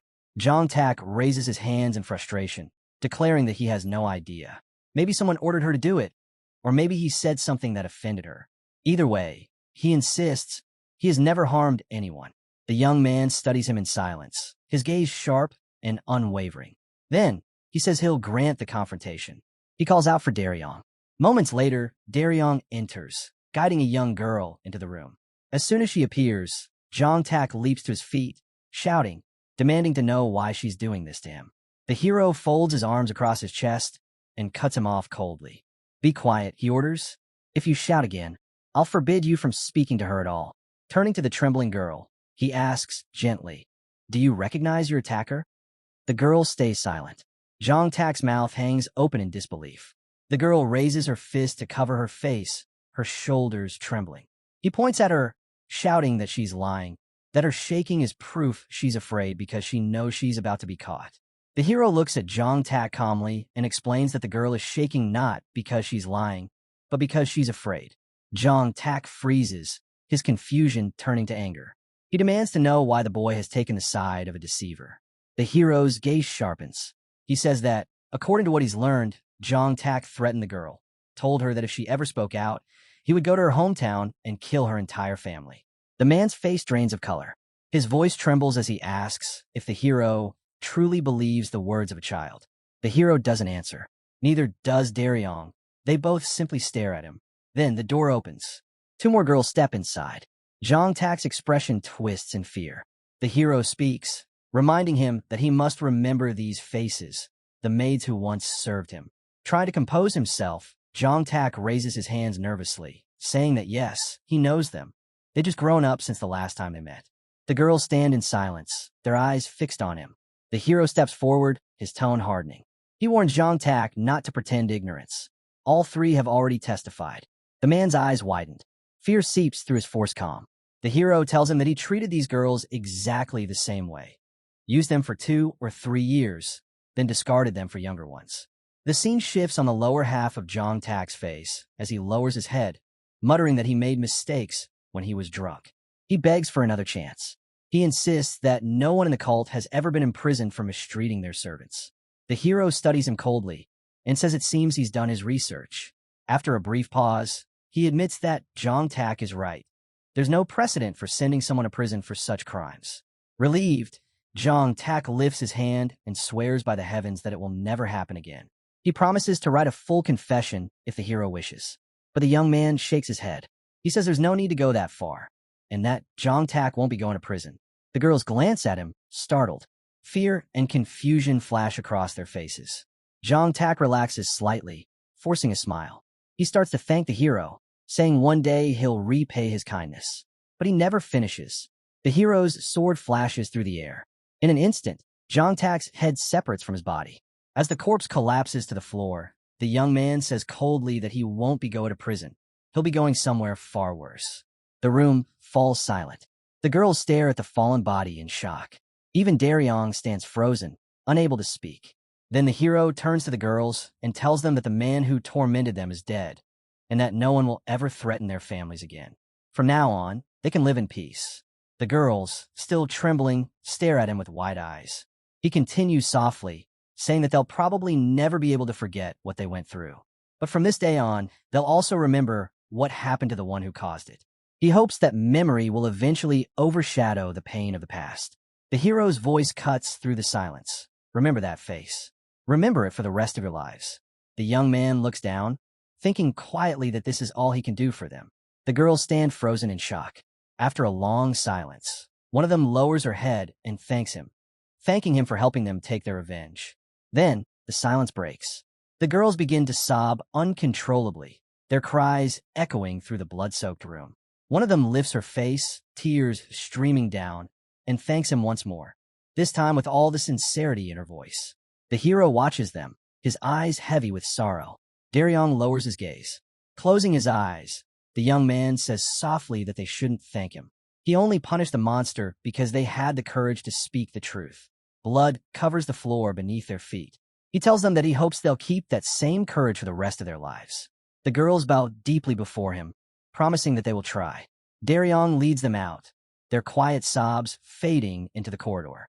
Left alone, the hero looks up toward the ceiling, his expression pensive. Inwardly, he speaks to his father. If we can't even protect children like them, if we justify it by saying only the strong survive, then our cult will never withstand the enemies waiting beyond our gates. He lowers his eyes again, sadness flickering across his face. People like that man, he thinks, shouldn't be allowed to exist. The door opens. Leon steps inside, calling his name for the first time. Geometry Muguk. Her voice trembles slightly as she looks at the headless corpse on the floor. She stammers that the man he killed was a member of the Northern Heaven Sword clan. The Flower Sword Supreme will never overlook this. She asks if he's afraid. The hero meets her gaze. Of course I'm afraid, he answers. But only that I might die before I can rid this world of filth like him.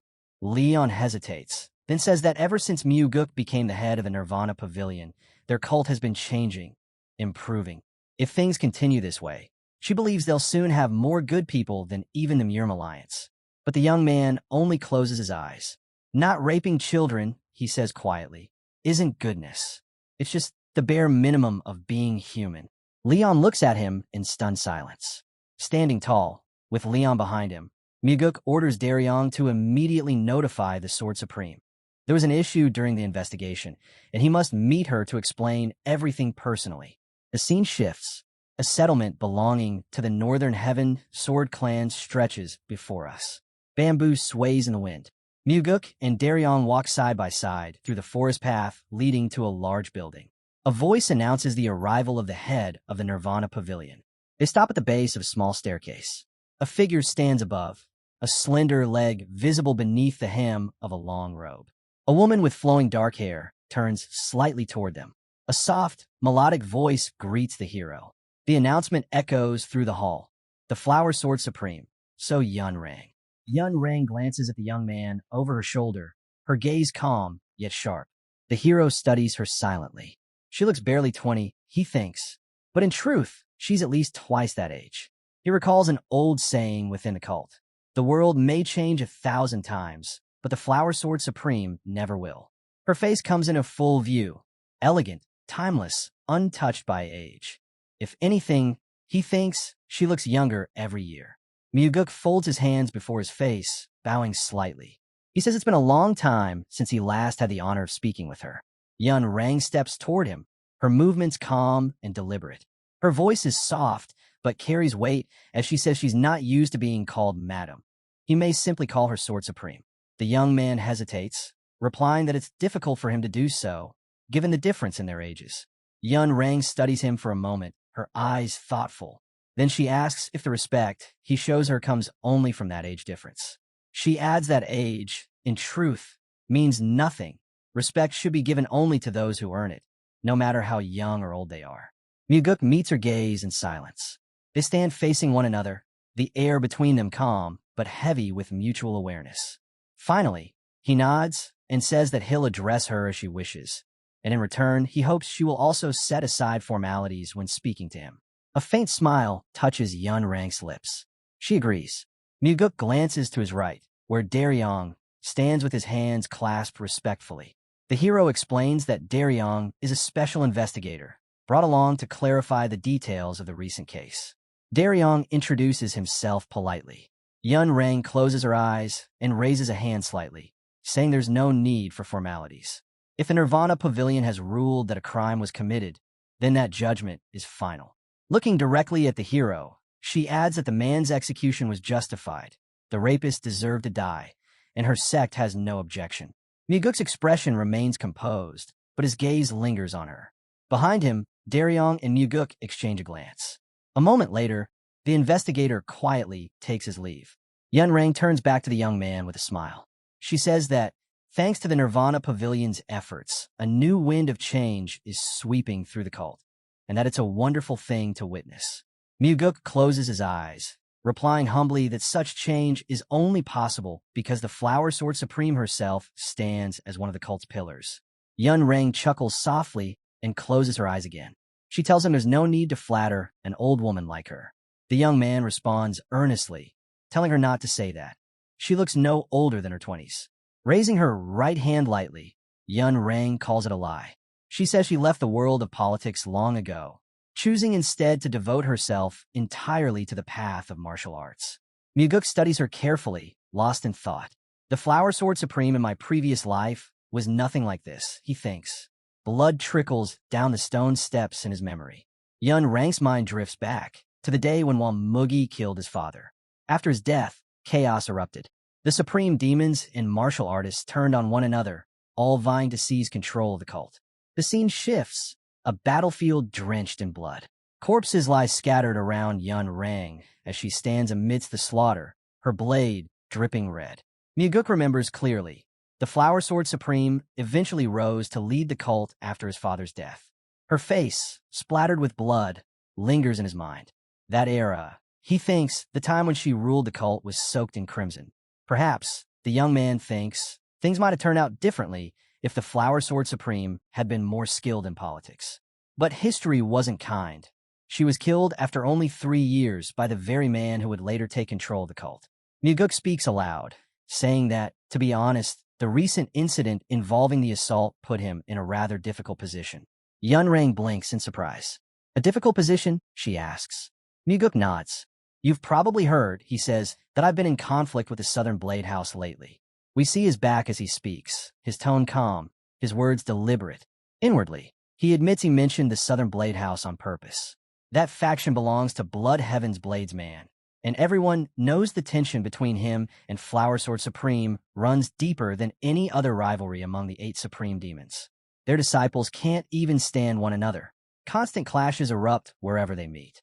Turning back to Yunrang, Muguk says evenly, Blood Heaven's Bladesman has pressured me for a long time. And now, it seems I've come into conflict with your faction as well. Yunrang's lips curl slightly. He and I, she says, are complete opposites. The young man nods. You're absolutely right. She studies him for a moment before asking, speaking of him, I've heard that Shionpa recommended someone from the Southern Blade House, a man named Jang Ho, for the position of commander of the demonic army. What's happening with that? Muguk glances at her, replying calmly. Jang Ho is a remarkable man, loyal, capable, and, to be honest, one of my subordinates. Yunrang's eyes narrow slightly. Then tell me, she says, how did you manage to make Blood Heaven's Bladesman recommend one of your people? Outside, Daryong and one of Yunrang's disciples stand waiting, listening faintly through the papered doors. Muguk answers with a faint smile. I press his pride, he says. I told him to act for the sake of the cult, not for himself. That as one of the supreme demons, he had a duty to rise above selfishness. Yunrang lowers her gaze, shaking her head slightly. That old man, she says quietly, would never fall for such reasoning. The hero meets her eyes. He didn't agree because of my argument, he admits. He agreed because he didn't want to lose to me.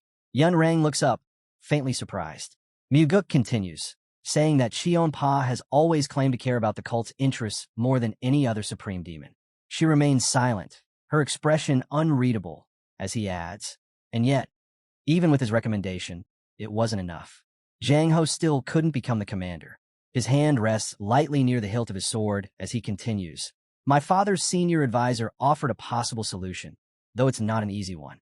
Yunrang tilts her head slightly. What kind of solution? Muguk answers, his gaze steady. According to advisor Sima, Jang Ho could be appointed commander if another supreme demon supported his candidacy. But there's a problem. No one wants to do it. Yunrang studies him carefully, her tone calm, but curious. And why? She asks. Do you think that is? Muguk looks at her, startled. From behind him, we see the back of his head as he asks quietly. Sword Supreme, could you repeat that? Yunrang remains composed, as if nothing unusual has been said. Her calm voice cuts through the silence. Why do you assume Blood Heaven's Bladesman is the only one who thinks about the cult's interests? Muguk straightens. His tone hardens. I never said that.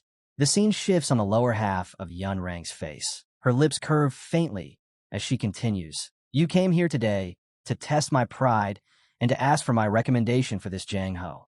Her blue eyes lock onto his. The young man thinks silently, realizing she saw through everything from the very beginning. There's no point pretending anymore. It's time to be honest. The shot shifts upward, the ceiling visible above Muguk's head as his thoughts echo in the background. When deception and truth intertwine so tightly that they become indistinguishable, that's when achieving a desired outcome feels most satisfying. He looks at Yunrang and asks softly, So, you noticed everything right away? Yunrang lowers her gaze without replying. Muguk can sense her hesitation, and he understands it. Blood Heaven's Bladesman is infamous for his lack of principles. He once betrayed his own brother without a second thought. So why now, of all times, would such a man side with him? The two stand facing each other. Her earrings catch the light, delicate, yet regal. Her eyes are tinged with sadness as she finally speaks. Now I see why the cult leader made you the head of the Nirvana Pavilion. Muguk blinks, surprised. What do you mean? Yunrang steps closer, her movements slow and deliberate until she's standing right before him, close enough that their faces nearly touch. Her voice softens. You have a gift, she says. A rare one, the ability to touch people's hearts. Then, with a small, knowing smile, she adds, I will give my recommendation to Jang Ho. Muguk's eyes widen slightly. You will. She turns her head, glancing back over her shoulder at him. Yes, I want to make it clear that Blood Heaven's Blades man is not the only one who cares for the cult's future. Muguk clasps his hands before his face and bows deeply. I will never forget this favor, Sword Supreme. Daryong appears quietly beside him, observing the exchange. Inwardly, Muguk reflects on her decision, that he had anticipated this outcome all along. He knew Yunrang would agree because she understands the larger picture, that he might one day become the leader of the cult, and she cannot allow Blood Heaven's Blades man, having already secured a connection with him, to monopolize that influence. But as he lifts his gaze, a trace of melancholy crosses his face. Even if it were something as worthless as horse manure lying on the ground, he thinks Yunrang would still do everything in her power to keep it from Chionpa. The young man finally understands. This woman holds nothing but hatred for the men of Blood Heaven's Blades. Yunrang glances down at the fallen enemy. His mind drifts back to the past, the first person he ever killed. Back then, the man who led the cult was also from Blood Heaven's Blades. Behind the towering pagoda, trees sway quietly in the wind. A voice breaks the silence, surprised that the cult leader's second son actually managed to sway the Flower Sword Supreme. The heavenly demon closes his eyes. He must have taken advantage of the rift between the two supreme demons, he says calmly. He asks, who is this Jang Ho? Can he really be trusted to command the demon army? Sima lowers his gaze. He's remarkable, master, but politics isn't his strength. He's a warrior, nothing more. He forward. Even so, Lord Muguk's decision to promote him was a wise one. Seated upon his throne, the heavenly demon's voice echoes through the hall. I doubt Muguk truly understood Jang Ho's worth. His choice was likely driven by emotion. Sima responds softly. Emotion can be both strength and weakness. The heavenly demon's eyes narrow. No, emotion is weakness. Nothing more. The senior advisor bows slightly. Then, my lord, shall we confirm his appointment as commander? After a long pause, the cult leader's tone turns firm. Two supreme demons have spoken in his favor. I cannot reject both without wounding their pride. He raises his head. Jang Ho is hereby appointed commander of the demon army.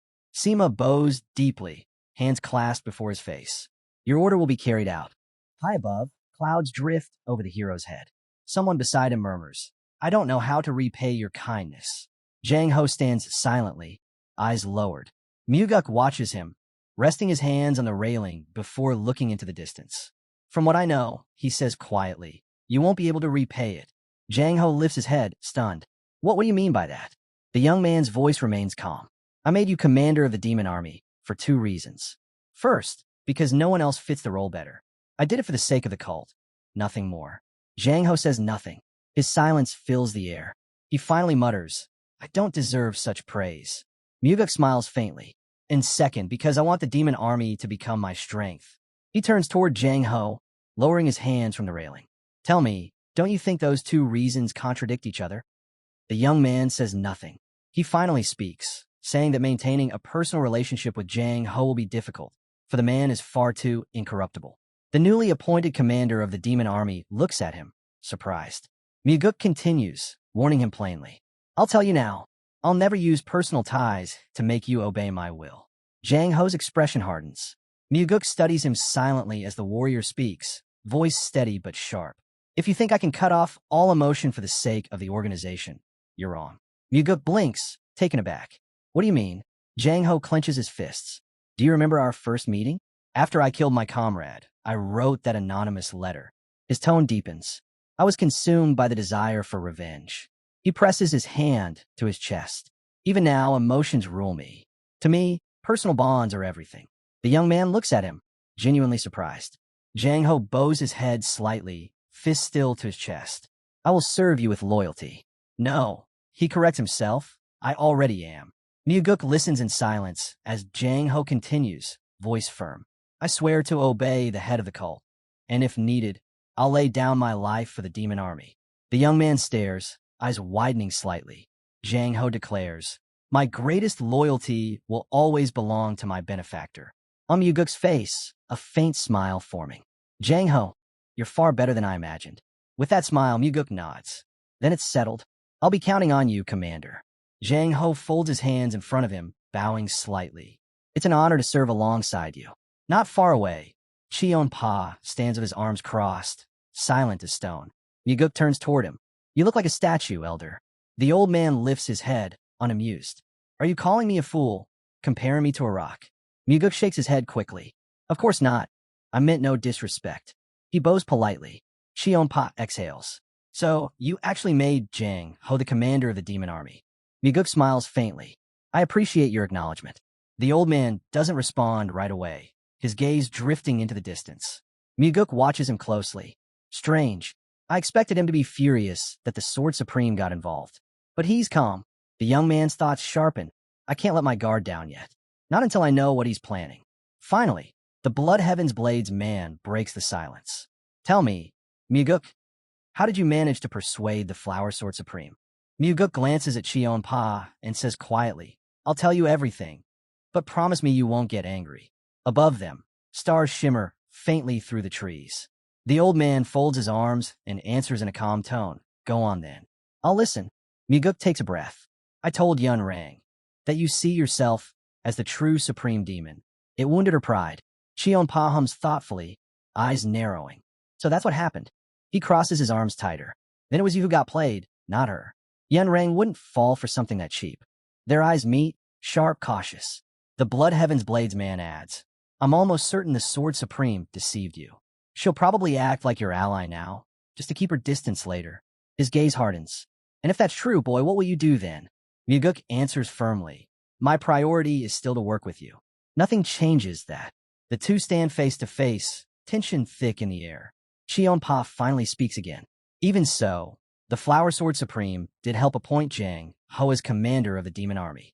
Muguk doesn't flinch. That's fine. You were the one who helped first.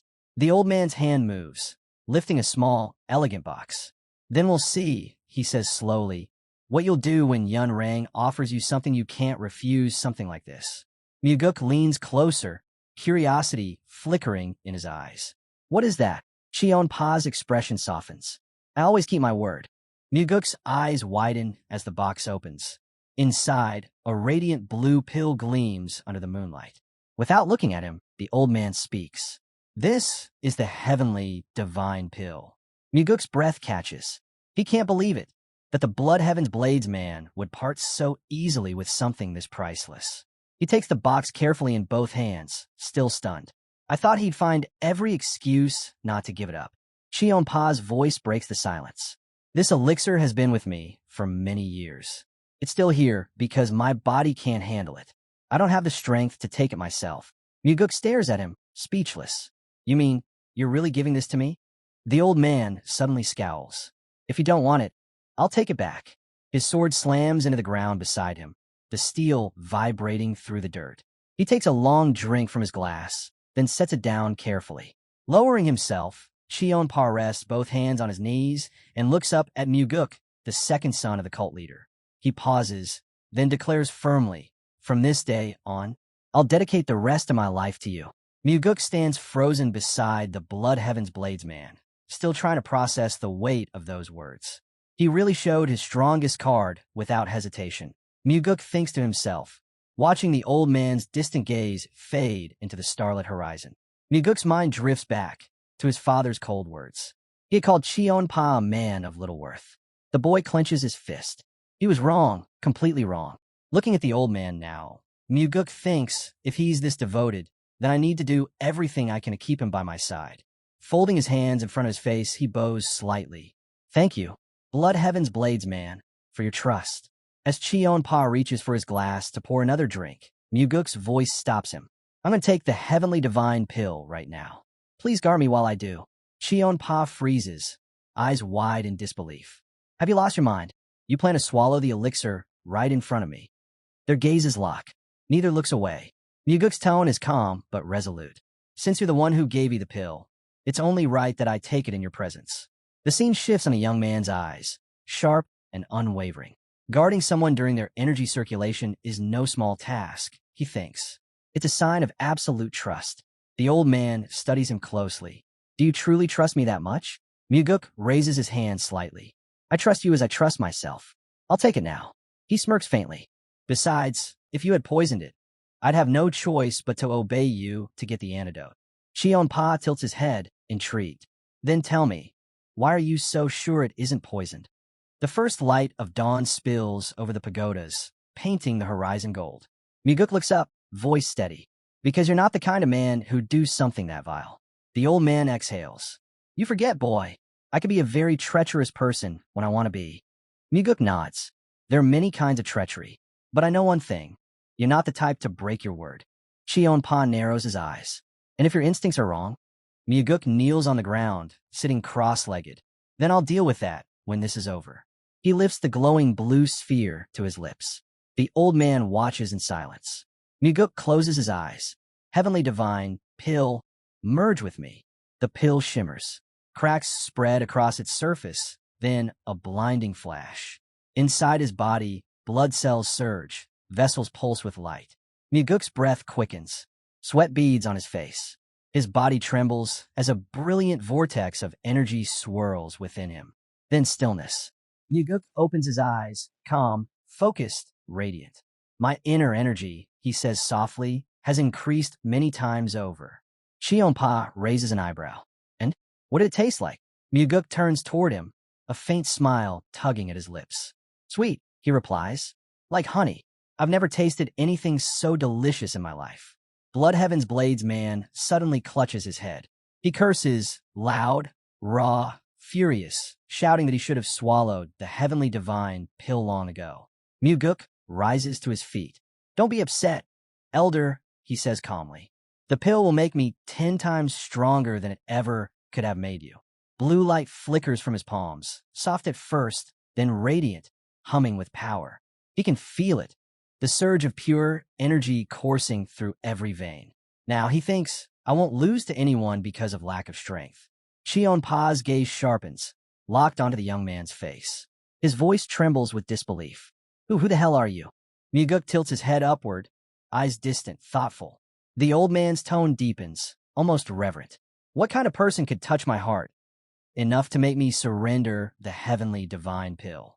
His pupils shrink as he catches it, the whirl of energy glowing in the young man's eyes. Blue light dances between them. Muguk clenches his fists, standing tall.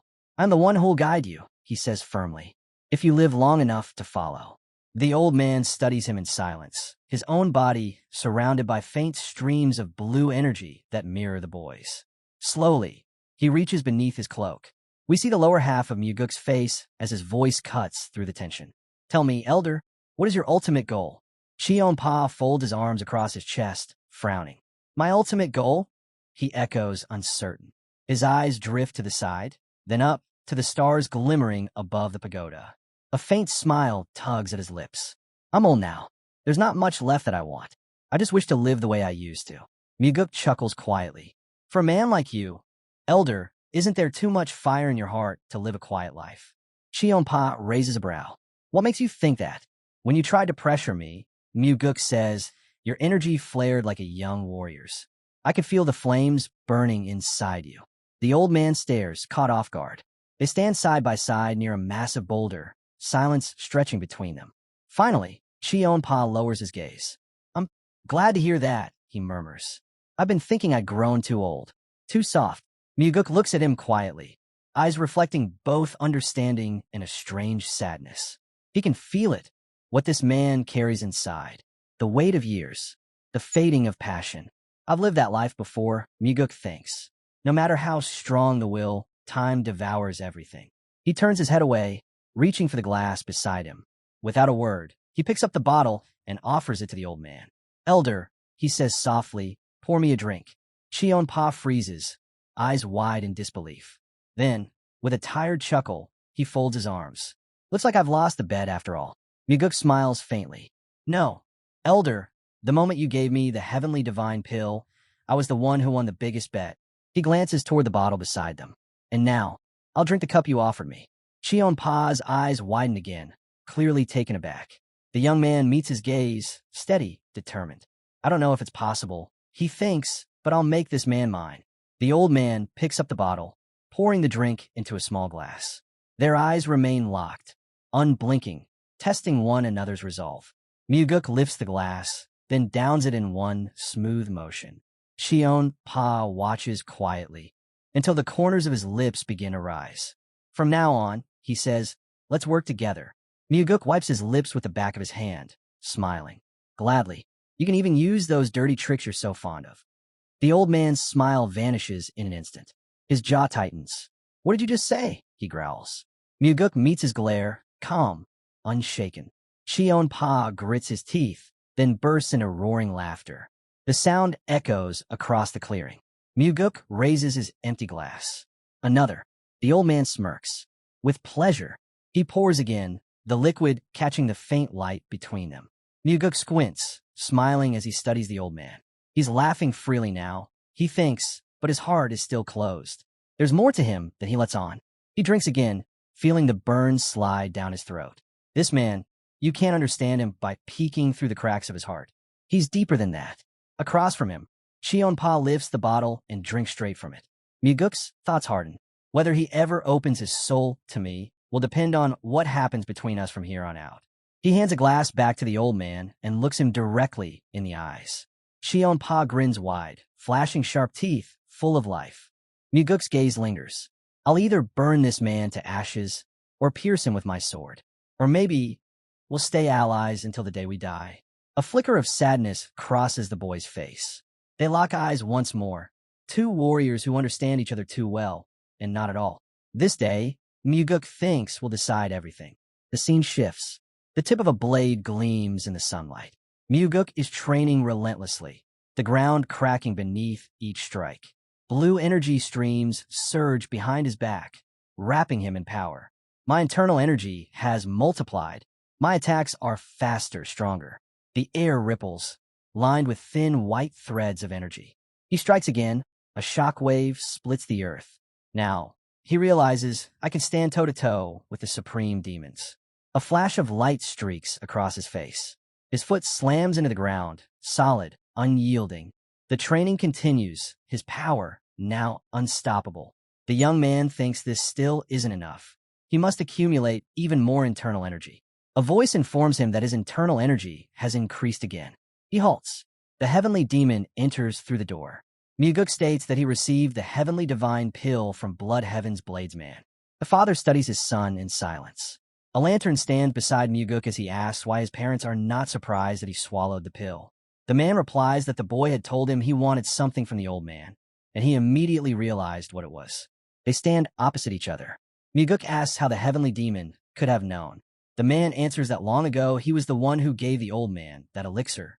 Myuguk recalls the line Blood Heaven's Bladesman drew before him not long ago and recognizes that the old man was truthful about his special relationship with the head of the cult. The heavenly demon asks what Myuguk offered in return in the dispute with Shion Pa. The boy answers that he offered himself. The man closes his eyes and says that Blood Heaven's Bladesman appears to have made a poor bargain. Myuguk replies that he has only begun and plans to rob all the other great demons. They face each other in silence. Myuguk finds it strange because in the past the heavenly demon would have dismissed such talk. He asks why the heavenly demon remained silent when he announced his plan to rob the great demons. The man answers that he believes the boy might actually be capable of doing it. Myuguk notes that his father seems to have finally recognized his value. The heavenly demon turns and tells the boy to continue his training. Myuguk thanks his father for appointing Jang Ho as commander of the demon army. The heavenly demon responds that it was not because of his son, but because Jang Ho was recommended by two supreme demons. Myuguk says his father should be happier, that it would be better for the people around him and for the cult as a whole. The heavenly demon turns to the boy and starts to speak, but Myuguk interrupts and finishes the sentence himself, that such useless emotion will lead to death. The heavenly demon remarks that it is good the boy understands this. Holding the door open, the heavenly demon says flatly, if you truly plan to walk this path, then forget about such trivial things as happiness. Myuguk's voice rises sharply. No, I won't forget. I want to be happy, even on this path. The door closes with a heavy thud. We see the lower half of the boy's face, his expression calm but resolved. I'll make it happen, he thinks, no matter what it takes. The scene shifts. A sea of flowers stretches across the valley, swaying gently in the wind. A hand reaches out, brushing against the petals. Yun Rang bends down to examine them. They're magnificent, she murmurs. Walking slowly through the field, she adds, there's an old saying, flowers only grow more beautiful with age. But that won't apply to you, not for a very long time. Muguk stands nearby, hands at his sides. He thinks of his past life, how much harder this moment would be if he had lived longer then. In his hand, he holds a bottle. Thank you, he says sincerely, for all your help. I brought you something to drink. Yunrang lowers her gaze to the flowers. It's a kind gesture, she says softly, but I haven't had a drink in a long time. I see. I'm sorry, Muguk replies. But inside, he admits the truth. I knew she didn't drink. That's exactly why I brought it. I wanted her to think I didn't know. They stand in silence, surrounded by the endless field of blooms. Mending a relationship takes time, Muguk thinks. You can only move forward one small step at a time. He looks down. Still, he says, I should express my gratitude. Tell me, what is it you want from me, Lady Yunrang? She straightens among the flowers. If you truly wish to repay me, she says calmly, then cut all ties with Blood Heaven's bladesman. Muguk's eyes narrow slightly. So this is what the old man warned me about. He asks, may I at least know why? Yunrang lifts her head, white clouds drifting above the treetops behind her. Because his ideals are the opposite of yours, she says. You seek order, discipline, and law within the cult. But Blood Heaven's bladesman despises such restraints more than anyone alive. Muguk listens in silence, his thoughts running deep. After a long pause, he finally says, I can't do that. Yunrang turns, surprise flickering across her face. You can't. Muguk looks at her, his tone steady but sad. He gave me something priceless. He doesn't say what it was, but he knows she understands. His gaze drifts away, calm yet determined. One day, he thinks, both Blood Heaven's bladesman and Flower Sword Supreme will stand by my side, as true allies. Yunrang looks at him sadly. Tell me then, she asks quietly, what did Cheonpa give you? Surrounded by a sea of flowers, the young man says quietly, it's a very personal gift, so it's hard for me to name it. Yunrang turns to him. I thought we were close enough for you to share something like that. Muguk meets her gaze in silence. Behind him, the bamboo forest sways softly in the wind. Finally, he nods. Since you've helped me so much, I'll tell you. The old man gave me the heavenly divine pill. Yunrang's eyes widened. What did you say? She stares in disbelief. Cheonpa actually gave you that pill? Impossible. That greedy old man would never part with something so precious. Muguk smiles faintly. It seems he decided that I was worth more to him than the pill itself. The woman says nothing, only watching him carefully. Muguk bows his head slightly. Once again, thank you for your help. If you ever need anything from me, don't hesitate to ask. He straightens, preparing to take his leave. But Yunrang's voice stops him. Wait. He turns back. She looks at him, her tone softened now. What kind of person does Blood Heaven's bladesman seem to you? Muguk pauses, considering. He's hot-tempered, he says. Aggressive. Does whatever he pleases. At first, I didn't like him at all, but the more I got to know him, the more I respect him. Yunrang narrows her eyes. Are you sure that isn't because he gave you the heavenly divine pill? Muguk closes his eyes. I won't deny it. Yunrang exhales, her voice calm but firm. Even so, Blood Heaven's bladesman is not someone you should be associating with. If you want my continued support, cut all ties with him. Muguk looks at her, his tone turning sharp. Then you'll have to prove it to me. Her eyes narrow. Prove what? They face each other across the field of flowers. Prove that you can help me more than he can, Muguk says. The flowers stretch endlessly behind them, petals stirring in the wind. Cheonpa gave me the heavenly divine pill. Muguk continues. If I'm to sever that bond, I need a reason stronger than that gift. Yunrang frowns. Wouldn't it be enough that I'll be invaluable to your goal of rebuilding the cult? Muguk lowers his gaze. People who manipulate others always talk about dreams, ideals, and loyalty, he says evenly. I despise all of it. A faint hum fills the air. Streams of energy rise around Yunrang as the flowers around her turn white. Muguk stands firm, his eyes unwavering. I don't know what you think of me right now, he says, but I'm preparing for something far greater than any of this. White streams of energy rise and swirl around Muguk's head. He looks at Yunrang and says calmly, from now on, I'll meet many people, and I can't promise every decision I make will be the right one. He steps forward. So show me something that'll convince me I'm choosing the right path. Yunrang frowns. Muguk raises his hand toward her. Give me something, he says quietly, something worth more than the heavenly divine pill. The woman remains silent, eyes fixed on him. Inside, Muguk thinks to himself, I need Blood Heaven's Blades man as an ally, no matter what she says. White light ripples across the field as energy flows from Yun Rang, spreading through the flowers around her. Her eyes dim slightly with sadness. What is it you need, Muguk? She asks. He clenches his hand into a fist. Honestly, he says, I don't need anything right now. Yun Rang's gaze lingers on him. Muguk holds his fist close to his face, thinking, she'll take this to mean I already have Blood Heaven's Blades man and don't need anyone else. Lowering his head, he adds softly, it's time I go. But I won't forget the help you gave me, Yun Rang. He turns and walks away, a faint smile crossing his face. Yun Rang stands among the glowing white flowers, watching him leave. Since I said I don't need anything, Muguk thinks she'll keep thinking about today and what she needs to do next. Stars glimmer above the pagoda as the scene shifts.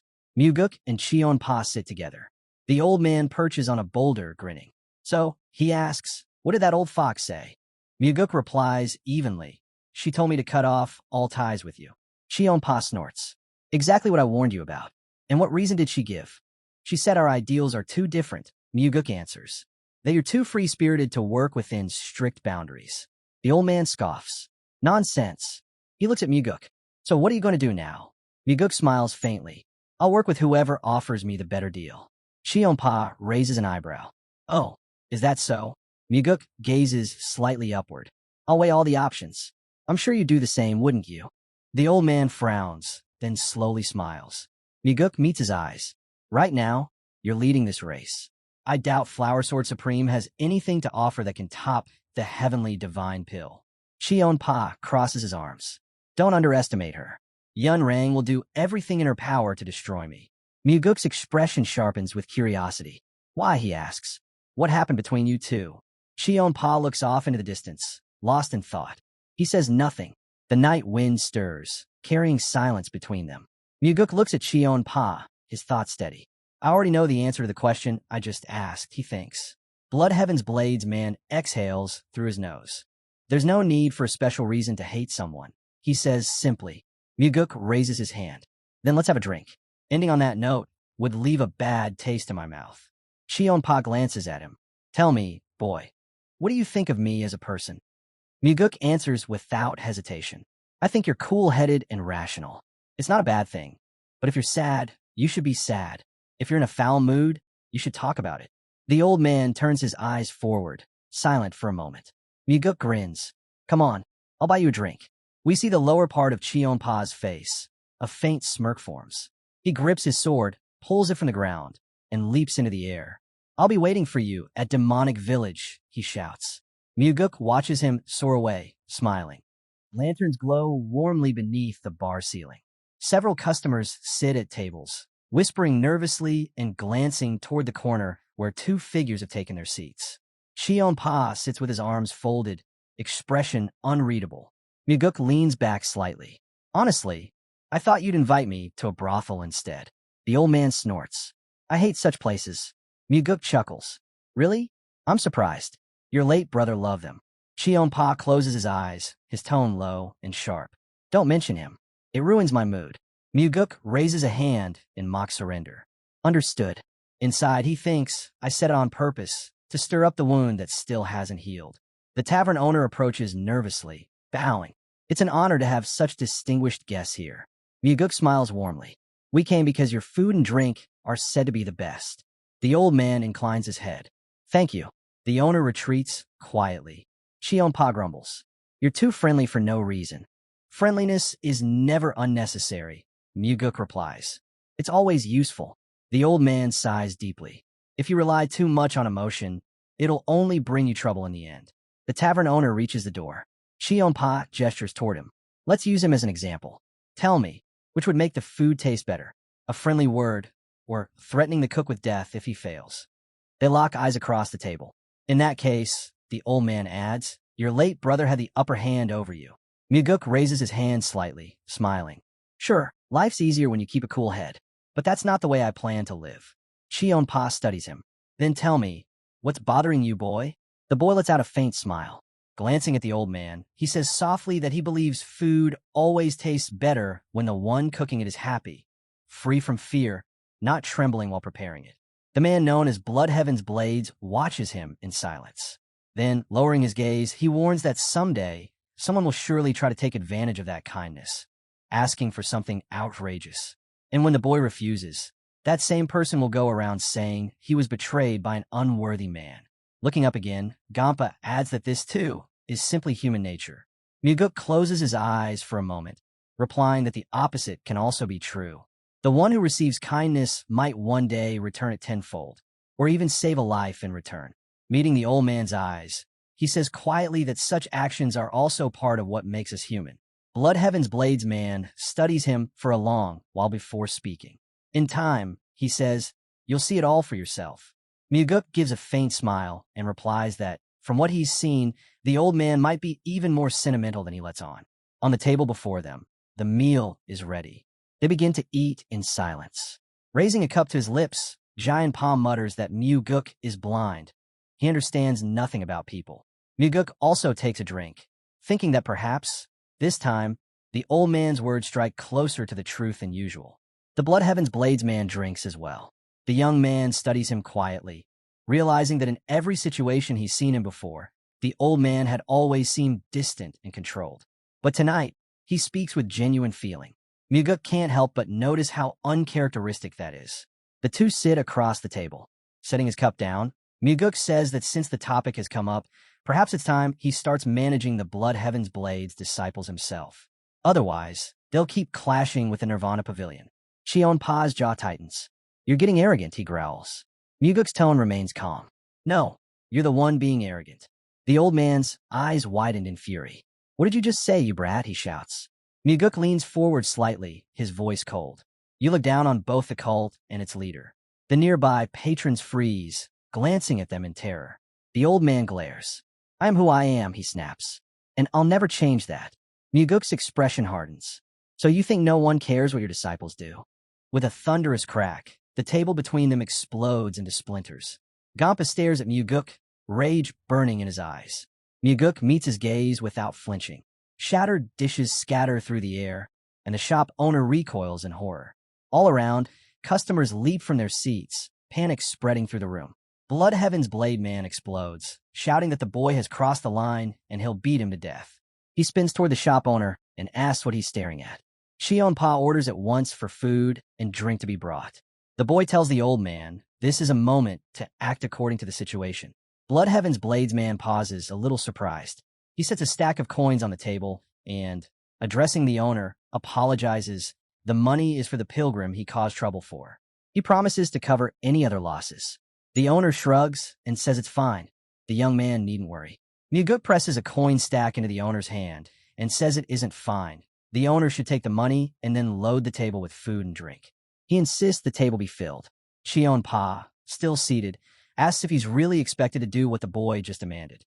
Muguk replies that even if the old man wants to, he mustn't smash everything around him.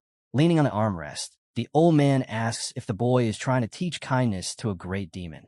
The boy answers that the demon path he's building doesn't include wrecking decent restaurants over a quarrel. Cheon Pa opens his mouth and asks what nonsense the boy is talking about. The old man lowers his hand. The boy stands beside the table and orders Blood Heaven's Blades man to stop yelling and to come sit. The old man folds his arms and calls the young man an impediment, saying he must have lost his mind. Muguk reacts. The old man then warns that if Muguk betrays him, the young man finishes the old man's sentence. He will kill him. The owner almost drops his tray and flees. The boy turns to Cheon Pa and asks if that's what he meant. Blood Heaven's Blades man confirms the boy isn't wrong. He glances to his right in displeasure. The boy says then that he must swear allegiance, and he must do it sincerely. He raises his hand. The lower half of his face is visible as he states plainly, if he swears allegiance and then betrays him, the boy will drive his sword into his heart. Muguk places a hand over his chest. Blood Heaven's Blades man watches in silence. He pours a drink and tells the boy to take it. Cheon Pa looks at the filled cup. Muguk pours one for himself. The old man keeps his gaze fixed on the young man. The boy meets his stare. He holds the glass out before him. Cheonpa's gaze lingers on the boy for a long moment before he finally reaches out and takes it. Muguk raises his own glass, bringing the drink to his lips. As the liquid burns down his throat, he thinks quietly that the supreme demon has already accepted his oath, even without a toast. The moon glows brightly above the garden, silver light spilling over Yun Rang as she stands among the flowers. She tilts her head upward, lost in thought. Someone approaches and informs her that the clan leader's second son is drinking with Blood Heaven's bladesman. Standing behind the Flower Sword Supreme, a young servant with half his face hidden by his hair mutters that the man is unpleasant and that a lady should always keep her guard up around him. Yun Rang turns slightly and replies that there's nothing ruder than speaking ill of someone behind their back. The servant bows his head. I'll remember that. Their faces are caught in the moonlight. The Flower Sword Supreme murmurs that Muguk has changed completely. He's nothing like the man she once knew. The young attendant shrugs it off, saying it's probably nothing more than a storm in a teacup. Yun Rang glances at the cup in her hand and asks quietly, "Then what if all of Murim fits inside this glass?" The servant blinks in confusion. Lowering her gaze, Yun Rang continues, "If the old man gave him the heavenly divine pill, it means he's wagering everything on that boy, that he sees him as the cult leader's potential successor." The servant hesitates, then asks if she, too, sees that possibility. Yun Rang says nothing. Clouds drift slowly above the quiet garden. The woman's thoughts grow heavy. Muguk has shown a new side of himself, but not enough to earn something as precious as the heavenly divine pill. Still, she can't help but feel uneasy. Maybe Blood Heaven's bladesman noticed something she didn't. Annoyed by the thought, Yun Rang lifts her eyes toward the sky, wondering what exactly the old man saw in the guy. Behind her, the servant bows deeply and softly suggests that she rest for the night. He mentions he's arranged for a new attendant. Without a word, the Flower Sword Supreme walks toward the pagoda, its windows glowing faintly in the night. The servant stays behind, staring down sadly. Meanwhile, Muguk enters a vast hall, his father's private training chamber. He pauses, taking all in. The air feels different here, heavier. At the center lies a massive stone slab with a deep hollow in its middle. His eyes widen as realization hits. It's 10,000-year-old cold iron. He notices strange markings etched across its surface. Reaching out to touch it, he whispers in awe, asking if treating such a masterpiece this way isn't an insult to its craftsmanship. From behind him, the heavenly demon's voice cuts through the silence, commanding him to stop talking nonsense. The heavenly demon steps forward and orders his son to demonstrate the 4 strides of the wind god. Muguk straightens, nodding once. Understood. He takes a breath, and in the next instant, his body rises lightly into the air. The heavenly demon watches closely, eyes sharp as his son begins to move. The boy moves gracefully across the floor, his steps sharp yet fluid. He shifts from one stance to another, forming intricate patterns in the air. As he moves, he thinks to himself, the 4 strides of the wind god, 4 foundational steps, yet over 900 variations. Its power depends entirely on how one interprets and applies it. He lands lightly, his feet steady. Lowering his gaze, Muguk glances up at his father, searching his expression for any sign of disapproval. Did he make a mistake somewhere? The heavenly demon watches him in silence before finally speaking. Have you really mastered it to such a degree? Muguk pauses, rubbing his chin thoughtfully. He senses his father's acknowledgement, perhaps a rare moment of quiet approval. They begin discussing martial arts in depth, their voices filling the vast hall. Later, Muguk leaps once more, moving with newfound confidence. He realizes his father not only shared his insights, but also listened, truly listened, to his counterpoints. Now they sit across from each other on the wooden floor. What surprises Muguk most is that the clan head actually accepted his reasoning. The heavenly demon closes his eyes briefly, then opens them again. You're right, he admits. Putting more weight on the right leg is the proper interpretation. Muguk can't help but smile faintly. It's almost unreal. His father, the unyielding heavenly demon, speaking so calmly and rationally about technique. Then, the man says quietly, close your eyes. I'll tell you what I've discovered. Muguk obeys. Their faces are calm, yet the air feels charged. In his mind, Muguk sees himself walking across the surface of a lake, then sinking beneath it, then rising once again to stand atop the water. He realizes that after speaking with his father, He's taken the 4 strides of the wind god to an entirely new level. Pressing his hands together before his face, he bows. Thank you for your guidance. His voice grows quiet. For what you've done for me. I'll repay it someday. Inside, a darker thought flickers. He will repay it by killing Wamugi. The heavenly demon studies his son for a long moment, then sighs. Resting his hand on his knee, he says, enough of that nonsense. You should eat before you leave. Muguk blinks, taken aback. Lunch. His father raises an eyebrow. What's so strange about that? The boy hesitates, still surprised. It's just you've never invited me to eat together before. The heavenly demon looks at him, then turns away. No reason to be surprised, he says, his tone distant but softer than before. Soon after, a table is set with an array of exquisite dishes. If it's not enough, the clan head remarks, we'll have them bring more. Muguk nods. I understand. They sit across from each other, a quiet tension in the air. Neither speaks, yet both can feel the unspoken weight between father and son as they share their first meal together. Muguk notes that his father likely thinks he's odd because he speaks less than before. An ornate lantern hangs over the table. Muguk recalls that in a past life, he never imagined they'd share a meal. From behind him, we see the back of his head as he lifts his chopsticks. He realizes now that he always wanted to eat with this man. He brings a piece of food to his mouth. The heavenly demon asks if the food is to his liking. Muguk answers and then asks if the heavenly demon would ever consider swapping cooks with him. The heavenly demon replies with a sigh that it will never happen and sets his chopsticks down. A grand chandelier hangs from the ceiling.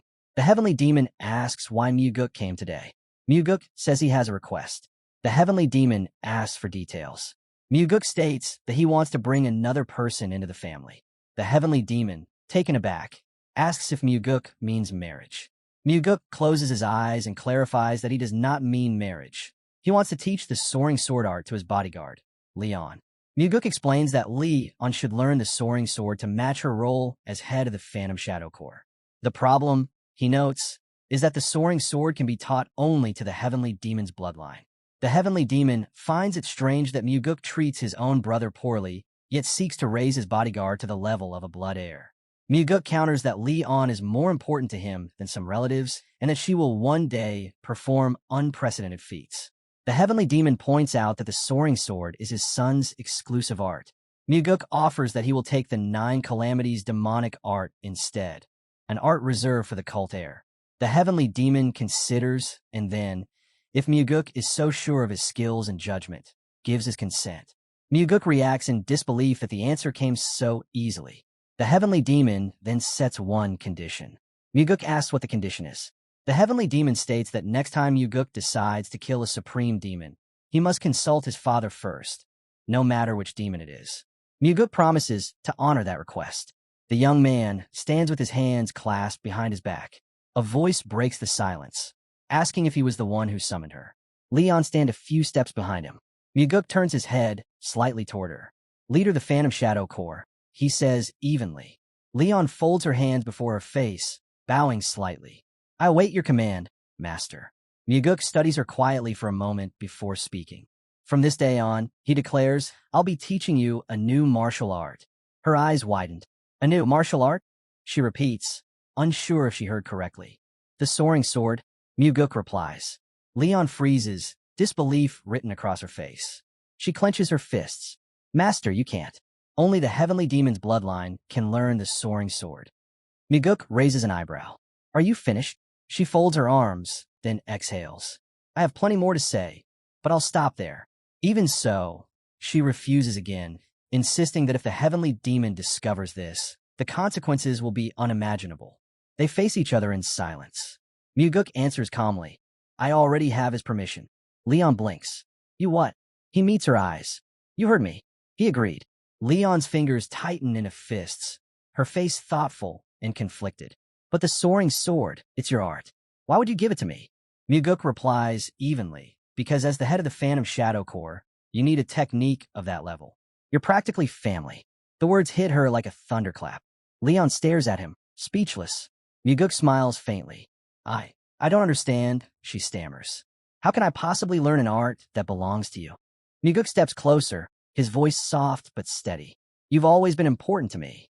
Leon trembles, unable to hold back her emotions. No one has ever treated me this kindly, she says through tears. Myuguk places his hands gently on her shoulders. That's because you deserve it. Tears stream down her face as she looks up at him. Myuguk watches her quietly, then reaches for his sword. Leon draws hers as well, lifting the blade before her in salute. Time passes. Myuguk devotes himself to teaching Lee on the duties of the Nirvana Pavilion while continuing his own training. Now, Leon stands before him, her sword raised high above her head. Myuguk sits cross-legged, watching her movements carefully. He thinks to himself that she learned the soaring sword at an astonishing pace, absorbing each lesson as naturally as water soaking into cotton. Her talent was undeniable, her dedication unmatched. Day by day, she advanced with breathtaking speed. Myuguk looks up, startled by the force of his own movement. His strike tears a deep rut into the earth. For a moment, he just stares at it. Then realization dawns. Teaching someone else has helped him understand his own technique in a way he never could before. Across from him, Leon clenches her fists, her face bright with triumph. Myuguk watches her silently, a faint smile forming. In his past life, he never once imagined himself as a teacher. Yet now, guiding someone like her, he feels an unfamiliar but steady sense of fulfillment. He reaches out and gently pats her head. So this is what it feels like, he thinks, to have purpose. The scene shifts to the towering structure of the Nirvana Pavilion. Myuguk stands before his gathered subordinates, smiling. It's been a while since we've all assembled like this, he says. A chorus of voices replies at once. It has, sir. Standing on a small platform, Myuguk looks over the crowd. I like your spirit, he says. I called you all here today to remind you what that fighting spirit feels like, to feed it a little. The members of the pavilion, dressed in yellow robes, exchange puzzled glances.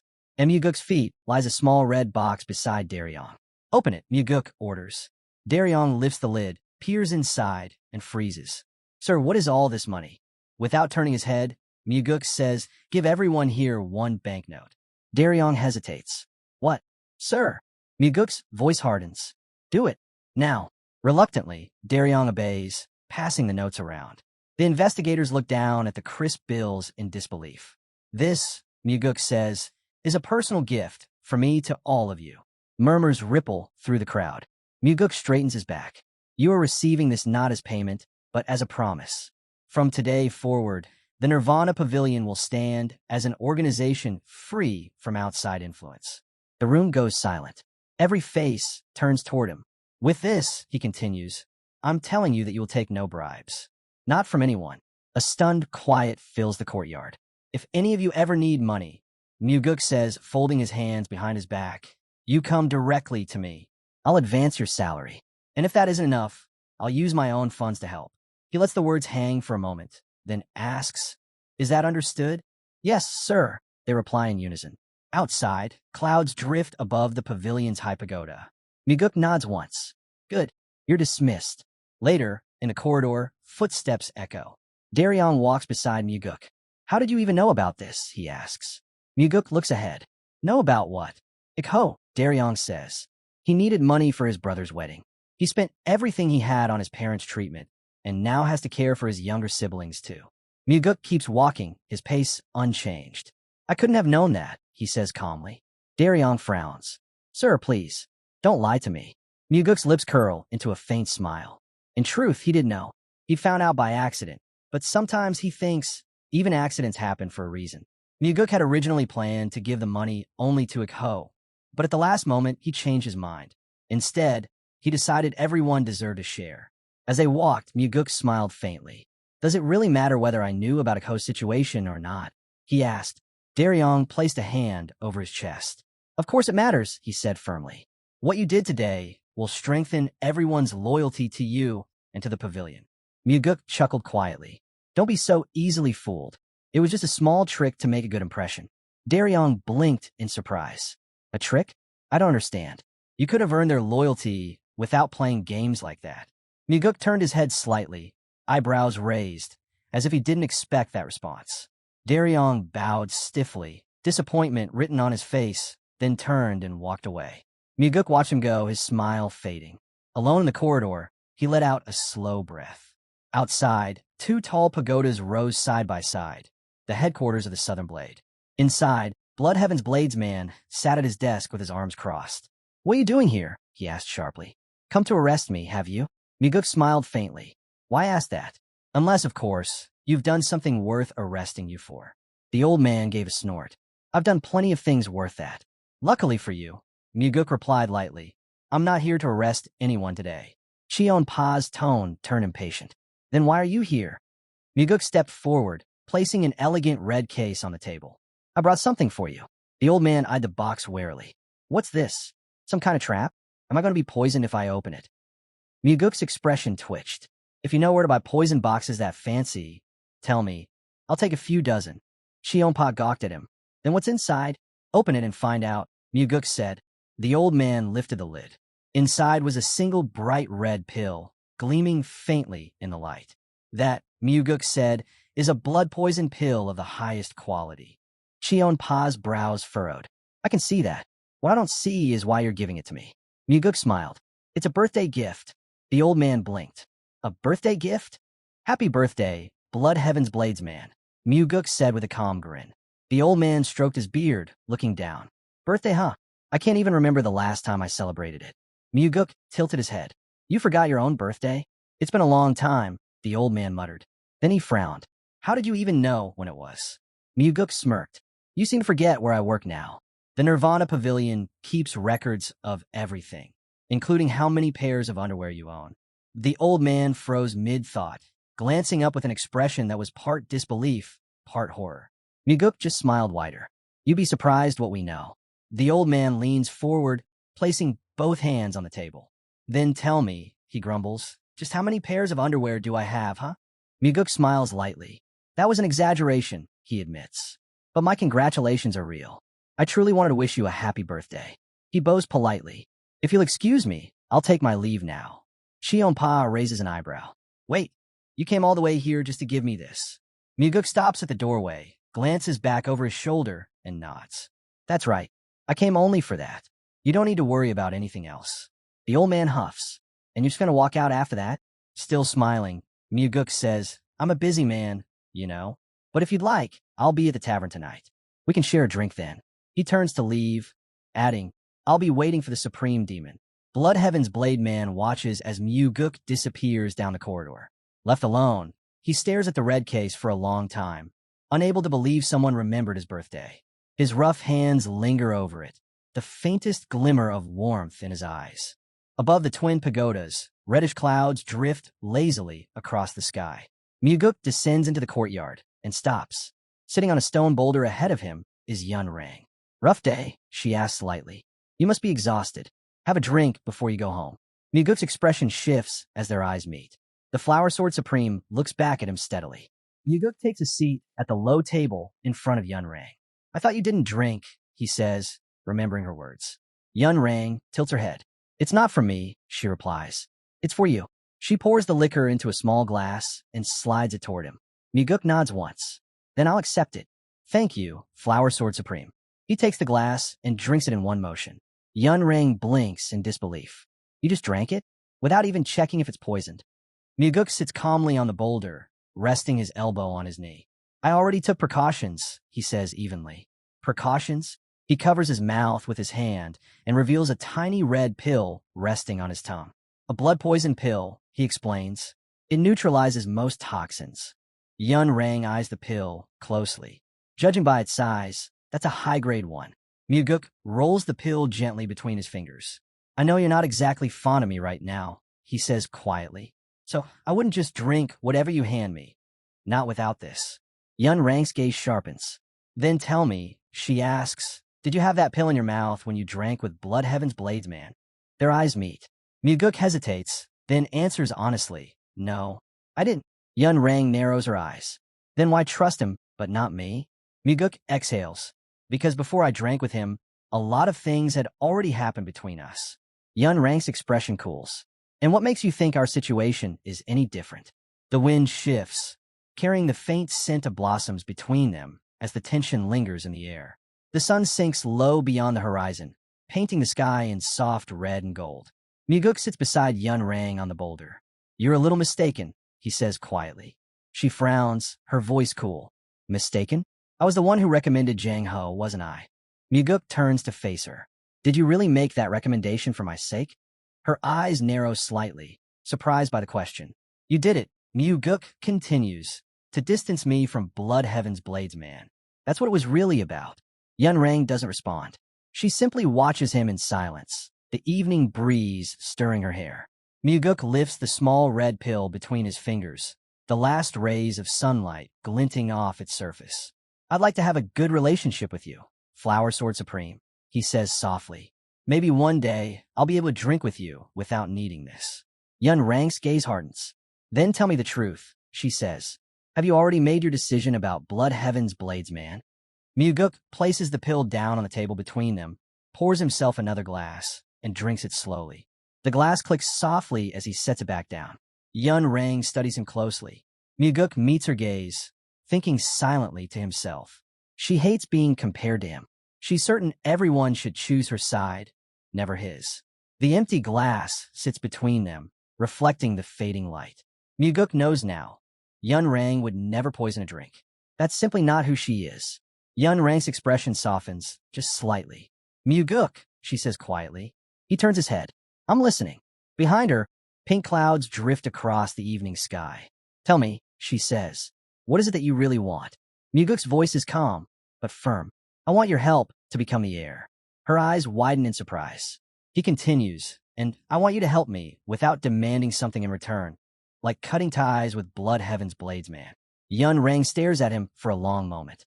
Then she rises, her movements graceful and controlled.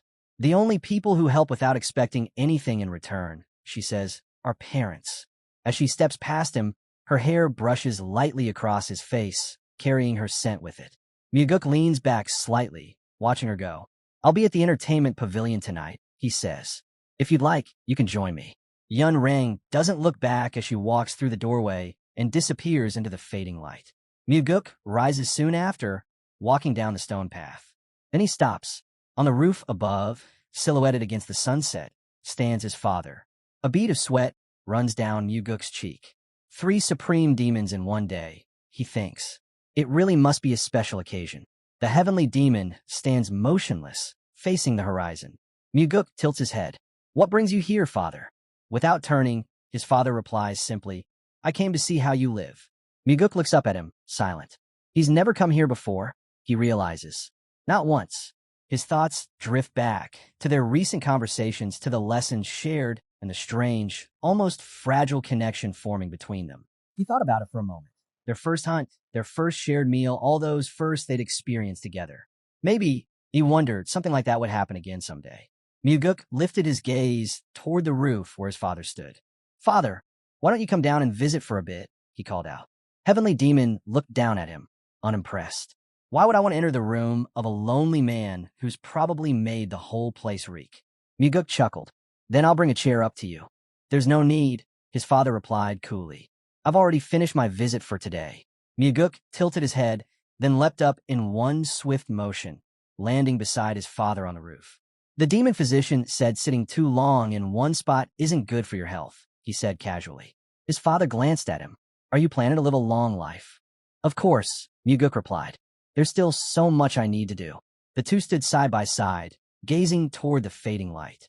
Muguk finally asked, Father, are you satisfied with being the head of the cult? Or do you wish things were different?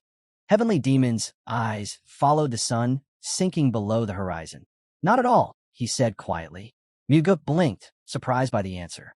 His father's tone carried something else, as if there were countless things he still wanted to do, but couldn't speak of them yet. After a pause, Muguk said softly, Someday, I want to travel with you to the Central Plains. Heavenly Demon turned to look at his son. The boy was smiling. Of course, Muguk continued with a grin. I want to attack the Murim Alliance together with the head of the cult someday, too. His father let out a heavy sigh. They stood there for a while, shoulder to shoulder. Muguk looked toward the distance again. I'd also like to visit places where people live, go on a trip with you sometime. I bet the mountains are beautiful in summer. Heavenly Demon said nothing, simply watching the faraway horizon as the last light of day painted the sky. Father and son stood together under the glowing sunset. Later, inside a small tavern, dishes of steaming food covered the table. Enjoy your meal, the tavern owner said warmly. Muguk smiled. Thank you. The old man laughed. No, thank you. Ever since Nirvana Pavilion opened a branch on the next street, things around here have been so much better. Fewer incidents, and people actually pay their bills now. Muguk closed his eyes with a calm smile. I'm glad to hear that. All thanks to you, the owner said. It's not just me, Muguk replied modestly. Around them, the other customers turned to look at him. The tavern owner gestured toward the room.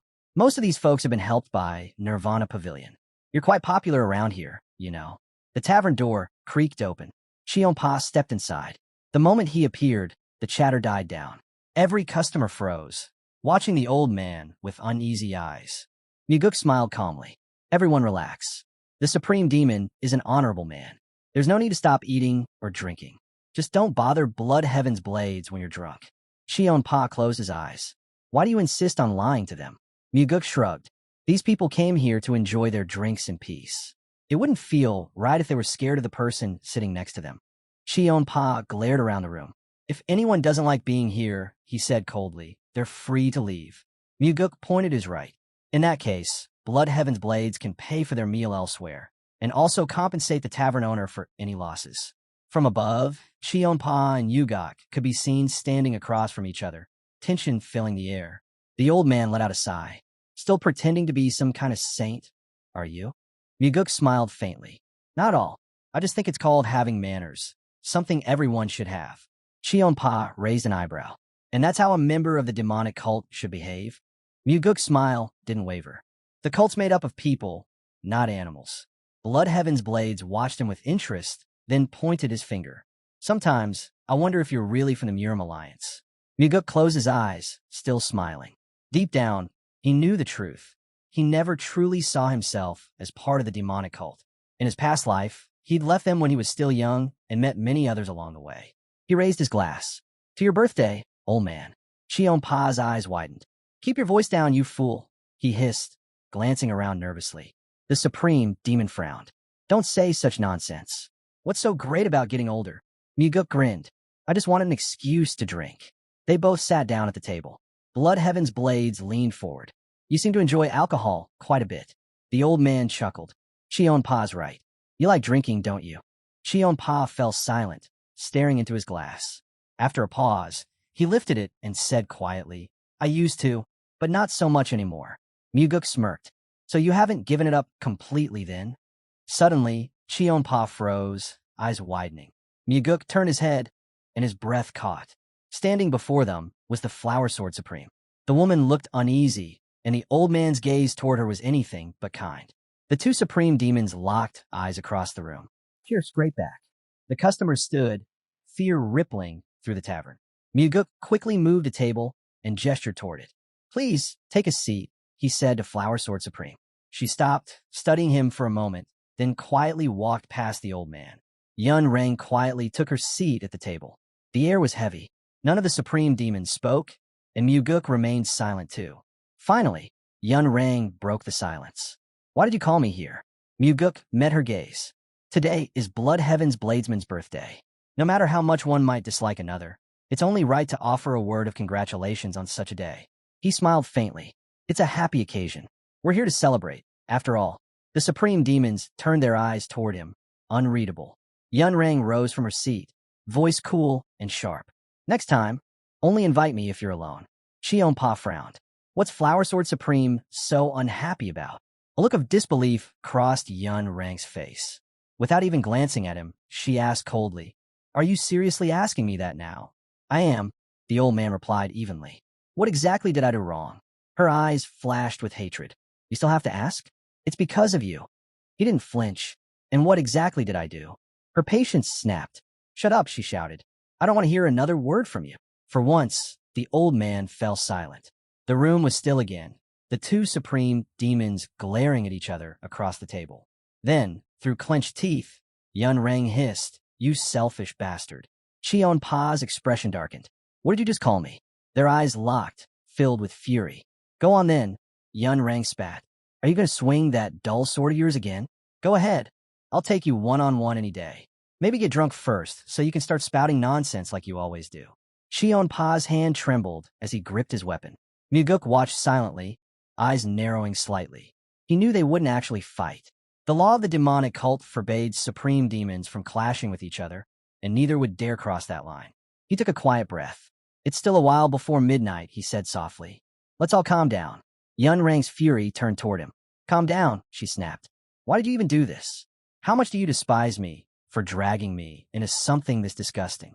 White streaks of energy shimmered faintly beside Muguk's head.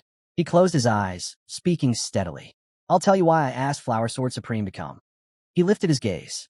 Because I need her. Both Cheon Pa and Yun Rang froze, confusion flickering in their eyes. I was hoping, Muguk continued, that you'd both reconsider how you treat each other. Yun Rang exhaled slowly, her expression hardening again.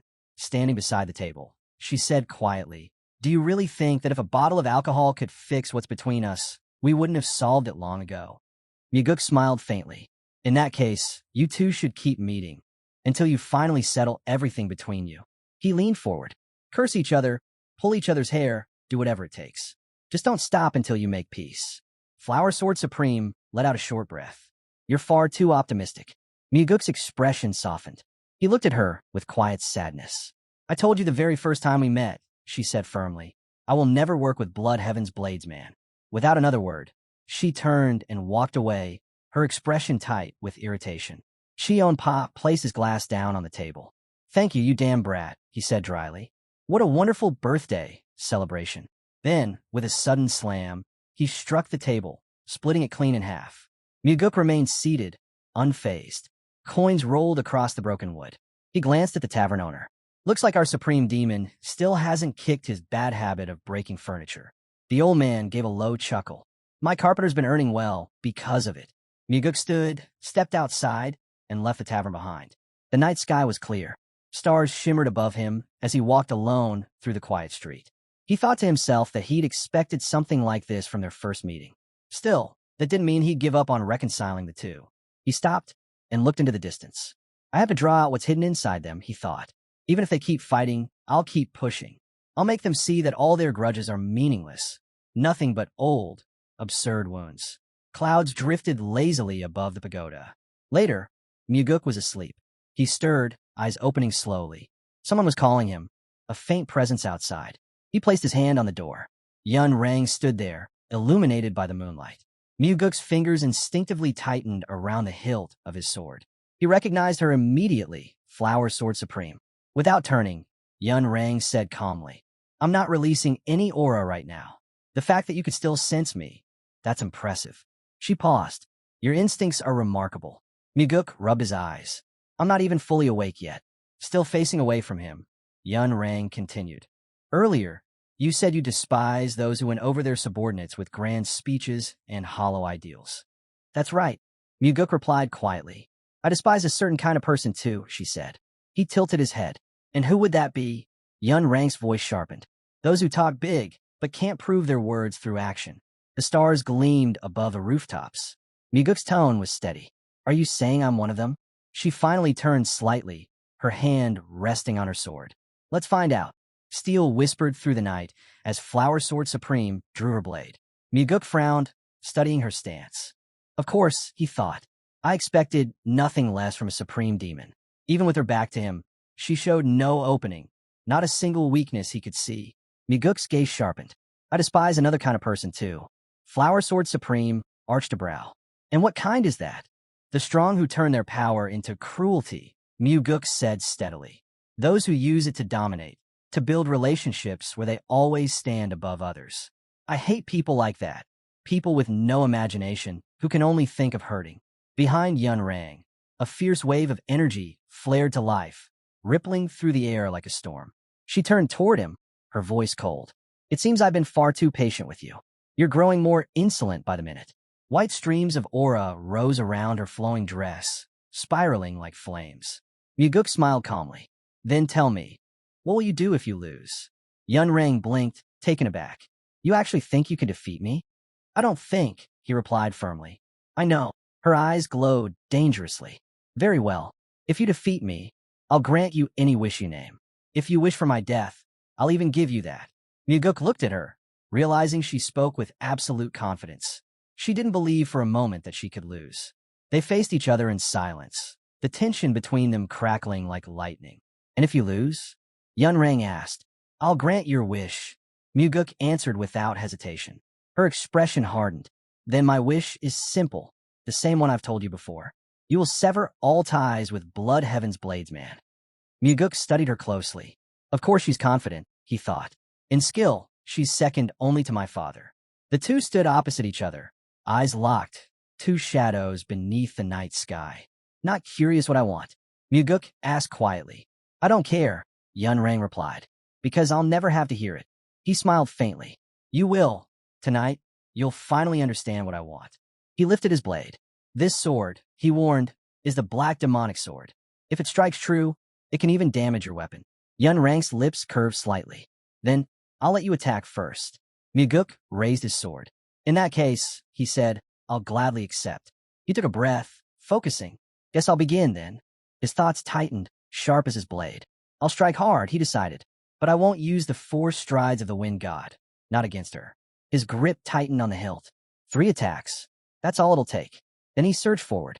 The air split with the first form of the soaring sword art. A blinding slash carved the space in front of Flower Sword Supreme. Muguk followed instantly with celestial equilibrium, his blade a blur of light. Yun Rang's eyes widened. She barely caught the strike, her sword ringing as it met his. Bright sparks exploded between them.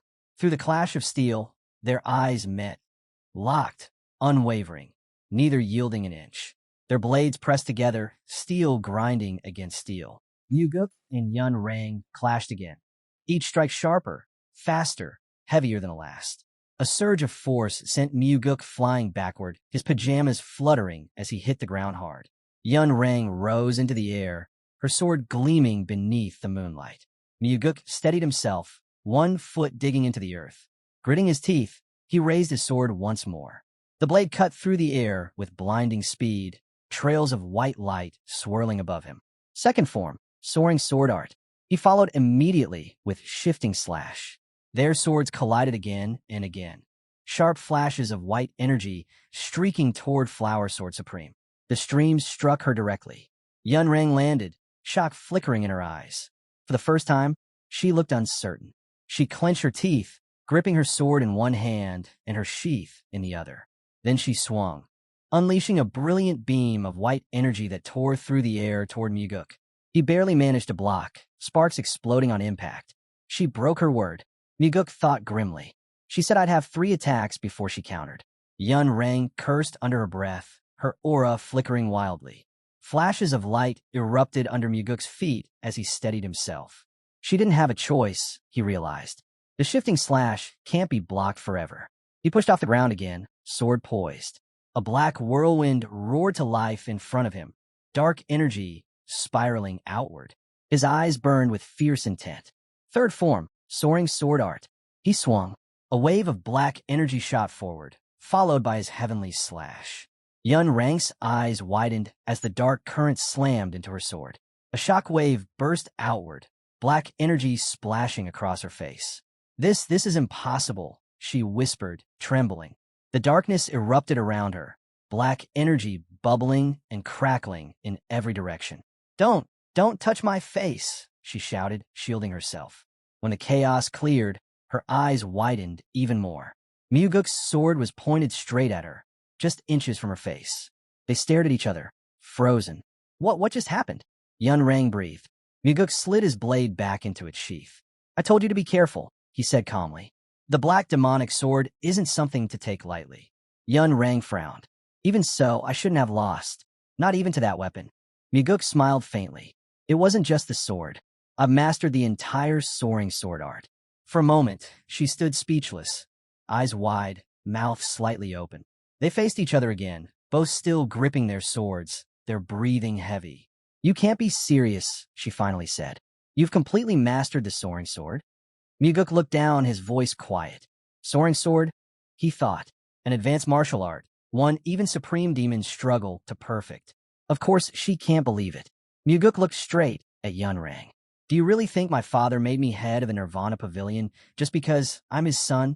Yun Rang's lips parted as if to respond, but Muguk cut her off. And besides, he added, I took the heavenly divine pill to make up for the lack of internal energy I was born with. Her eyes widened. What? She gasped. Muguk's tone stayed calm. So, do you admit your defeat? Yun Rang pressed her lips together. After a moment, she closed her eyes. If I'd known you were this strong, I wouldn't have let my guard down. Muguk thought quietly to himself. She's right. She had allowed him 3 free strikes, and that was what decided the outcome. The moon hung high above the treetops, its light washing the clearing in pale silver. So you won't admit it? Muguk asked softly. You do realize, if the supreme demons hear that you broke your word, they'll call you a coward for the rest of your life. Yun Rang raised a hand sharply. Enough. Don't try to provoke me with such cheap threats. Her eyes met his. I'll keep my word. Say whatever you wish. Muguk closed his eyes briefly. You said, he reminded her, that if you lost, you'd even give up your life. Yun Rang stared at him in shock. You want me to die? He smiled faintly. Of course not. Blood Heaven's Bladesman may call me insane, but I'm not that kind of man.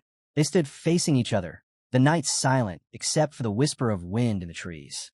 Then what do you want? Yun Rang asked quietly. Muguk lowered his gaze, then looked up again with resolve. I want you to accept my apology. Her eyes widened in disbelief. Muguk brought his hands together before his face. I apologize, he said earnestly, for the disrespect I showed you before. I ask for your forgiveness. Yun Rang said nothing. The moon glowed softly above her, casting light across her face. Are you mocking me? She asked finally, her voice quiet but edged with tension. The cult leader's second son, bowing and apologizing to me? Muguk didn't lift his head. I've been rude to you more times than I can count, he said. I shouldn't have invited you to that dinner. That was my mistake. Yun Rang looked at him, astonished. He won. Yet he's apologizing? It made no sense. I truly want to earn your favor, Muguk continued. That's why I'm apologizing, sincerely. I hope you'll support me from now on. Her eyes narrowed. Support you? You mean in your fight for the heir's position? He said nothing. She exhaled sharply. If you think this apology will change where I stand, she said coldly, then you've disappointed me more than I thought possible. Muguk met her gaze, his voice steady. Well, he said, that all depends on who we're talking about. He straightened slightly. I'm the kind of person who repays everything, double. If someone throws sand at me, I'll push them into the mud. If they splash me with water, I'll start throwing filth right back. He paused, his tone softening. But I'm not going to do any of that to you, Flower Sword Supreme. Yun Rang looked at him, startled. You, Muguk continued, are the one supreme demon most worthy of respect, noble and gentle at heart. Her eyes flickered. Is that really? How do you see me? Muguk kept his hands together before his face, lowering his head slightly. Yes, you're noble and kind. Truly. Yun Rang turned away, saying nothing. Muguk lifted his sword and smiled faintly. I'll be waiting for our next meeting. He turned toward the stairs, walking away slowly, the blade gleaming faintly in his hand. As he descended, his thoughts grew heavy. Knowing what happened to her in my past life, my words weren't a lie. Not entirely. In his mind, he saw the image of her, Flower Sword Supreme, standing in a blood-soaked dress. Those events haven't happened yet, he thought. If meeting me changes her path, maybe that massacre won't happen this time. Maybe something new can take root instead. Above, the clouds drifted across the moon. Yun Rang stood beneath it, her face lifted toward the night sky. In that desolate desert behind her eyes, Muguk thought, perhaps one day flowers will bloom. The moonlight shimmered in her eyes, reflecting her quiet sadness. The next day, the moon hung high again, pale and distant. Flower Sword Supreme stood before Muguk, her expression calm. I accept your apology, she said. Muguk studied her face. She looked unwell, her usual composure cracked, as if she'd been battling her own turmoil ever since her loss. He bowed slightly, hands folded before him. Thank you. Yun Rang exhaled softly. I admit my defeat from yesterday, she said, but I'd like to fight again today. Muguk blinked in surprise. What? They faced each other in silence, the air between them still. I refuse, he said at last. Why? She asked, frowning. Muguk closed his eyes for a moment. Because I wouldn't win again. She tilted her head. You mean to tell me that? Yes, he said quietly. You only lost because you let your guard down. If you hadn't been so relaxed, I wouldn't have stood a chance. Yun Rang's expression softened. The moon's light framed her face as she looked at him carefully. From what I know, she said, you've mastered the flying sword technique, and your internal energy has increased greatly. You could win. Muguk shook his head. No. Last time was one of those rare moments when luck was on my side. And I'm not foolish enough to mistake luck for real strength. The two stood beneath the silver light of the moon, warrior and warrior, teacher and challenger, neither breaking the silence that followed. Yun Rang placed her hand over her chest. If I win, she said quietly, I won't ask for anything. But if I lose, you can have whatever you want. Muguk looked at her steadily. How foolish, he thought. How naive. Now, he understood why in his past life she had risen to lead a cult, drown the land in blood, and then fallen in defeat. Her pride, stubborn, relentless. It was both her strength and her downfall. And right now, that same pride made her wait for him to demand something of her. Muguk folded his hands before his face. There's no need to be so desperate, he said softly. I won't tell anyone about yesterday's duel. You don't have to prove anything. He gave a faint smile. You look tired. You should rest. Yun Rang's expression softened, her eyes clouded with sadness. I was deeply ashamed, she admitted. Muguk blinked, surprised. You have nothing to be ashamed of, he said after a pause. I already told you. I only won because of luck. Yun Rang shook her head slightly. It's not about the defeat, she said quietly. It's because I told you not to touch my face. Muguk stared at her, taken aback. The more I think about it, she continued, her voice low, the more disgraceful it feels. They stood opposite each other, the silence between them heavy and still. Muguk sighed softly. That sort of thing happens, he said. You're human, and you're a woman. I'd probably react the same way, even as a man. Yun Rang's lips curved in a faint, humorless smile. Perhaps, but I'm a sword master. I shouldn't have behaved like that. I should have let you strike me. She turned her head slightly, her eyes distant. Now you understand why I came back, don't you? Muguk's eyes widened a little. Yes, I do. Then will you fight me again? She asked quietly. Clouds drifted lazily across the pale morning sky. Muguk closed his eyes. No, he said after a pause. I still can't. I'd rather just enjoy the bit of luck I've been given in life. Yun Rang looked at him, sadness flickering in her gaze. I made a promise, she murmured. She shut her eyes. I swore I would never lose to anyone, except one person. Muguk stared at her, stunned. His eyes widened as realization dawned. She opened her eyes and looked straight at him. That person is the head of the cult. Muguk stood frozen, unable to respond. Yun Rang rested her hand lightly on the hilt of her sword. Her tone turned sharp.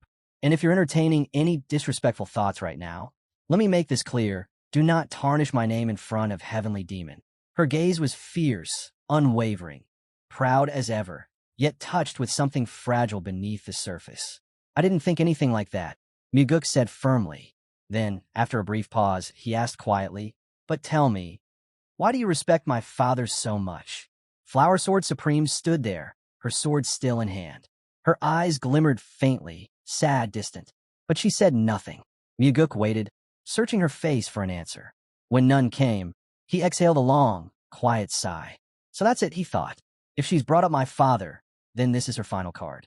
I can't turn her down now. Light flickered through the pagoda windows behind them, glowing softly in the night.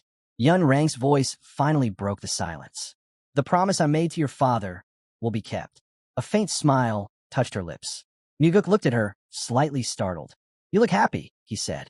Did my agreement really mean that much to you? You can't even imagine, she answered softly. They stood facing one another, blades drawn once more. This time, Muguk said, lifting his sword, I'll give it everything I have. Yun Rang smiled faintly. Good, she said. That's exactly what I need. Behind them, the dark silhouettes of trees swayed in the wind. A low stone wall framed the edge of the courtyard. Muguk lowered his gaze for a moment, then looked up just as she charged. Flower Sword Supreme darted forward, blade gleaming. Their swords collided with a sharp clang that cut through the night. Steel met steel again and again, each blow faster than the last. Muguk turned his blade, drawing a perfect semicircle through the air. Yun Rang leapt upward, the edge of her sword flashing just above his head. Her movements were quick, graceful, her weapon catching his strikes with precise deflections. For an instant, surprise flickered across her face. Small stones scattered at her feet as she landed, immediately lifting her sword to block the next attack. Their blades locked once more. They stared at each other through the narrow space between crossed steel. Muguk slipped, falling headfirst, but twisted midair and landed firmly on his feet. The tip of Yun Rang's sword shot toward his face. He shifted just in time, the blade slicing past by a hair's breadth. He countered instantly, his sword flashing upward to parry her next strike. Their eyes met again, both calm, yet burning with focus. They attacked at the same moment, twin strikes cutting through the air. Both ducked, each narrowly missing the other. Yun Rang's sword brushed past his hair. His blade grazed close to her cheek. They leapt again, moving as one. Yun Rang rose higher, her body outlined against the sky. A faint mark of her last strike shimmered in the air behind her. Myuguk steadied his breath. The longer this fight goes on, he thought, the less winning or losing matters. He dashed forward, sword trailing light, meeting her head-on. Their blades clashed again and again. A rhythm, a dialogue written in movement. Right now, Myuguk thought, we're both completely lost in it, this pure exchange of martial art. Their feet shifted, circling each other like mirrored reflections. He could feel it. Her bloodlust had vanished. What remained was something far deeper. Now, there was only clarity. Two warriors, bound not by hatred, but by the art they shared. Myuguk's head tilted back, his breath sharp and heavy. She's incredible, he thought. No wonder they call her the Flower Sword Supreme. Yun Rang soared through the air, arms spread wide like wings, her movements graceful and fierce at once. Myuguk couldn't help but smile. This is thrilling. Above him, Yun Rang smiled faintly, angling her sword downward, its gleaming edge pointed straight toward him. Myuguk looked up, heart pounding. This feeling, this isn't about victory or survival. It's the pure joy of crossing blades, the art of combat itself. They stood still at last, facing each other, arms lowered at their sides. Sweat streamed down Myuguk's face, glistening in the moonlight. Yun Rang, too, was breathing hard, her forehead damp. After a moment, Myuguk folded his hands before his face. I lost, he said quietly. You didn't use your finishing strike. Yun Rang looked at him. Neither did you. He closed his eyes, shaking his head slightly. That's because I didn't have one. For a long moment, she said nothing, then bowed her head slightly. Thank you, young master. Myuguk blinked, startled. Yun Rang turned away, her back straight but trembling slightly. He watched her in silence. Her shoulders shook, as if she were holding back tears. Myuguk's expression softened. He looked down, then closed his eyes. A faint hum escaped his lips, thoughtful, almost melancholic. They stood facing each other again. Myuguk nodded. If I understand correctly, most women don't sleep that well, do they? Yun Rang's smile deepened slightly. You're right. But do you know what I was thinking about? He tilted his head. Tell me. Looking down, she said softly, I was thinking that maybe I should duel you every day. It seems to help me sleep.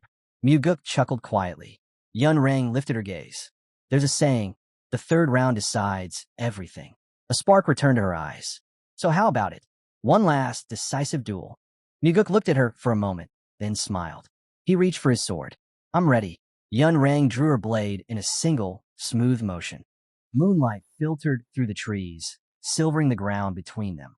As they took their stances, Myuguk asked, during the 23rd exchange yesterday, why did you dodge left? It would have been easier to move right. Yun Rang raised her sword slightly. Because dodging right would have given you 3 possible follow-ups. By stepping left, I limited you to 2. Myuguk frowned thoughtfully. So, it was about controlling my options? He lowered his gaze slightly.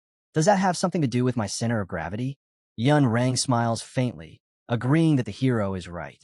They sit on a boulder surrounded by roaring river currents, speaking calmly despite the chaos around them. Myuguk reflects. When he asked his question, the Flower Sword Supreme had answered with complete honesty, just as he had done for her. He can feel it. There's mutual sincerity between them. Yun Rang touches her chin with a light smile. The boy thinks that teaching means having nothing to lose, and that this moment feels the same as it once did with Leon. Moonlight spills across the jagged rocks.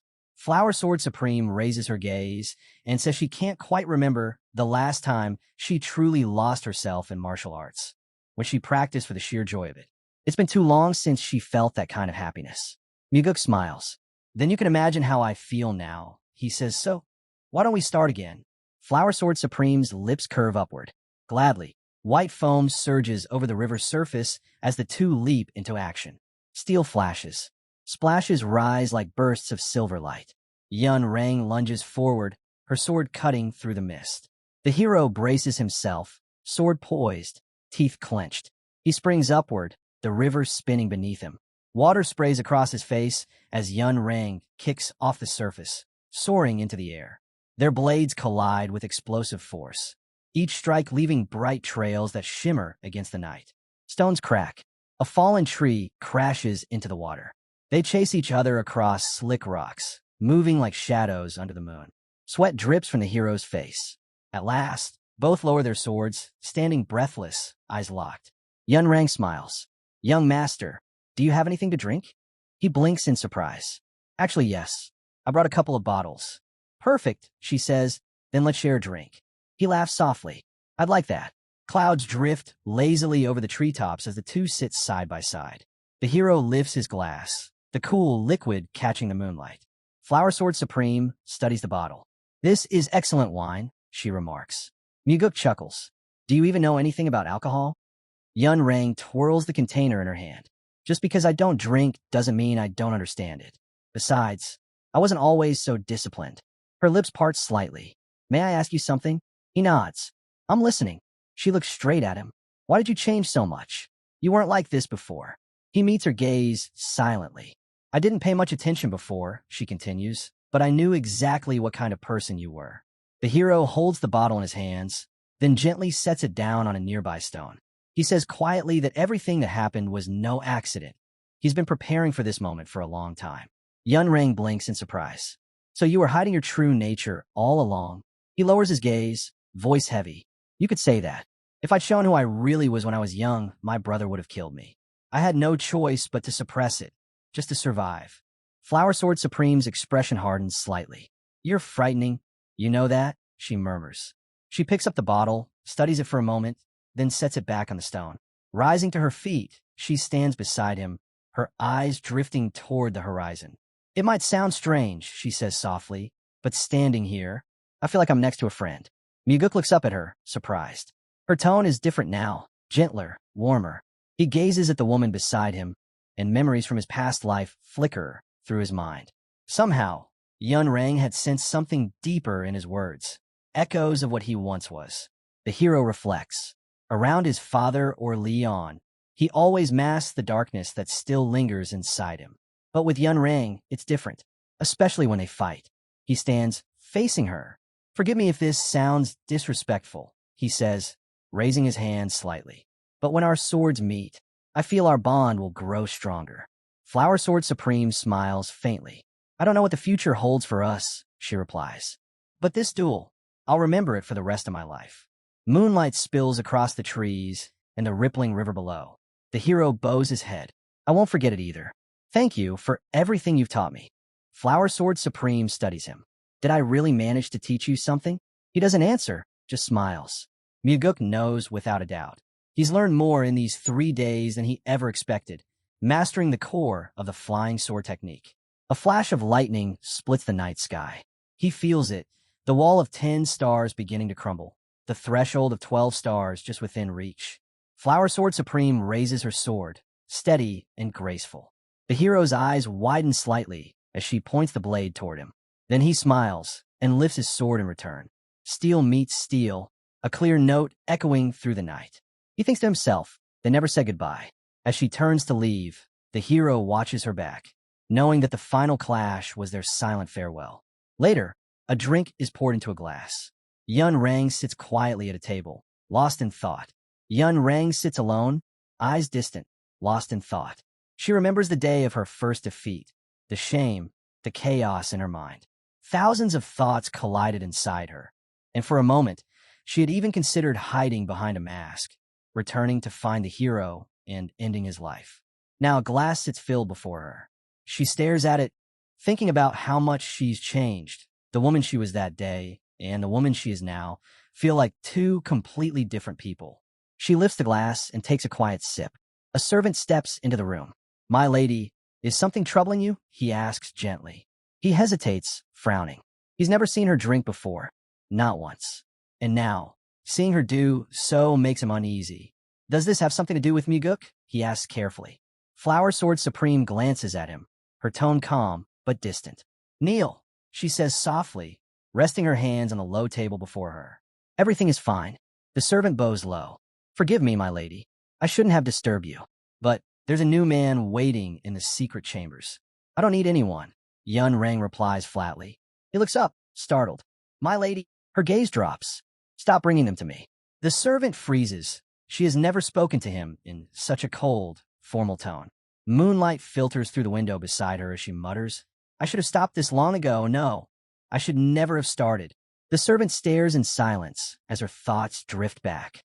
When Sa Wuzhong brought her that first young man, she had given in to her desire, convincing herself it was harmless, that it would end after one night. She only wanted to remember what it felt like to be close to someone again. But then it happened again. A second time. A third. Now, sitting there, Yun Rang knows it has to end. Completely. So Wuzhong bows deeply. Then I'll send him away, my lady. Just say the word when you wish to summon him again. Yun Rang's tone turns sharp. I will never need anyone again. Her eyes narrow. Do you understand me, Wuzhong? He lowers his head. Yes, my lady. I will remember. Leave, she orders coldly. And if you so much as touch another young man, to keep this a secret, I'll kill you myself. The servant bows again, voice trembling. Understood, my lady. You don't need to worry. He turns and leaves, face twisted with frustration. As he walks down the corridor, his thoughts darken. So that's what she was doing, he thinks. Using those young men to earn their loyalty, to strengthen her grip as the cult's second-in-command. Despite her composed face, Yun Rang's coldness toward her once loyal servant is unmistakable. She sits quietly by the window, moonlight tracing her silhouette. In the corridor outside, Wuzhong's face is half hidden in shadow. His thoughts simmer. I was supposed to be the next swordmaster, he tells himself bitterly. His gaze hardens. Something inside him whispers that her sudden change, her distance, her restraint, all began after that man appeared. The hero, Geometry Muguk. Under the thick canopy of trees, chaos stirs within the Nirvana Pavilion. Workers and officials gather around, their faces pale. One investigator trembles, voice shaking. How? How could this happen? Another official staggers backward, clutching his chest as bile rises in his throat. Corpses lie scattered across the clearing, freshly buried, now unearthed. The hero approaches calmly, his subordinates bowing before him. One reports grimly, We found at least a dozen bodies, sir. All of them had their hearts removed. Muguk's eyes narrow. He knows instantly. This is no ordinary slaughter. Soul art. His thoughts darken. A faint glow flickers in his mind. The memory of that cursed technique. Soul art. A forbidden craft that feeds on life energy drawn from human hearts. And within the cult, only one name is bound to it. The soul-absorbing supreme demon. He remembers his past life vividly. Back then, when he returned to the cult to claim the secret of the demonic soul, he'd heard whispers, rumors that the supreme demon was using soul art to amass an ocean of demonic energy. Could it be true? He wonders. Has he really been doing this for decades? One of his men steps forward. We've examined the bodies. None of them appear to be martial artists. Muguk blinks. Ordinary people? Yes, he replies gravely. Men, women, even children. A hush falls. Muguk's face hardens as his gaze drifts toward the body of a little girl, her small hand still clutching a scrap of cloth. His lips press into a thin line. He looks down, eyes shadowed. Martial artists can fight as they please, he thinks, because they chose to walk this cruel path. I'm not righteous myself. I've killed my share. But this, killing innocent children, that isn't cultivation. It's madness. His fists clench tightly. His aura hums. If the rumor I heard in my past life was true, he thinks, then that monster has been doing this for decades, thousands of lives devoured for his power. His eyes flash with cold light. The determination in them burns. An old man appears before him, eyes closed, silent and still. Muguk steadies his breathing, his mind torn between vengeance and reason. Revenge matters, but my life does too. I must complete what I came here for first. A voice cuts through his thoughts. Sir, please take a look at this. The investigator holds something out, a fan, delicate yet eerie. It's from the necromancers of West Illusion Fort, the man explains. We found it near the corpses. The hero's gaze lingers on the fan, a faint chill rising in the air. Muguk studies the investigator carefully, his gaze sharp. This can only mean one thing. He thinks, the handiwork of the soul-absorbing supreme demon. He unfolds the fan, examining it closely. The delicate fabric catches the light as he turns it in his hand. Perhaps the man sent to dispose of the bodies dropped this, he muses.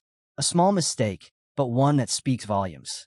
White motes drift across the trees, faint against the mist. Where's the herbalist who discovered the corpses? Muguk asks. He was nearby. One of the investigators answered quickly, but he vanished before we could question him. He must have panicked and fled.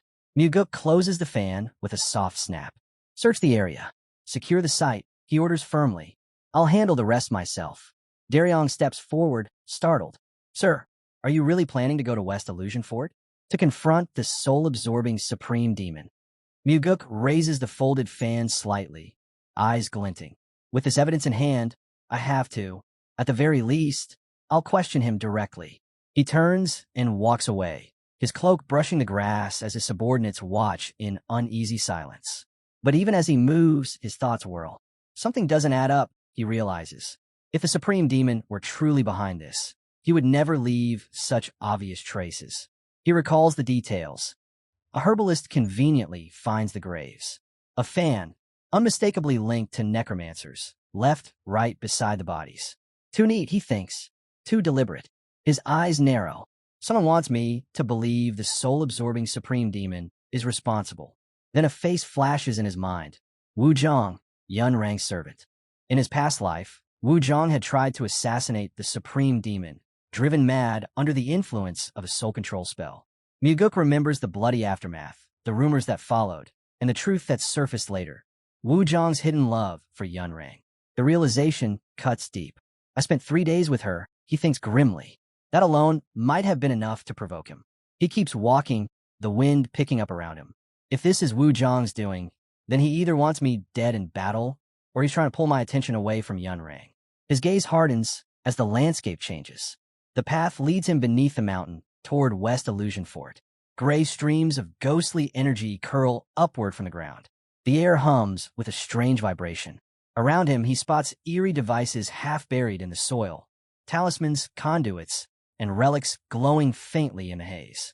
Statues of demons stand watch among them, their carved faces twisted and silent. So this is it, Muguk thinks. The source of the ghost energy. His eyes move across the field, to gardens lined with strange, luminous flowers. He studies them carefully.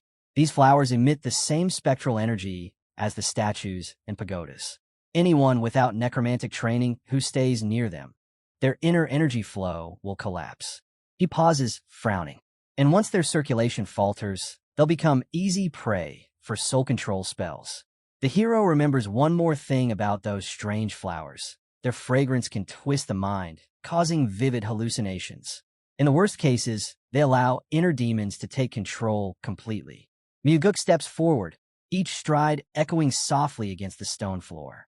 He soon finds himself in an enormous hall, pillars rising like dark towers, steps leading upward into shadow. So this is the residence of the soul-absorbing supreme demon, he thinks. It feels less like a fortress and more like a trap waiting to be sprung. At the far end of the chamber, a man sits calmly at a table. His presence alone shifts the air around him. Yeso, the soul-absorbing supreme demon. Muguk studies him closely. In his past life, their paths had barely crossed. Even when he returned to the cult to gather materials for regression, the two had never spoken. Ironic, Muguk thinks. Of the 8 supreme demons, Yeso is the only one who survived. The man's left eye glows faintly, a dark purple light that pulses with eerie rhythm. Muguk folds his hands respectfully before his face. Soul-absorbing supreme demon, he greets. Yeso raises his head, a calm smile spreading across his lips. Welcome, he says smoothly. Behind Muguk, the air begins to distort. Straight lines twist and ripple as streams of pale energy swirl above his head. Yeso's spell already at work. So, Yeso begins, voice low, what brings you to this distant corner of the world? Muguk looks him directly in the eye, unflinching. He can feel the invisible pressure trying to press into his mind, the unmistakable pull of a soul control spell. But his voice remains calm. I came to investigate a rather unpleasant matter. Yeso's eyes widen slightly, the purple light flaring stronger, hypnotic, probing. Muguk's lips curl faintly. I've been told I have an unusually strong will. Inside, he knows that isn't the full truth. His mind is being shielded by the heavenly demon defense art, keeping Yeso's magic at bay.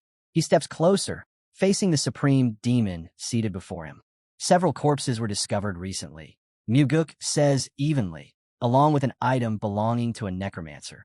Yeso tilts his head. And what item would that be? Muguk draws the fan from his robes and unfolds it with a snap. Yeso's expression freezes for a moment.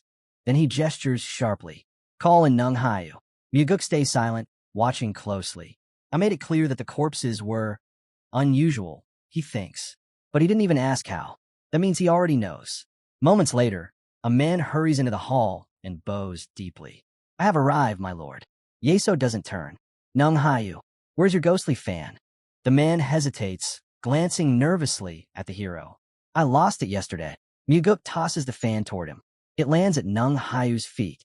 He bends down, his face pale. This is mine, he admits. Where did you find it? Muguk's tone is quiet but cutting. It was lying beside a dozen corpses. Nung Hayu looks up, alarmed, panic flickering across his features. From behind his desk, Yeso watches everything unfold in silence, his glowing eye fixed on the boy. Muguk notices that Nung Hayu never asked where the bodies were found or how those people died. He states that, given the circumstances, Nung Hayu must be taken for interrogation. Yeso remains seated behind his desk, a black shadow hiding his eyes. Nung Hayu bows and says he understands. He will go with Muguk. Muguk folds his hands in front of his face and thanks Yeso for his cooperation, promising they will meet again. He leads Nung Hayu away. Yeso watches as they leave. Daryong warns that getting Nung Hayu to talk will be difficult. So far, the man only admits he lost his fan. Muguk sits at the table, arms crossed, thinking that a single look into Nung Hayu's eyes showed a fear of Yeso so strong that threats or persuasion won't work. Daryong points out that without concrete proof tying Nung Hayu to the killings, they cannot keep him detained for long. Muguk replies that Nung Hayu is only a subordinate. To solve this, they must arrest the soul-absorbing supreme demon. Daryong urges caution, calling Yeso very dangerous. Muguk, still seated, asks if Daryong remembers what Muguk promised when he took the post. Daryong recalls Muguk saying he would even arrest his father if he committed crime. Daryong falls silent for a moment, and then says he understands and will carry out the order. Muguk offers a faint smile. A Nirvana Pavilion attendant bursts into the hall and announces that the head of the cult has arrived. Daryong reacts with surprise. Muguk turns to his father and asks what brought him there. The heavenly demon sets a glass on the table and says he was passing by and decided to stop in. Muguk realizes his father is not telling the whole truth. Heavenly demon and Muguk sit at the table. The head of the clan advises that Muguk should not engage the soul-absorbing supreme demon yet. Muguk places his hand on the table and asks why not. The man answers that Muguk will not be able to handle this opponent with his current abilities. Muguk counters that if he catches Yeso off guard, he can finish him. If not, he can attempt to get behind him. Heavenly Demon states that the latter plan, getting behind Yeso, is even more difficult than killing the supreme demon directly. The hero clenches his fist. He asks plainly whether the soul-absorbing supreme demon is truly that powerful. The cult leader closes his eyes and answers. The man is both the weakest and the strongest at once. Muguk studies the meaning behind those words and begins to piece it together. He pictures Yeso casting his spells and understands. If an opponent has martial techniques that block soul control methods, or has reached a level of comprehension where such magic fails, then the soul-absorbing supreme demon becomes an easy target. He looks at his father and asks if the leader can help him surpass Yoel. The cult leader says it cannot be done quickly. White clouds drift across the sky as Muguk replies that his father already knows how capable he is. The man remains firm. It still won't be enough. There are only two ways to neutralize Yeso's magic. The father names the first. Learn the 9 Calamities demonic art to at least 5 stars, where soul-trapping spells will cease to work. Muguk cuts in, refusing to hear the second option and asking instead for help to learn the art just named. Heavenly Demon says the second option is to fully master the Heavenly Demon defense art. Since neither path is available to Muguk right now, the leader insists he must leave Yeso alone for the time being. Muguk asks whether the soul-absorbing supreme demon is truly necessary for the cult.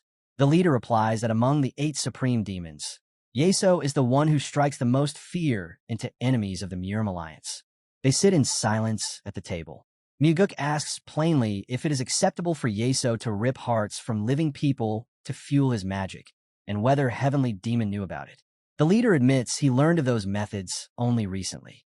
Muguk thinks that his father cannot easily let go of such a powerful asset in their struggle with the Murim Alliance. He rises from the table, deciding he should not leave the matter to his father's discretion.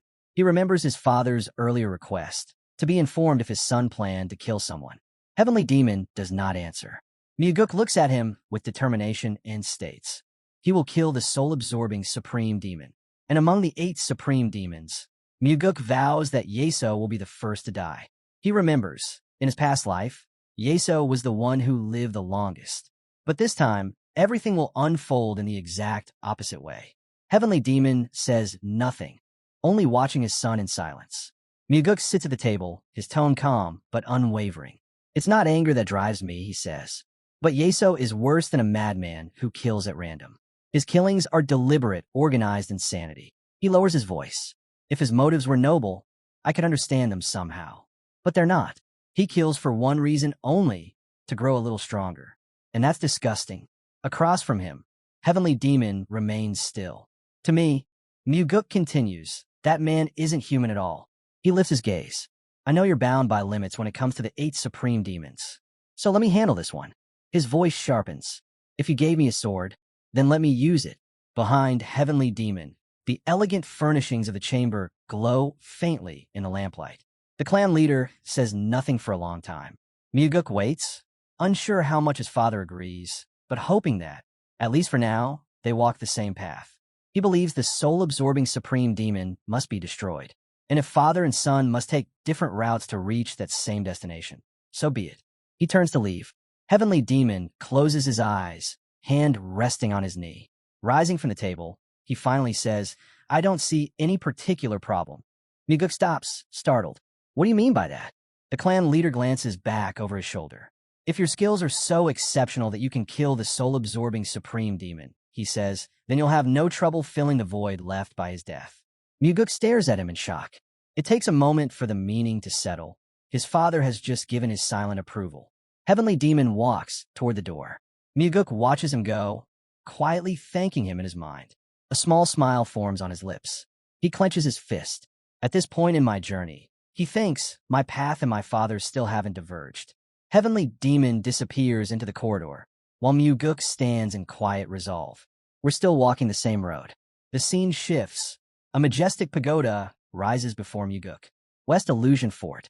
The next day, the hero stands tall, arms relaxed at his sides. Before him, Yeso sits once more at his table, calm and unreadable. Muguk frowns slightly, his mind focused. To kill the soul-absorbing Supreme Demon, he thinks, I've chosen a third path. But for that, I'll need time.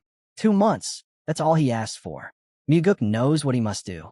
Before the time comes, he has to make sure Yeso keeps a low profile, that the soul-absorbing Supreme Demon doesn't cause more bloodshed. Yeso leans back in his chair, his tone casual. So, then, what brings you here this time? Muguk answers firmly. Nung Hayu has been declared innocent. The Nirvana Pavilion investigators couldn't prove he was behind the killings. Yeso raises a brow, his purple eye flickering faintly. Then why visit me if you've already decided to release my subordinate? Standing before the steps leading to the throne, Muguk meets his gaze. Because there's something I need to say to you directly. Yeso folds his hands. I'm listening. Muguk's voice cuts through the still air. I know you're using soul arts. For a brief moment, Yeso's face changes, just slightly. Then he chuckles. Soul arts? I've never heard of such a thing. Muguk's eyes narrow. His voice hardens. Drop the act and stop using that technique. The soul-absorbing Supreme Demon stares at him wide-eyed, feigning confusion. I truly have no idea what you mean. Muguk's anger flares. The same words echo again and again in his mind. I have no idea what you mean. He takes a step forward. If you refuse my warning, his voice lowers, then you'll die. Yeso throws his head back and laughs, loud, mocking, unshaken. The sound fills the vast chamber. Muguk's teeth grind together. Above him, a chandelier trembles as a fiery aura ignites behind his back. The heavenly demon defense art flares to life, its heat swirling through the hall. Yeso's laughter fades into a smirk. His lips tighten. Muguk glares at him. I won't be the one to kill you, he says coldly. Their gazes lock, two forces staring each other down. I'll convince my father, Muguk declares, his voice rising, to destroy you himself. A bright aura bursts around him, flames swirling like a halo. If you think I can't persuade the head of the cult, Muguk continues, you're wrong. I'll go to him every morning if I have to, and beg him to erase you from this world. Yeso remains silent, eyes widening slightly. Muguk steps closer, unwavering. If he refuses, I'll go again, and again, until he understands that anyone who tears hearts from the living shames our entire organization. In Yeso's eye, Muguk's reflection burns, fierce, determined. I'll go to him day after day, Muguk says, until the moment you slip up, and when you do, the heavenly demon will destroy you himself. The light around the hero pulses stronger. Yeso's faint smile returns. His gaze sharpens. Muguk's hair falls over his eyes as the oppressive energy grows thicker, a psychic pressure pressing into his thoughts. Then Yeso speaks, voice calm, yet heavy with strange weight. Tell me, boy, do you truly understand the world you live in? He leans forward, his purple eye glowing brighter. What if this world, all of it, is nothing but illusion? The words echo through Muguk's head. And what if the real universe, Yeso whispers, is the one you feel right now? The air distorts around them. Reality bends. Muguk's mind wavers on the edge between two worlds, one real, one imagined. A blinding light glows behind the boy's head. He's hanging upside down, grinning as he mutters that this world must be amazing. You don't even need alcohol to get dizzy. He laughs, saying it already feels like he's had a good drink. Yeso watches him closely, a hint of intrigue in his gaze. In his mind, he confirms what the rumors said. This young man really is a hidden dragon beginning his rise. The boy tilts his head, surprised by the sudden remark. In the blink of an eye, Yeso appears right beside him. The supreme demon of soul absorption stands calmly next to the boy, his presence both unreal and overwhelming. The boy finally understands why his father warned him about this man. Just standing near him makes it impossible to tell if he's flesh and blood or a phantom. Smiling faintly, the boy says he has no plans of ascending anywhere. All he wants is to live long, enjoy the world quietly, and grow stronger each day. Yeso studies him with quiet surprise. The boy's thoughts drift. This must have been the same dream the supreme demon once had in a previous life, a peaceful existence he could never achieve. A memory flashes before him. An older Yeso, his tone calm but heavy. He had spent every single day growing stronger, not for glory, but to make sure no one could ever kill him. The supreme demon lets out a wild, echoing laugh. What a fine dream you have, he says, before his figure fades into thin air. The boy gazes ahead. A vast emerald meadow stretches out before him. White clouds floating lazily overhead.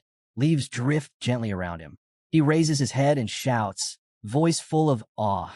This martial art, it's truly magnificent.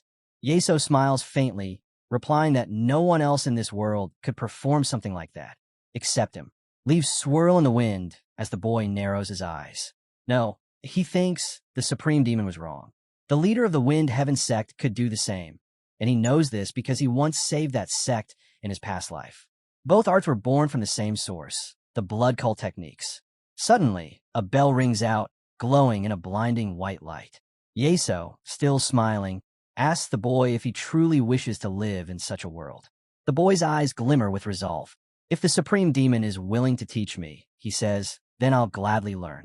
They stand close, their auras intertwining. Yeso chuckles. You're far more cunning than I thought. Try and get a supreme art for free, aren't you? The boy meets his gaze. Then I'll just make you my ally, he replies smoothly. Yeso's eyes narrow, glowing with a deep violet hue. He stares into the boy's soul, his voice low and sharp. I can see every thought in your mind. You may fool others, but not me. Muguk stares straight at Yeso and calmly asks him what's running through his mind right now. The supreme demon of soul absorption smirks. You're thinking about grabbing me by the hair and landing a punch, aren't you? They face each other, tension crackling in the air. Yeso tilts his head slightly.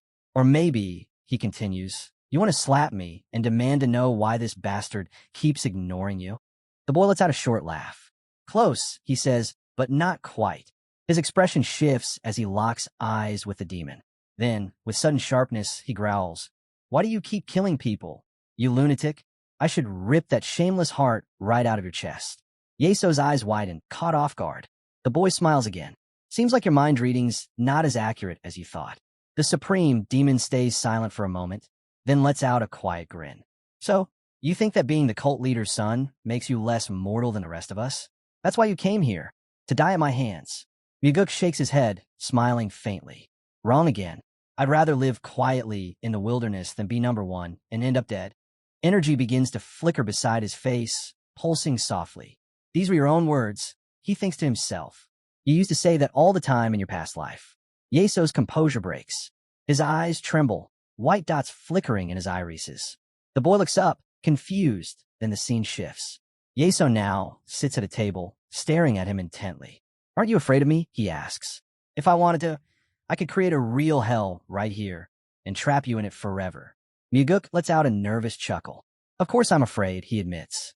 That's exactly why I plan to convince my father to handle someone as dangerous as you. The supreme demon bursts out laughing, his voice echoing through the room. Then, composed himself, Yeso looks at the young man. You're quite the extraordinary one, he says finally. You may go. The boy studies him for a moment, then folds his hands together in front of his face. Please stop whatever it is you're planning. Just for a while, he says quietly before turning to leave. As he walks away, Yeso's voice cuts through the air. If we ever meet again, he warns, you'll never return to this world. The boy freezes for a second, cautious. We catch a glimpse of the lower half of his face before the scene fades. Above the Pungi tavern, white clouds drift lazily in the sky. Inside, Daryong sits across from Muguk, sipping from his cup. So, he asks, how did the visit go? Muguk shrugs. If it went well, good. If not, that's fine too. He leans back, thinking quietly. That threat was from my father, he realizes. The supreme demon will stay low for at least a few months. Daryong, seated nearby, spins his cup thoughtfully. So you actually spoke face-to-face with that monster, he murmurs. All to find solution. What Muguk did was nothing short of remarkable. No one else would have dared to take such a risk. Muguk glances at his subordinate, surprised. Daryong looks like he's on the verge of tears. He bows his head, apologizing. I couldn't do anything for you, sir. If I were strong enough, I'd have gone to deal with that soul-absorbing supreme demon myself. Muguk studies him quietly, realizing the man is just trying, awkwardly, to comfort him. He takes a sip from his drink and says calmly, I appreciate the thought. That's what a good first assistant is for. But Daryong shakes his head. I don't see myself that way. Leon's the one closest to you, not me. Muguk lifts his glass, holding it in front of his face.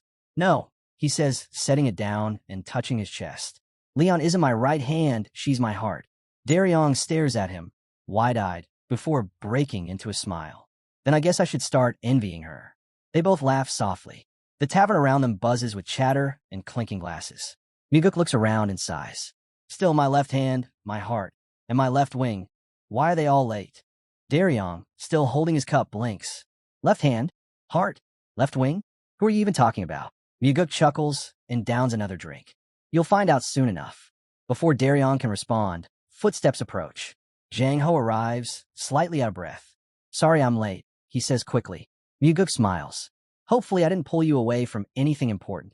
Jang Ho sits down, shaking his head. If you hadn't called me here, I'd have been disappointed. The newly appointed leader of the demonic army takes his seat, and Muguk nods approvingly. I had to invite you, he says.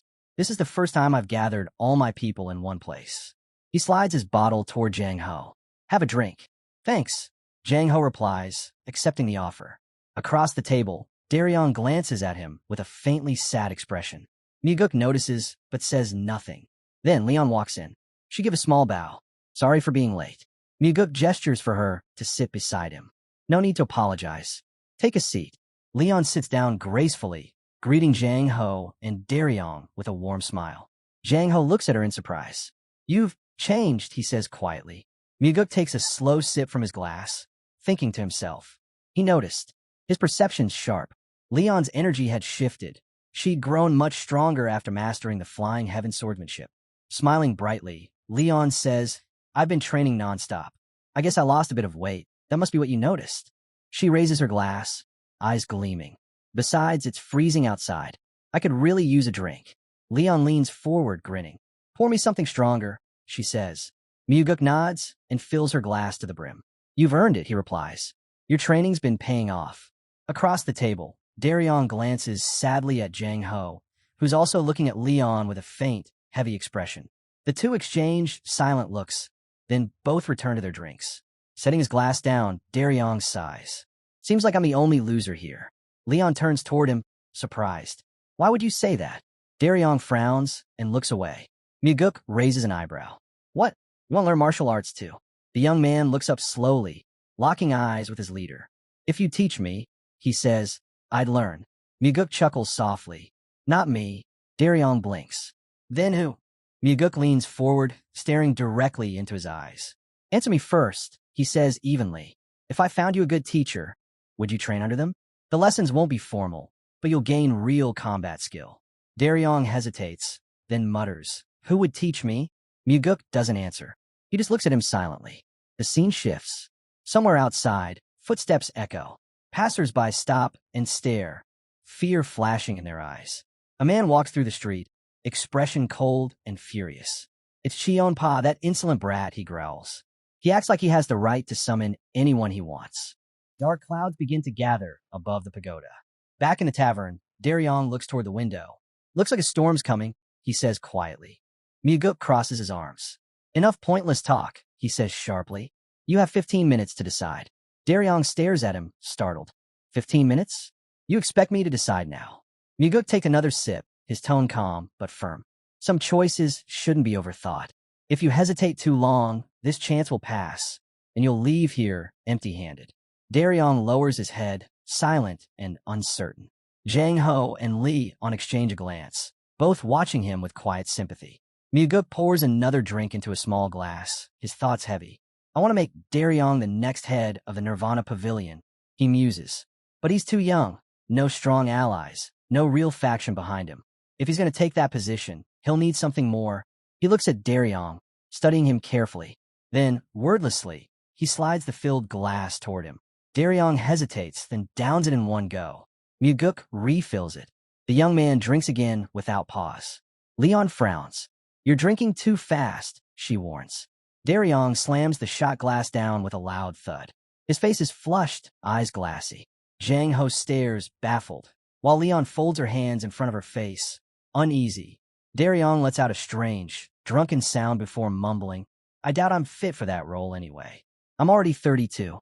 Muguk leans back, arms folded across his chest. 32 is a respectable age, he says calmly, and it comes with its advantages.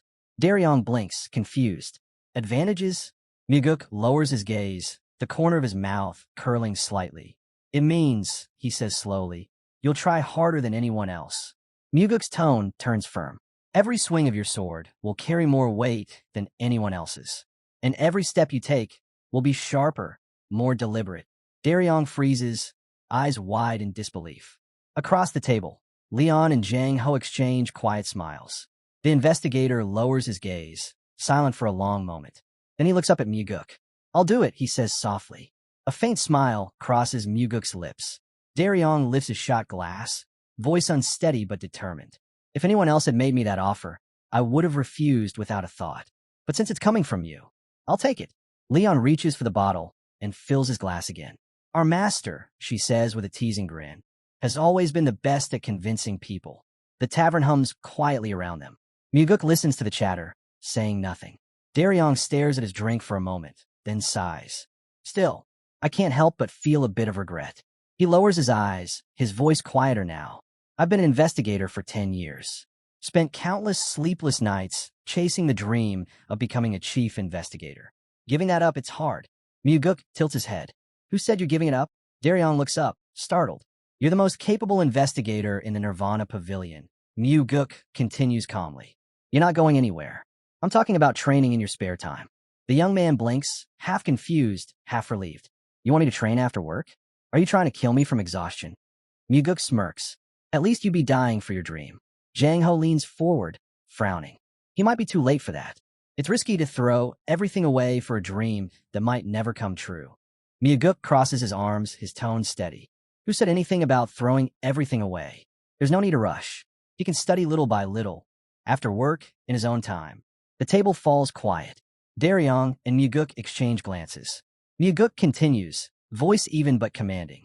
Haste leads to failure, he says. Those who claim they'd risk their lives for success rarely find it. If Daryong trains from dawn till dusk, he'll only start doubting himself. He'll think he's too slow, start picking himself apart. Eventually, he'll give up. He leans forward slightly. But if he keeps doing his job and uses the time he does have to grow, he'll get there and stay there. Daryong looks at him, uncertain, the doubt clear in his eyes. He refills his glass slowly. Leon and Jang Ho exchange confused glances, unsure what to make of the conversation. Finally, Daryong sets his glass down with a thud. Understand, he says firmly. Then please, teach me. Miguk raises an eyebrow. And what made you think I'd be the one training you? Leon and Jang Ho stare at him in disbelief. Before anyone can answer, Leon's attention shifts. She turns her head toward the stairs. Footsteps echo softly from below. Someone is climbing up. The figure on the stairs finally steps into view. It's Cheon-pa. Leon's eyes go wide. She instantly covers her face with both hands, as if that might make her invisible. Jang Ho spins around too, his breath catching in his throat. The old man's face is half hidden in shadow, but his presence alone is enough to chill the air. His gaze sweeps over the table, sharp and unreadable. Leon and Jang Ho freeze where they sit, fear flickering across their faces. Daryong, confused by their reactions, turns toward them. What are you all staring at, he asks. Before he gets an answer, the Blood Heaven's bladesman, Cheon-pa, steps closer, the faint clink of his weapon echoing with each step. Daryong's heart skips a beat. His face drains of color. Cheon-pa stops beside the table, his voice low and cold. Tell me, boy, do you think it's bold or just foolish to summon me here again? Daryong and Jang Ho both go pale, completely paralyzed. Miguk, calm as ever, pulls out a chair and gestures politely. Please, have a seat. The old man stares at him, puzzled, then slowly sets his sword down beside him. The Blood Heaven's bladesman takes the offered chair. Miguk smiles. We invited the great demon here for a simple reason, to share a drink. He fills the old man's glass. Across the table, Daryong's face twists in disbelief. His mind races, wait no, don't tell me, this man is supposed to be my teacher. Miguk catches his expression and gives a knowing smile. Ah, so you figured it out, he says lightly. Daryong nearly chokes. This has to be a joke, he mutters, voice trembling. Jang Ho, holding a bottle in both hands, clears his throat. Thank you, sir, for recommending me earlier, he says nervously. I'm honored to finally express my gratitude. The Blood Heaven's bladesman narrows his eyes, then glances toward Miguk. The recommendation wasn't my idea, he says. It was your cult leader's son who insisted. Thank him, not me. Miguk chuckles. I've already received enough thanks. But still, Cheon-pa deserves some credit. Without his help, none of this would have been possible. The great demon stares at the boy, slightly taken aback, before looking away. He raises his glass. I gave that recommendation because I believe Jang Ho could handle the job, he says flatly. No need to twist it into something else. Jang Ho smiles politely, lifting his own glass. Then I'll thank you properly, he says before drinking it all in one go. Miguk glances at Cheon-pa sitting beside him. Actually, he begins, I have one more request. Cheon-pa sighs. What is it this time? Miguk turns to Daryong, who's now staring down at the table, his hands clenched tight. I want you, he says to the old man, to teach this boy martial arts. The Blood Heaven's bladesman blinks, completely bewildered.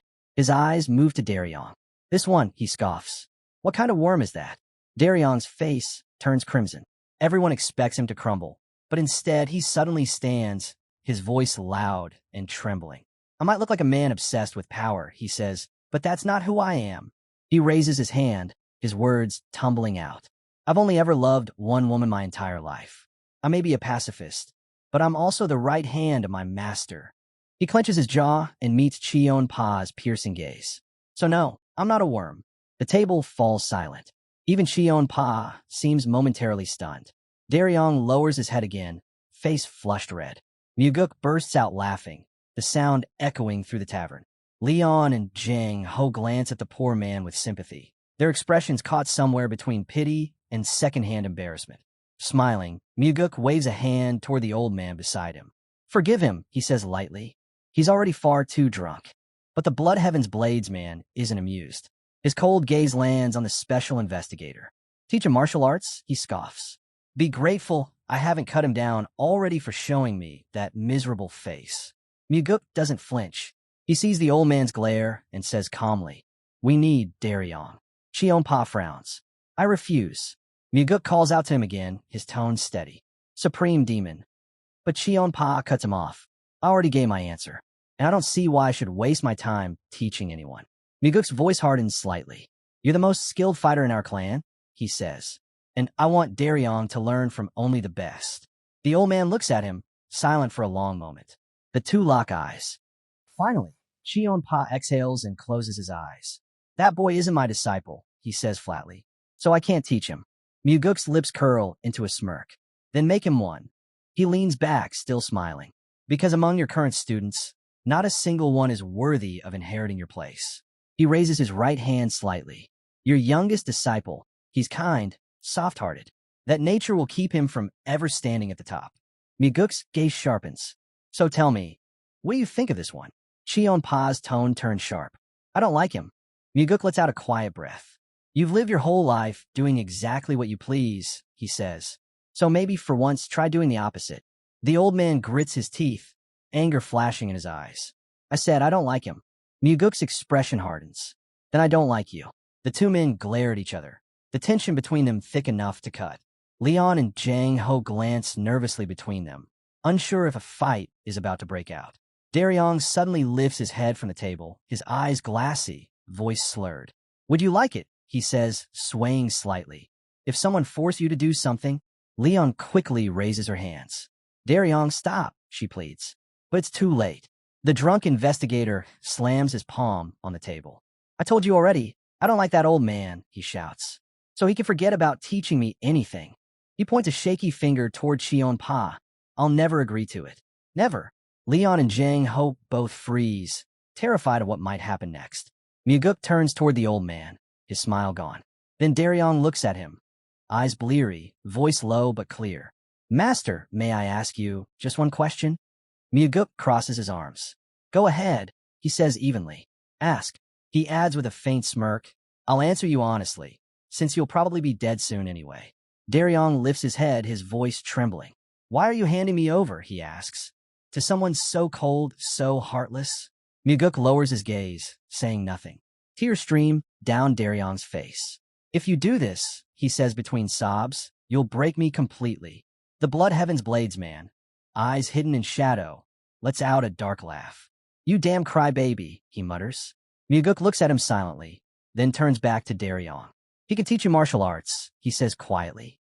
Daryong wipes his tears with both hands, shaking his head. "It still doesn't feel right," he shouts. Jang Ho glances at him with pity, unsure how to comfort his friend. Muguk sighs softly, then looks back at the old man.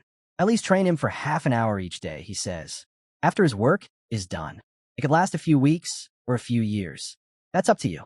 Daryong sits slumped over the table, his head resting in his hands. Muguk's voice stays calm. "If you don't want to teach him, then don't. Just give him one chance on the first day." Chionpa and Muguk lock eyes. The old man narrows his gaze. "Do you really trust this drunkard?" he asks coldly. Muguk doesn't hesitate. "I trust you," he says. The great demon pauses, visibly surprised. Muguk meets his stare without flinching. Soon, the two men stand side by side. Chionpa and Daryong. So different, yet somehow the same. Both are strange in their own way, Muguk thinks. Detached from a world, but burning with the same fire inside. "I'm not teaching anyone," Chionpa says finally, his tone sharp. But before he can continue, Daryong interrupts him, tears still streaking his face. "Good," he shouts. "Because I don't want to learn from you either." Leon and Jang Ho exchange terrified glances. The old man's hand drifts toward his sword. Muguk chuckles lightly and raises a hand. "No need for that," he says. Daryong slams his forehead down onto the table with a thud. "I don't understand anything anymore," he mumbles. "But I don't want to learn." Both Muguk and Chionpa stare at him, caught off guard. The old man looks thoughtful for a moment. "And if I do train him," he asks slowly, "what will you give me?" Muguk smirks. "I'll help you get rid of that old grudge you've been holding on to for years." Surprise flashes in Chionpa's eyes. He turns to Muguk, studying his face. A glass is lifted. Muguk fills it for the old man. The young man watches quietly, wondering if the great demon truly wants to make peace with the Flower Sword Supreme. Cheon-pa downs the drink in one gulp. Leon and Jang Ho exchange uncertain looks as the old man pours himself another. Muguk empties his own glass, then refills both. The table is cluttered with half-finished bottles and plates of untouched snacks. Leon and Jang Ho, unable to handle much more, are completely drunk, faces flushed, eyes glazed, while the two demons drink on in silence. The old man leans back in his chair, eyeing Muguk carefully. "Were you serious," he asks, "about that promise you made?" Muguk smiles faintly. "Of course," he says. "It wouldn't be right for Daryong to learn martial arts for free." Cheon-pa narrows his eyes, studying the young man as if trying to figure out whether he's joking or not. Lifting his glass, the Blood Heaven's Bladesman changes the subject. So he asks, "How's the new Nirvana pavilion doing?" Outside the tavern window, the streets of the demonic village glow softly under the lantern light. The bustling pavilion stands visible in the distance. "It's doing well," Muguk replies simply. The old man lets out a low hum. "I wasn't asking about your profits," he says. "I meant, has opening that place actually improved your reputation?" Muguk chuckles quietly, realizing the old man's assumption.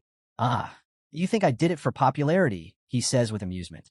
He raises his glass. "Well, that's going quite well too," he admits. "But more importantly, helping the people of the demonic village matters just as much to me as defeating the soul-absorbing supreme demon." He glances at the old man, his smile sharpening. "Though I doubt you'd understand that." Then, with a playful grin, he adds, "Anyway, I'm entrusting investigator Daryong to you." Cheon-pa tugs irritably at his beard. "You never stop throwing work my way," he mutters. "Once you're done handing off your favorite underling, what will you do then?" Muguk swirls the empty glass in his hand. "I'll be busy," he says. The old man arches a brow. "Busy with what?" Daryong and Jang Ho are both slumped over the table, dead asleep, their heads resting on their folded arms. Muguk looks at the empty glass before him. "I've got a lot to deal with," he says quietly. "There are monsters in this world that still need to be destroyed, and I still need someone who'll become my right wing." He smirks. "I even had to humor my father just to make it happen." The old man blinks, startled. His hand rests against the armrest of the chair. "Wait, does that mean I'm your left wing?" Muguk nods. "Exactly. But if you'd rather be my right wing," he adds, "you can take that spot too." Cheon-pa stares at him in disbelief. "You are insane," he says flatly. "You dare compare me to the Flower Sword Supreme? And worse, you talk as if we're some kind of pair." Muguk doesn't flinch. "You told me once," he says, "that you'd bet on me because I'm crazy, and that only the insane have the strength to conquer this world." He leans forward slightly. "Have you already forgotten those words, old man?" Cheon-pa goes quiet. He crosses his arms, eyes closing slowly, as if weighing the truth in the boy's words. Finally, he exhales through his nose. "I didn't realize you were this crazy," he mutters. Muguk grins. "Then let's go crazy together," he says.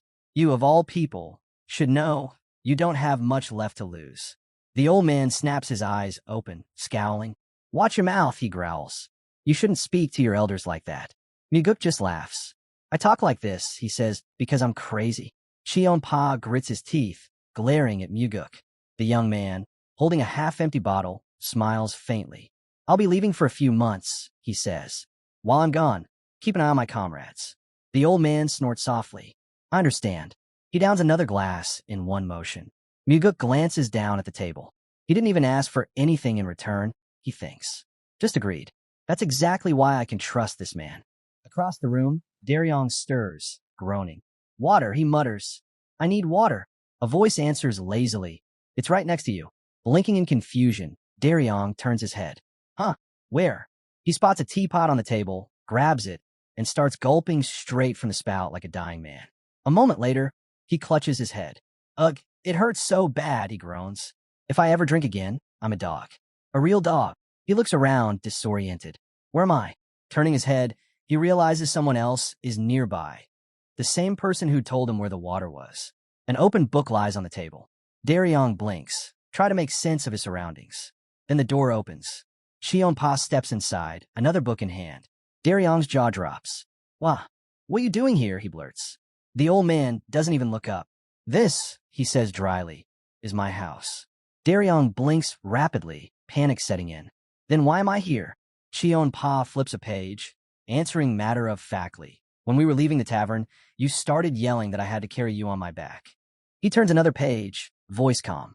Then you grab my leg and accuse me of abandoning my disciple. Daryong's face twists in horror. I did that. The old man snaps the book shut with a loud thud. His glare is sharp enough to cut through stone. It's been decades since anyone's dared to touch me, he says coldly. Shionpa frowns, leaning forward slightly.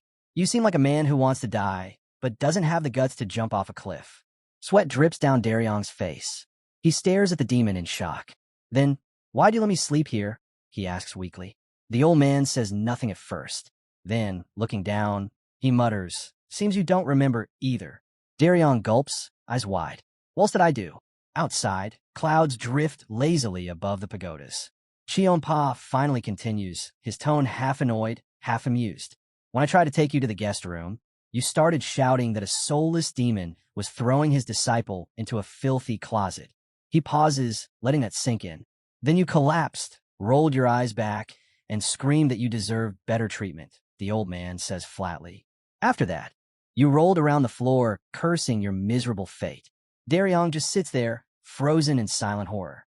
Daryong stands frozen, staring down at the floor in shock. The Blood Heaven's Bladesman watches him quietly for a moment, then sighs. Has life really been that cruel to you, boy? He asks. Because right now, I feel an overwhelming urge to be just as cruel and put an end to this pitiful sight. Daryong's eyes roll back as he drops to his knees. I'm sorry, he cries out. I'm so sorry. I'll never drink again, I swear. The old man frowns, genuinely puzzled. Why quit something so enjoyable? He asks. Just stop acting like an idiot when you drink. But Daryong shakes his head frantically. No, I'm done. I'll quit completely. Please forgive me. Shionpa glances back at his book, unimpressed. Then leave, he says curtly. Daryong blinks in surprise. Leave? He clasps his hands together, bowing slightly. All right, I'll go right now. As he stands, his eyes drift across the room, to the rows of neatly arranged books lining the shelves. He picks one up carefully. This one's my favorite, he says with a smile. Have you read it, sir? Shionpa's brow furrows. I hate when people touch my things without permission. The book is suddenly snatched from Daryong's hands and hits the floor with a thud. Daryong freezes, then scrambles forward, panicking all over his face. I'm sorry. I swear, only the pages with the boring parts got a little bent. He bows low. I'll leave immediately. But Shionpa's next question stops him. Why do you like that book? He asks quietly. Daryong looks up, startled. Because, he says after a pause, the main character reminds me of myself. He smiles faintly. He was born poor. He struggled all his life to connect with people. But despite everything, he became a real hero. I've read it at least 20 times, he adds softly. I still read it before bed. Shionpa doesn't respond. He just looks at the boy, then down at the book lying on the floor. Daryong bows again. Thank you for letting me stay the night, he says. I'll be going now. But before he can turn, the old man speaks again. Tell me, he says without looking up, do you really think Muguk can become the heir? Daryong stops in his tracks, eyes wide. Of course, he says firmly. He'll do it. Shionpa keeps his eyes on the book. Why do you believe that? Daryong answers without hesitation. Because Muguk is extraordinary. I've never met anyone like him. He has the power to change the cult for the better. The old man finally looks up. His gaze meets Daryong's. Would you give your life for him? He asks. The question hangs heavy in the air. Daryong pauses, then shakes his head. No, he says quietly. Never. Shionpa's eyes widen in disbelief. The old man reminds everyone that the investigator just called the hero an exceptional man. Daryong scratches the back of his head, muttering that he's not the kind of person who could throw his life away for someone else. The man from Blood Heaven's Blades studies him silently, his thick mustache catching the light. He turns toward Daryong and orders him to wait in the courtyard. The investigator, clearly uneasy before the supreme demon, quickly agrees and hurries out. A steep staircase winds up toward the pagoda. Daryong stands stiffly, hands at his sides, convinced he's about to be punished for admitting he wouldn't die for the head of Nirvana Pavilion. He glances nervously to his right, wondering if he should take back his words and claim he is willing to make the sacrifice after all. A sword stands planted in the ground before him. As Shionpa descends the stairs, his voice cuts through the silence. He orders the young man to pick up the weapon. Daryong grips the hilt and raises the blade, the weight surprising him. Cheonpa asks, "What's going through that Nirvana Pavilion official's head right now?" The boy looks up, uneasy, eyes on the blade. He admits, "It's really heavy." The old man nods. "Good. You've understood the essence already." Daryong blinks in confusion. The master continues, "To feel the true weight of the sword. That's both the beginning and the end of the technique I'm about to teach you." Daryong's eyes widened. Then a grin spreads across his face. "What you just said, it gave me goosebumps." Cheonpa snorts. "Probably because you drank too much yesterday. Or maybe you've caught something." Daryong quickly agrees, pretending not to take it to heart. The old man turns away, warning, "Don't be late for training." "Never," Daryong calls out brightly. Rain begins to fall over the settlement. The tavern is alive with noise and laughter. A man wearing a hat steps through the door, raindrops sliding down his face. The waiter shouts over the chatter that he'll be right there. The man, Mug, smiles faintly as he looks around. He remembers this place from another lifetime, when he came searching for a bell, and the boy serving him had already grown. Now, that same boy, holding an iron tray, bows and greets him as a warrior. He apologizes. Every table is taken. Muguk asks if there are any rooms available at the inn. The boy shakes his head. The entire settlement is crowded with visitors here for the god blood ritual. Lanterns sway gently outside the balconies. "When does the ritual begin?" Muguk asks. The boy closes his eyes. "In 10 days. He adds that there's another inn at the end of the street, but chances are it's full too.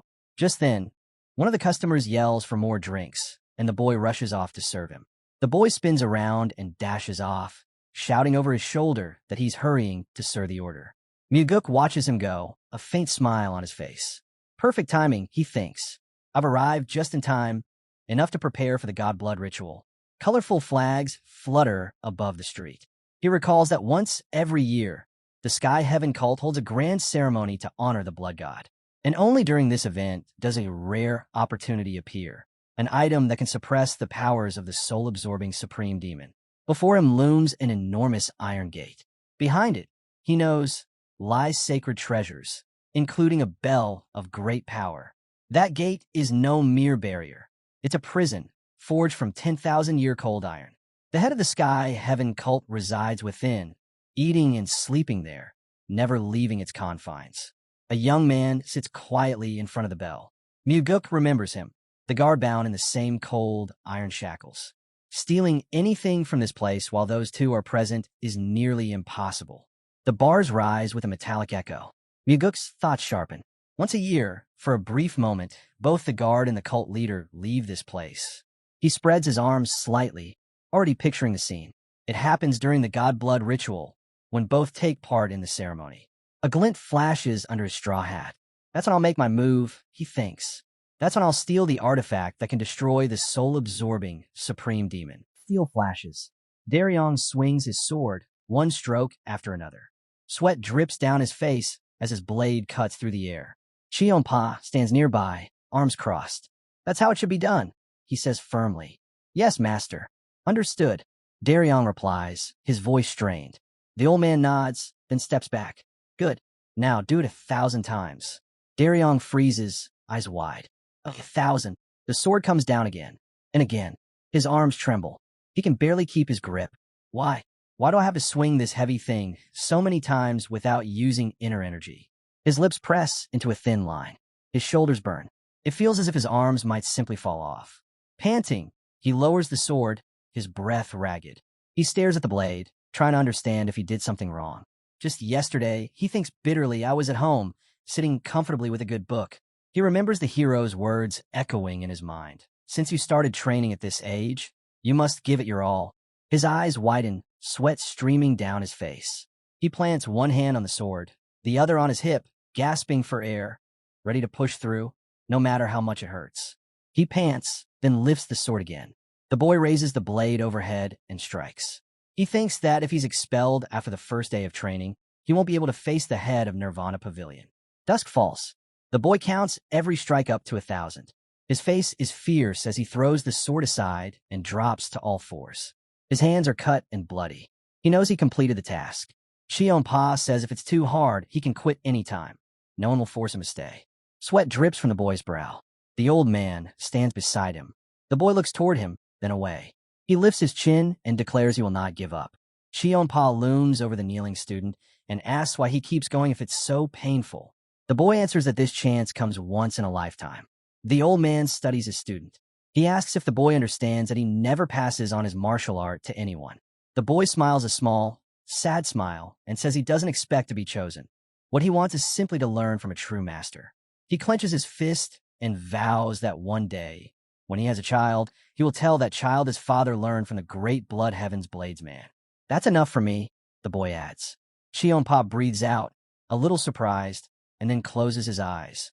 He says aloud that this means the investigator will marry one day. The investigator replies that, yes, he intends to marry someday. The sun sets behind the pagodas. Cheonpa asks why the boy wants this. The boy presses a hand to his chest and answers that he wants to raise a child and give him the fatherly care he never received. The old man, watching the kneeling boy, asks what will happen if the boy's child hates him as much as the boy hates his own father. The boy pauses for a moment, then smiles and says that if that happens, he will bring his child to the Blood Heaven's Bladesman to receive the same test. Cheonpa considers this, then, mouth slightly open, orders another 1,000 strikes. The boy cries out in horror and asks, 1,000 again? Steep cliffs rise nearby. The cave entrance yawns into the mountain. A kettle boils on the rocks. The hero sits by the fire. He remembers that before arriving here, he visited a few shops and bought spirit grass, poison bellflower, sandalwood, and several other ingredients. If you cook the mixture for a few days, it will turn into an elixir so potent it can dull even the sharpest sense of smell. Muguk gazes down, his expression dim. He recalls the man shackled beside the great bell. How, in his past life, that same man told him he'd been chained there since his youth. That means he's the one guarding the treasure. The kettle smokes softly over the fire. While the elixir brews, Muguk sits cross-legged and begins to cultivate the heavenly demon defense art. He closes his eyes, his face glowing faintly in the firelight. The more he trains, the more fascinating this art becomes. He's heard that when combined with the 9 calamities demonic art, its power multiplies beyond imagination. He dreams of the day he can wield both at once. Stars scatter across the night sky. Muguk steps out of the cave, tilting his head upward. From this same spot, in another lifetime, he once looked at the stars in silence. He thinks of Dae Ryong and Cheonpa, how they both deny it, yet mirror each other in so many ways. He wonders how they're doing now. The scene shifts. Dae Ryong grits his teeth, his whole body tense. He buries his head in his hands, groaning. His mind is a haze. He remembers training deep into the night, swinging his sword until exhaustion swallowed him whole. He turns his head, trying to recall what happened next, where he is now. Then it hits him. He's lying in the same bed where he woke up after that awful drinking binge. What? Why am I sleeping here again? He mutters in disbelief. He stumbles out to the balcony and descends the stairs. Then he freezes. Before him stands Cheonpa, holding a massive sword in both hands. The old man swings, and the air trembles. Dae Ryong's mouth drops open as white smoke swirls around the master. He stares at the enormous blade, realizing that Cheonpa is performing the exact same movements he taught him yesterday. The old man's focus is absolute, his presence sharp as steel. Dae Ryong suddenly understands. The technique he was shown wasn't a meaningless exercise. It was the very same foundation upon which the supreme demon once began his rise to power. He looks at his teacher in shock and awe. Now he knows. The Blood Heaven's Bladesman hadn't been mocking him. Every strike, every repetition carried a purpose. Then Cheonpa's voice cuts through the air, firm and commanding. Dae Ryong, don't you dare slack off just because the head of Nirvana Pavilion isn't here. The investigator stiffens, eyes wide with shock. Above the pagodas, clouds drift slowly by, silent witnesses to their relentless training. The young man shouts that he's late for work and needs to hurry. He promises he'll meet Cheonpa later. The Blood Heaven's Bladesman watches him from small rise and calls out in surprise, asking if he really intends to come back. Dae Ryong turns around and yells, "Of course I will." The old man warns him that the pain he's feeling won't make his path any easier, and when he returns, he'll have to perform 2,000 strikes. Dae Ryong grins and shouts back that he understands, ready to do whatever his teacher commands. The old man watches him leave, his gaze steady and unreadable. Meanwhile, Muguk walks forward through a forest path, broken trees scattered around him. His eyes are sharp with focus. 5 days left until the blood god ritual, he thinks. The elixir is ready. Now, it's time to see if the secret passage from his past life still exists. He plans to reach the throne room of the Sky Heaven cult's leader, the place where his target lies. Above him, a fortified structure towers over the cliffs. Miyaguk moves past the rocks and slips his hand beneath a large stone. A faint rumble follows as a hidden entrance opens before him. He steps inside the narrow cave. The air is cold, heavy with dust and memory. He recalls the last time he used this mechanism, how it had astonished him then, and still does now. From the outside, the passage is almost impossible to detect. Inside the dim tunnel, Miyaguk takes out a small green orb and pours the contents of a flask over himself. Then he descends the long, spiraling staircase that winds deep into the mountain. At the bottom stands an enormous gate. He knows the throne should be just beyond it. Blue energy flickers around his head like faint mist. One of the glowing streams drifts toward the gate, seeping through the cracks. Inside, the current of light reveals a figure, a bearded man sitting in silence. Miyaguk's heart tightens. That overwhelming pressure. There's no mistake. It's him, the head of the Sky Heaven cult. That's where we'll leave it for now. If you want to catch the next part, make sure to like the video and subscribe so you don't miss it.